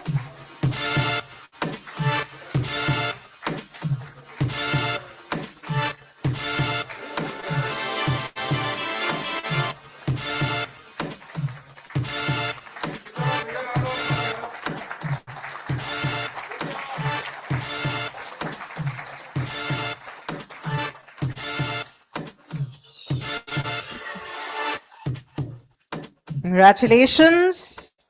And now, our Gold Award in the best use of AI in learning goes to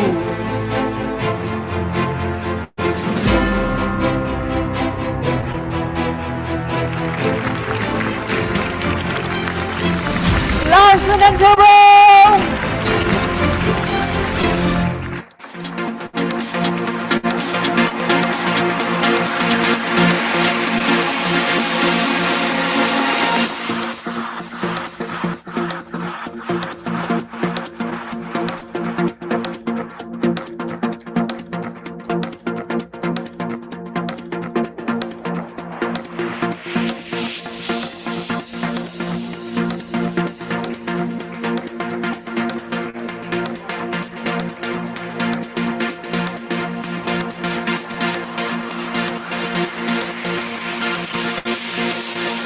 Many congratulations.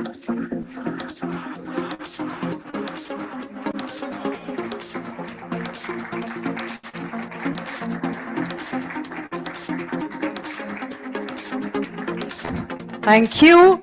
Now, ladies and gentlemen, moving on to the next subcategory, which is best use of simulations or virtual environments for learning. And our gold award goes to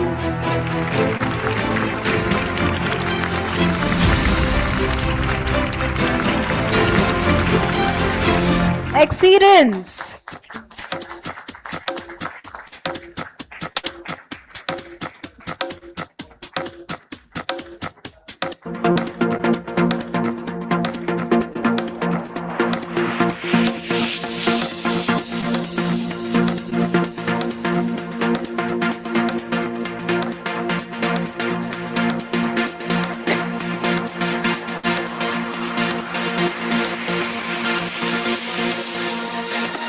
Many congratulations. Moving on to our next subcategory, which is best use of blended learning commercial sector. And the silver award goes to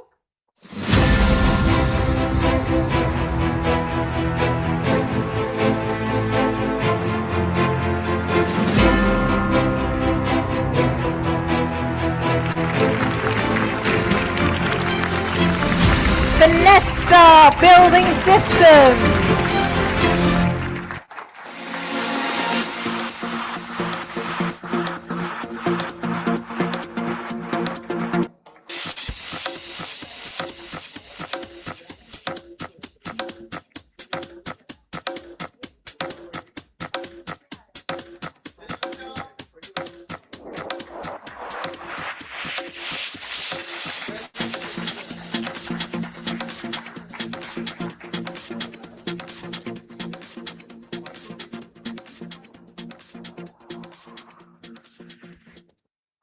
And now our gold award goes to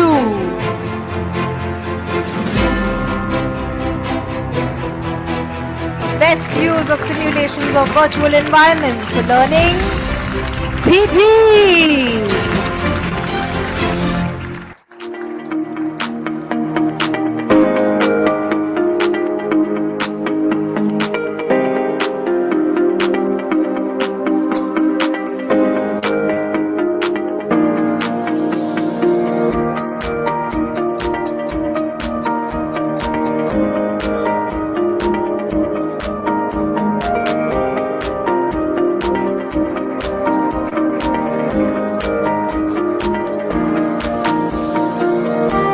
Many congratulations.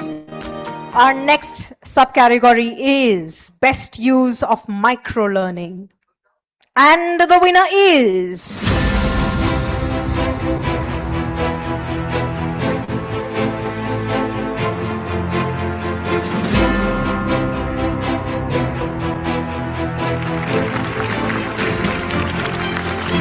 Havas India.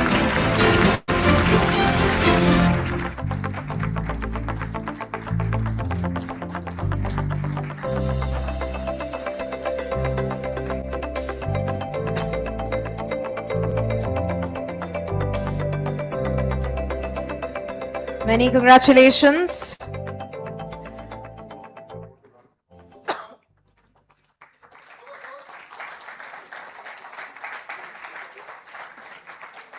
Moving on to our next subcategory, which is Best Sales Training Program. And the Bronze Award goes to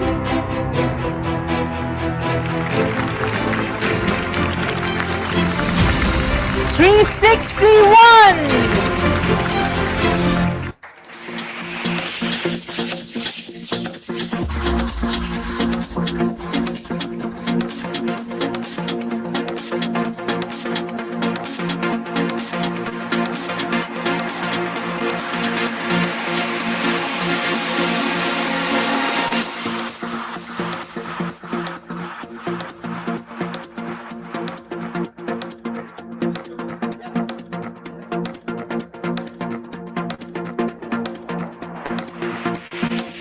Many congratulations to the whole team.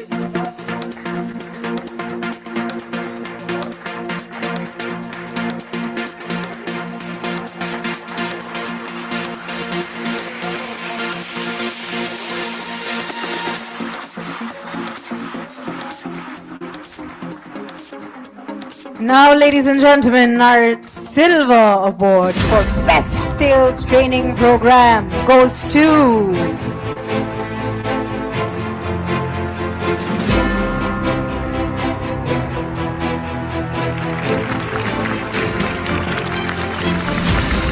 Generali Central Insurance Company.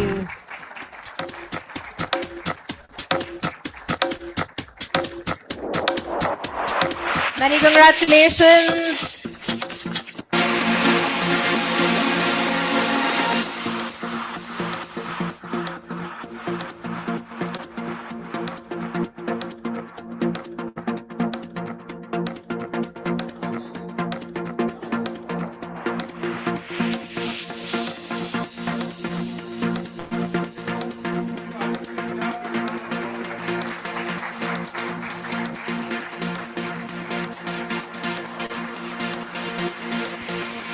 And now, the Gold Award for Best Sales Training Program goes to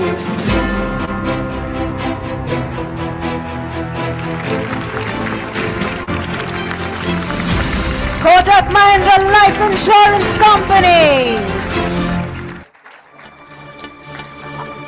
I would request all of our winners to please remember to remain behind for a group photo that will go up on our editorial.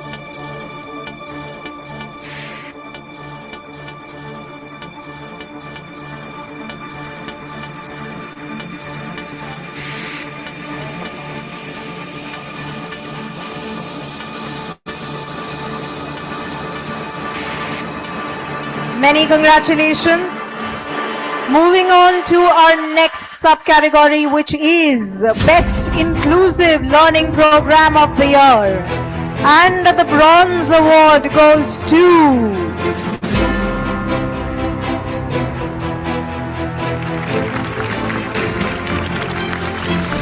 Capgemini Technology Services.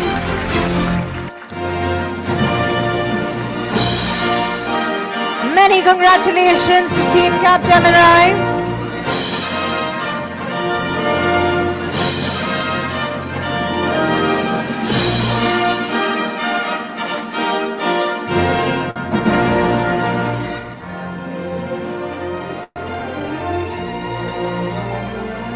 Ladies and gentlemen, please put your hands together.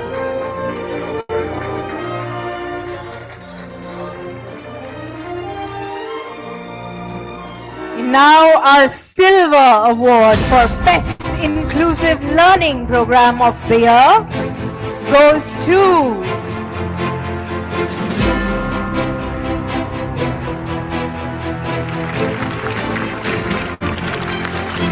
Abbas India.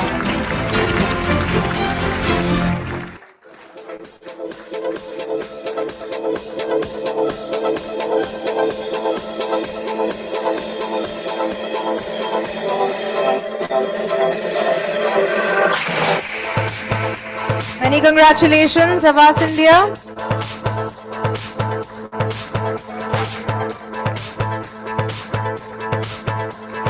And now our Gold Award in the Best Inclusive Learning Program of the Year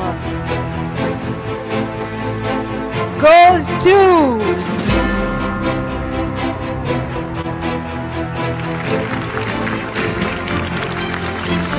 Generali Central Insurance Company.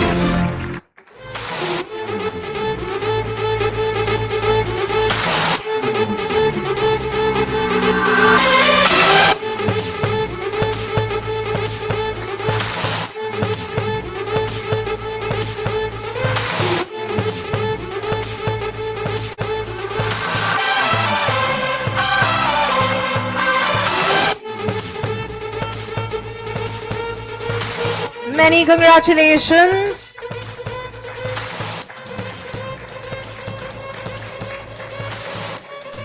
And now our next Gold Award for Best Inclusive Learning Program of the Year goes to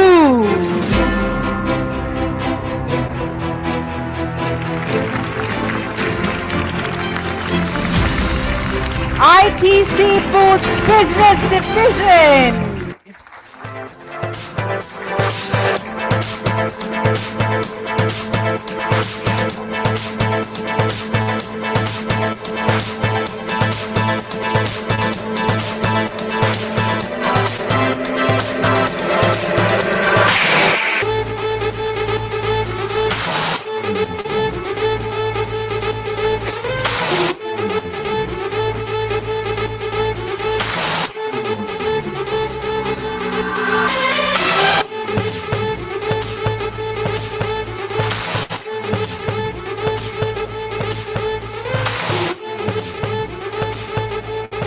Many congratulations, Team ITC.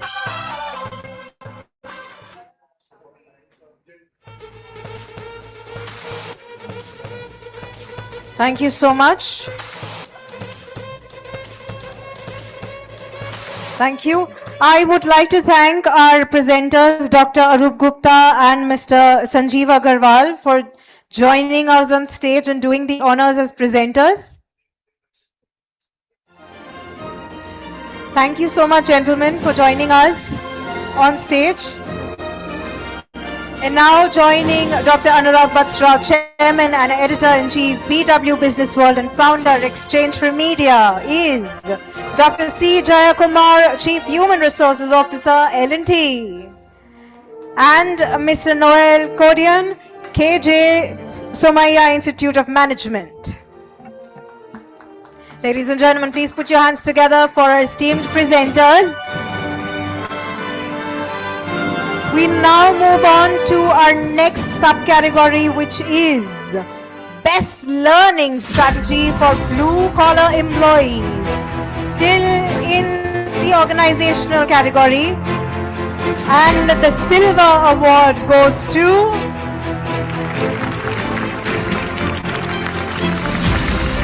Compass Group India.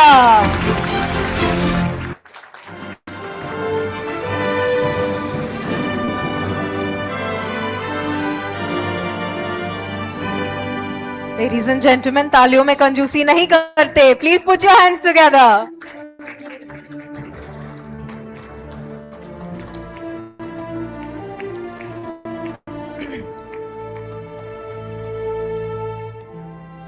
Many congratulations to Team Compass Group.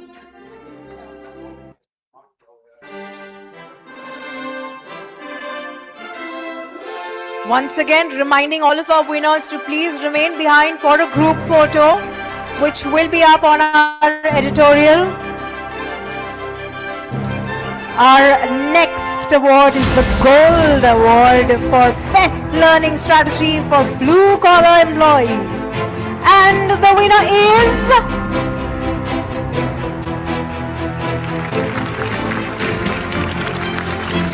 Reliance Power.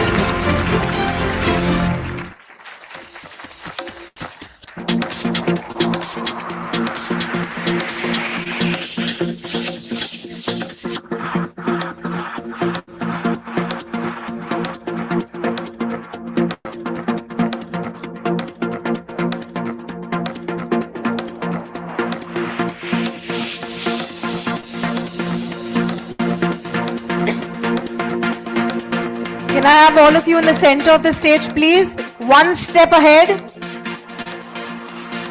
Can I have all of you take one step ahead, please?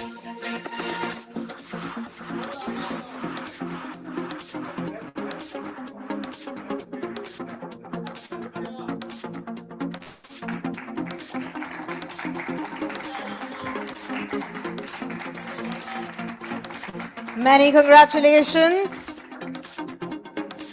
Now we move on to the final subcategory in the organizational awards, which is Best Learning and Development Strategy. And the Bronze Award goes to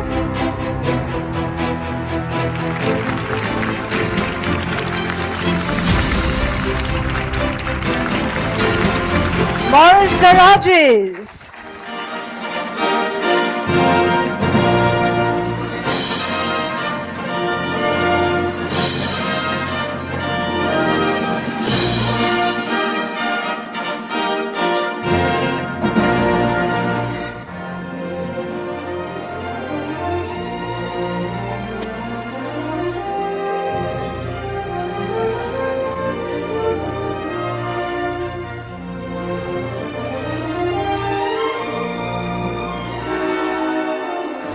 Many congratulations. Now we move on to our next award. In the Best Learning and Development Strategy subcategory,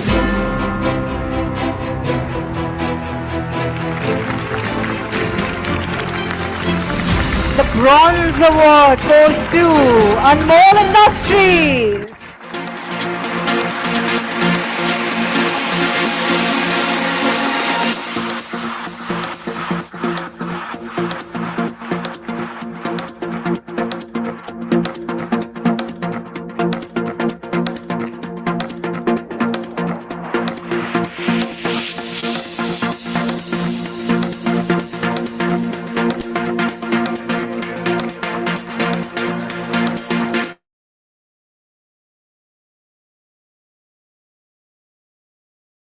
Congratulations. Our next Bronze Award in the Best Learning and Development Strategy subcategory goes to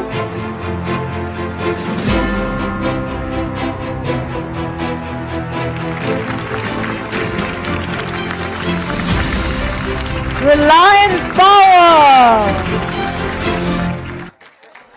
Many congratulations.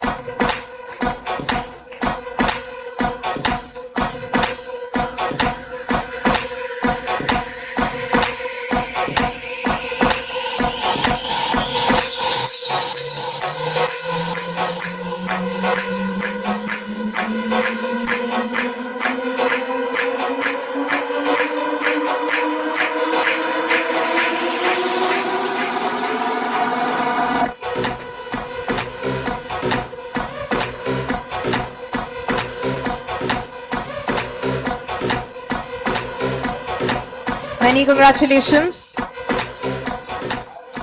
Can everyone take one step to the right? Everyone, one step to the right, please. One step to the right.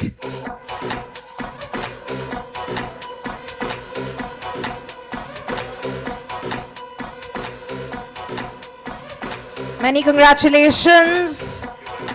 And now we move on to the Silver Award in the Best Learning and Development Strategy subcategory.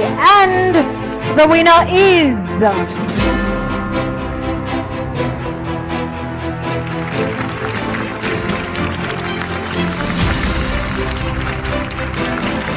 Vedanta Transforming for Good.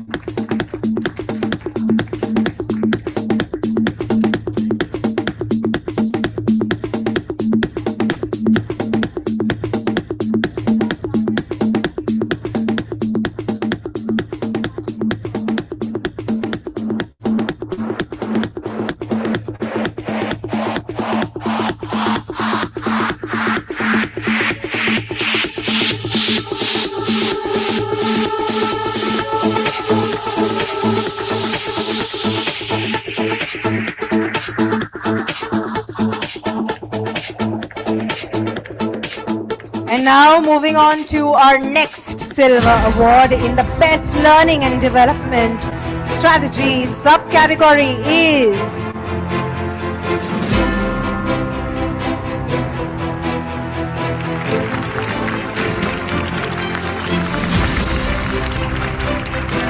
Novo Nordisk. Novo Nordisk Service Center, many congratulations.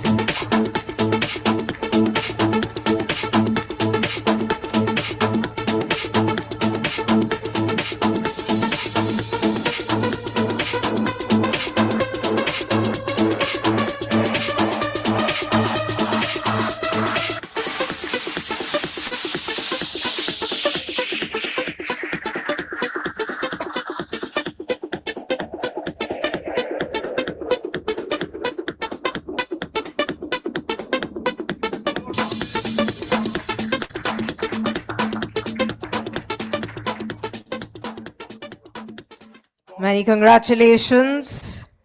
And now our next award in the Best Learning and Development Strategy subcategory.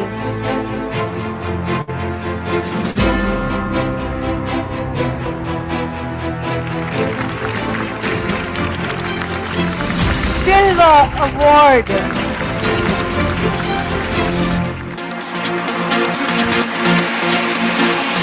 We all ready?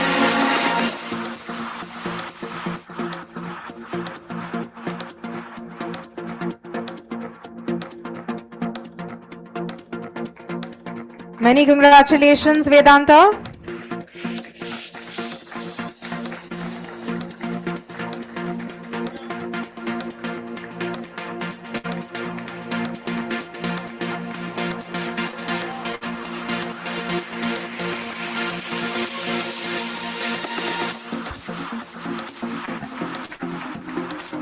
And now our gold award in the Best Learning and Development Strategy subcategory is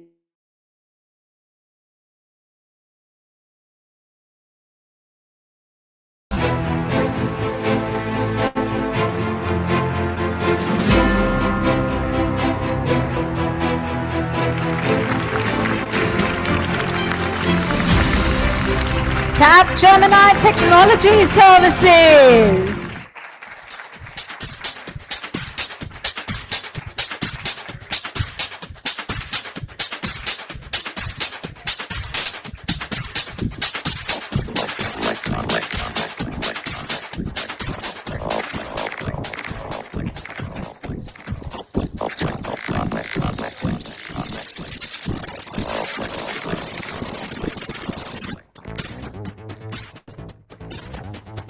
There's a lot of silence in the room.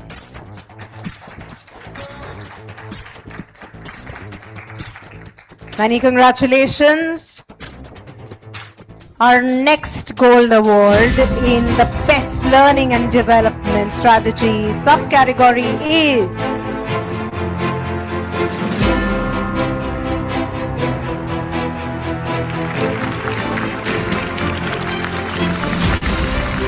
Broadridge. Many congratulations, Broadridge Financial Solutions.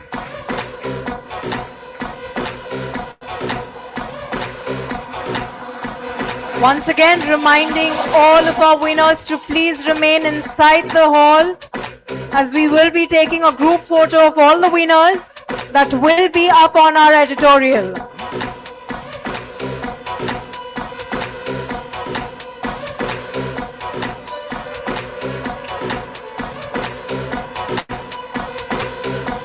Many congratulations.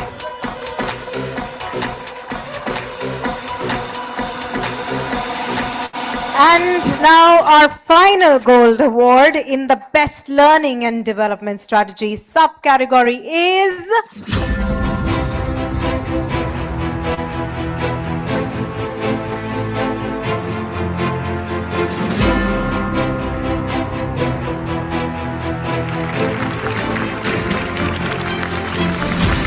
Exceedance. Many congratulations.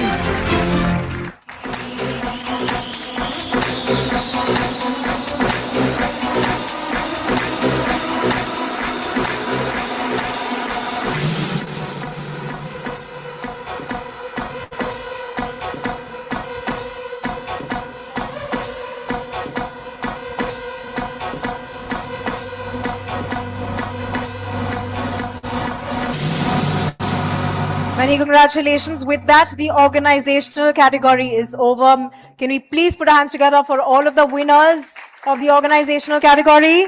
We now move on to... Just one sec, dude. I'm here because this is our youngest community, still has a long way to go. And the team at BW People does a fab job. Bilkis, Ashish, Savi, Abdullah, and there is Shibul back in Delhi. He's not there. Their core only dedicated to it. So please give them a big round of applause. And I'd like to call Bilkis. Bilkis leads this community. So why don't you come up on stage, Bilkis? I'm here because, I had a choice to go to Hyderabad for another event or go back home. I decided to be here, and after this I'll go.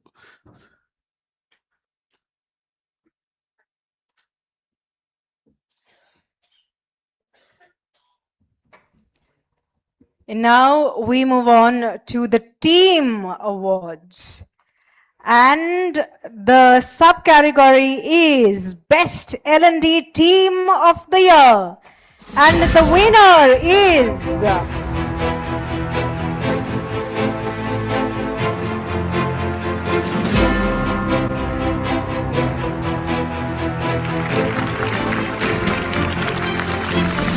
the overall group. Requesting Ms. Priya Agarwal, Ms. Apurva Mishra and team to please come up on stage. Many congratulations to team, the overall group.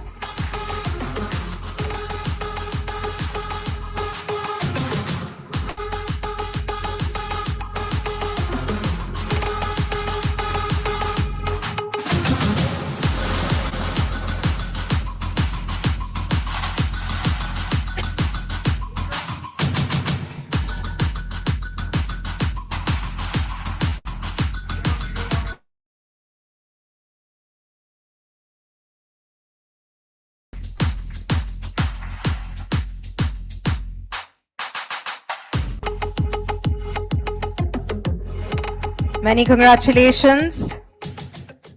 And now, ladies and gentlemen, we move on to the individual category, and the first subcategory is L&D Rising Star. And the L&D Rising Star is Sagar Prasad Devasthali. Many congratulations.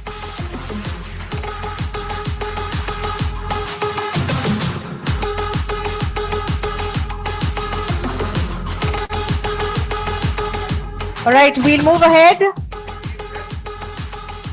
He's here, I think he's outstanding as I was in class, but he's here and we'll re-announce and get him.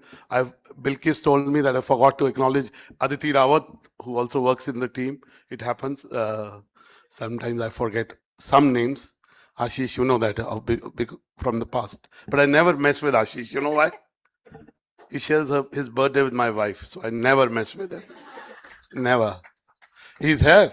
Sagar is here. So give Sagar a big round of applause.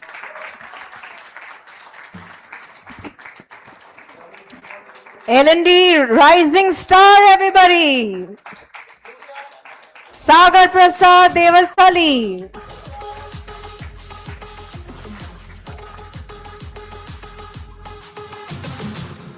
Many congratulations.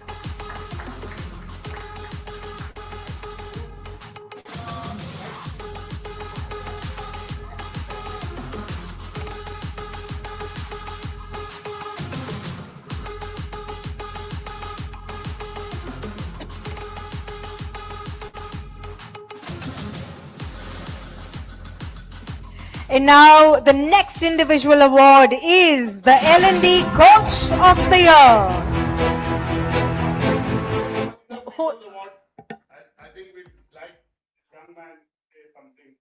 Yes, please. Would you like to come to the podium, or should I get the mic to you? Can I have a mic, please?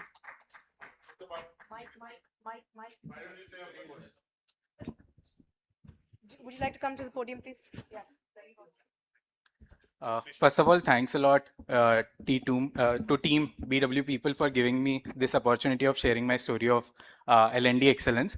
And this award is as much my teams, the L&D teams at ITC Foods as mine. And it was possible because the managers believed in me, gave me an opportunity to work on paradigm shifting L&D interventions in my journey of last 5 odd years at ITC Foods. And thanks to my amazing colleagues also, and thanks to the team here again.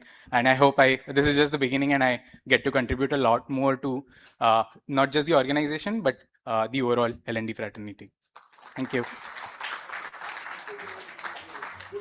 Once again, many congratulations.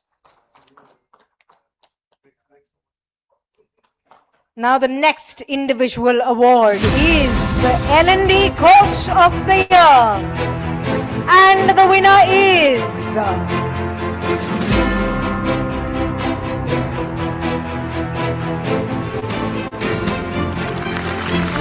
Sandeep Jain. Value unlocked.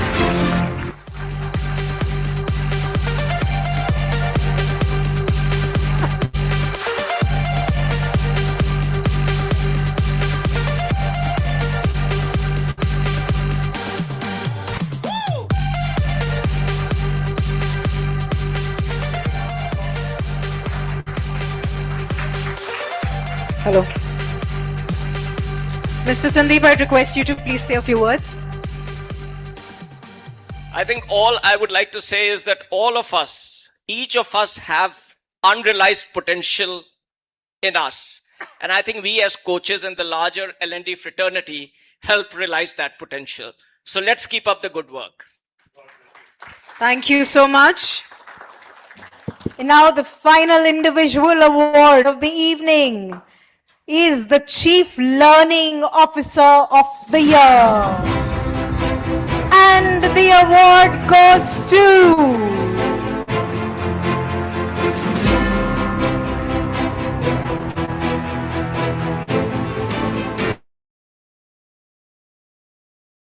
Raju from Reliance Industries Limited, Hydrocarbons Business.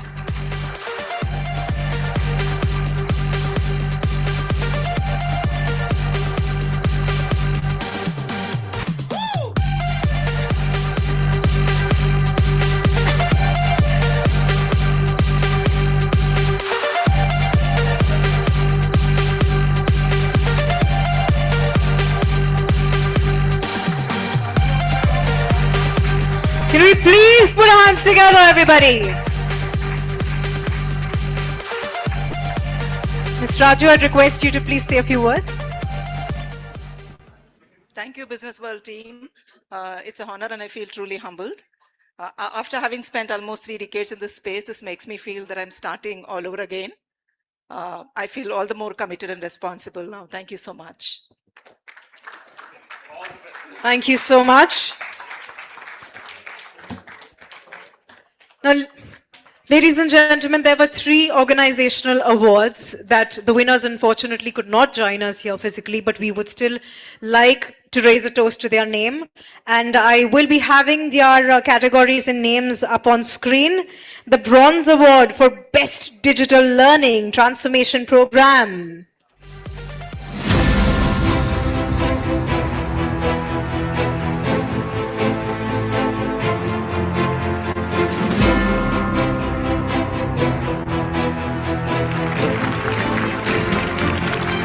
Goes to Dabur India.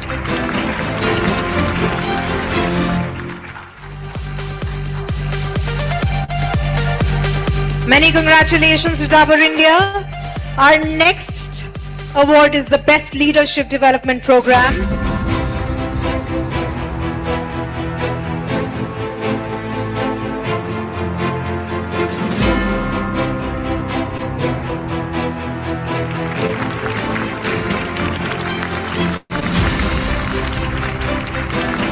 And the winner is Delta Capita. Many congratulations.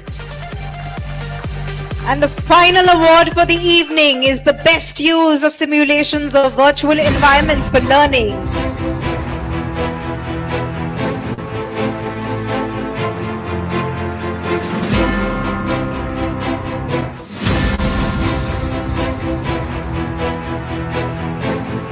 And the winner is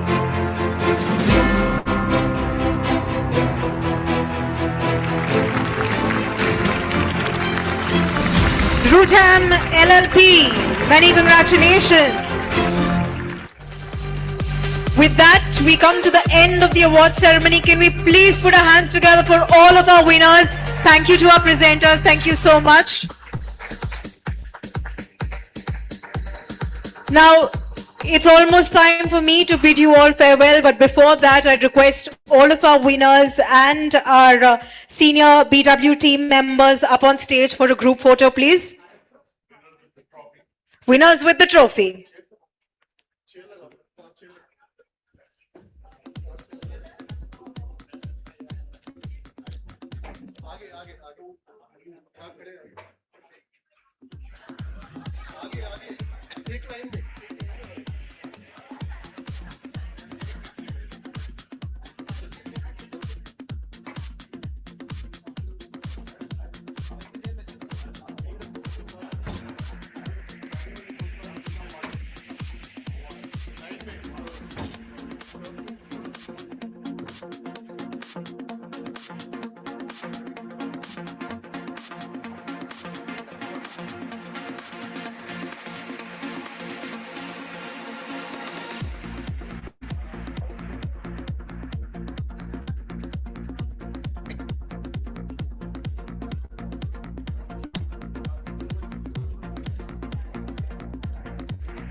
Once again, requesting all of our winners with your trophies, please come up on stage.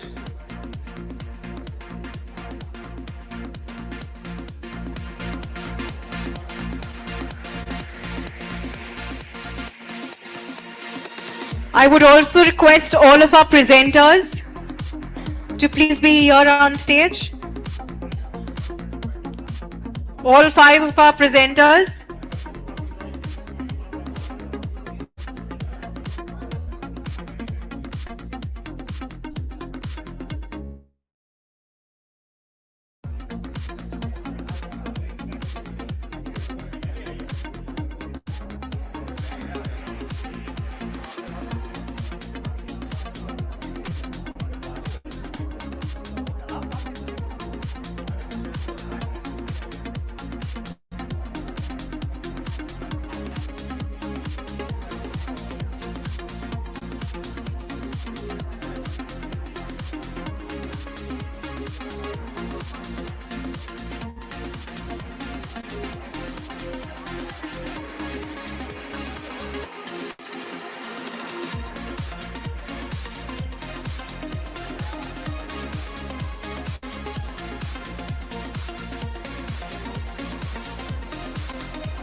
I think some people can be seated on the stage. Taller people behind, please.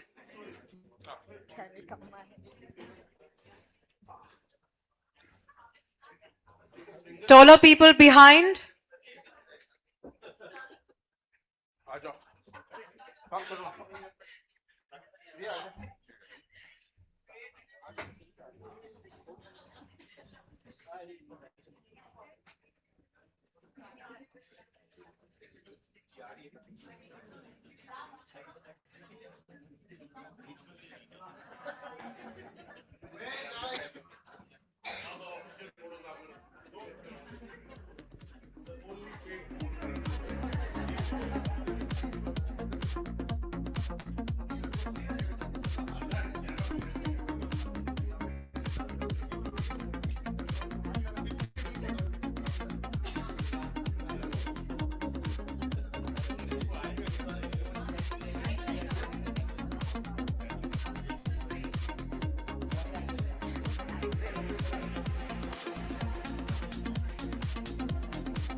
I think we can have a more lively photo. On the count of 3, I want all of you to please raise your hand.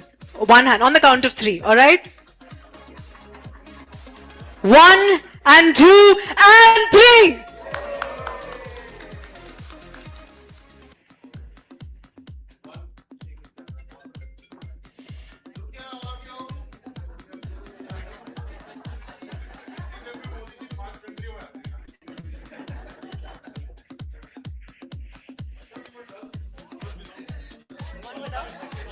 One without jury, only winners on stage, please. Oh.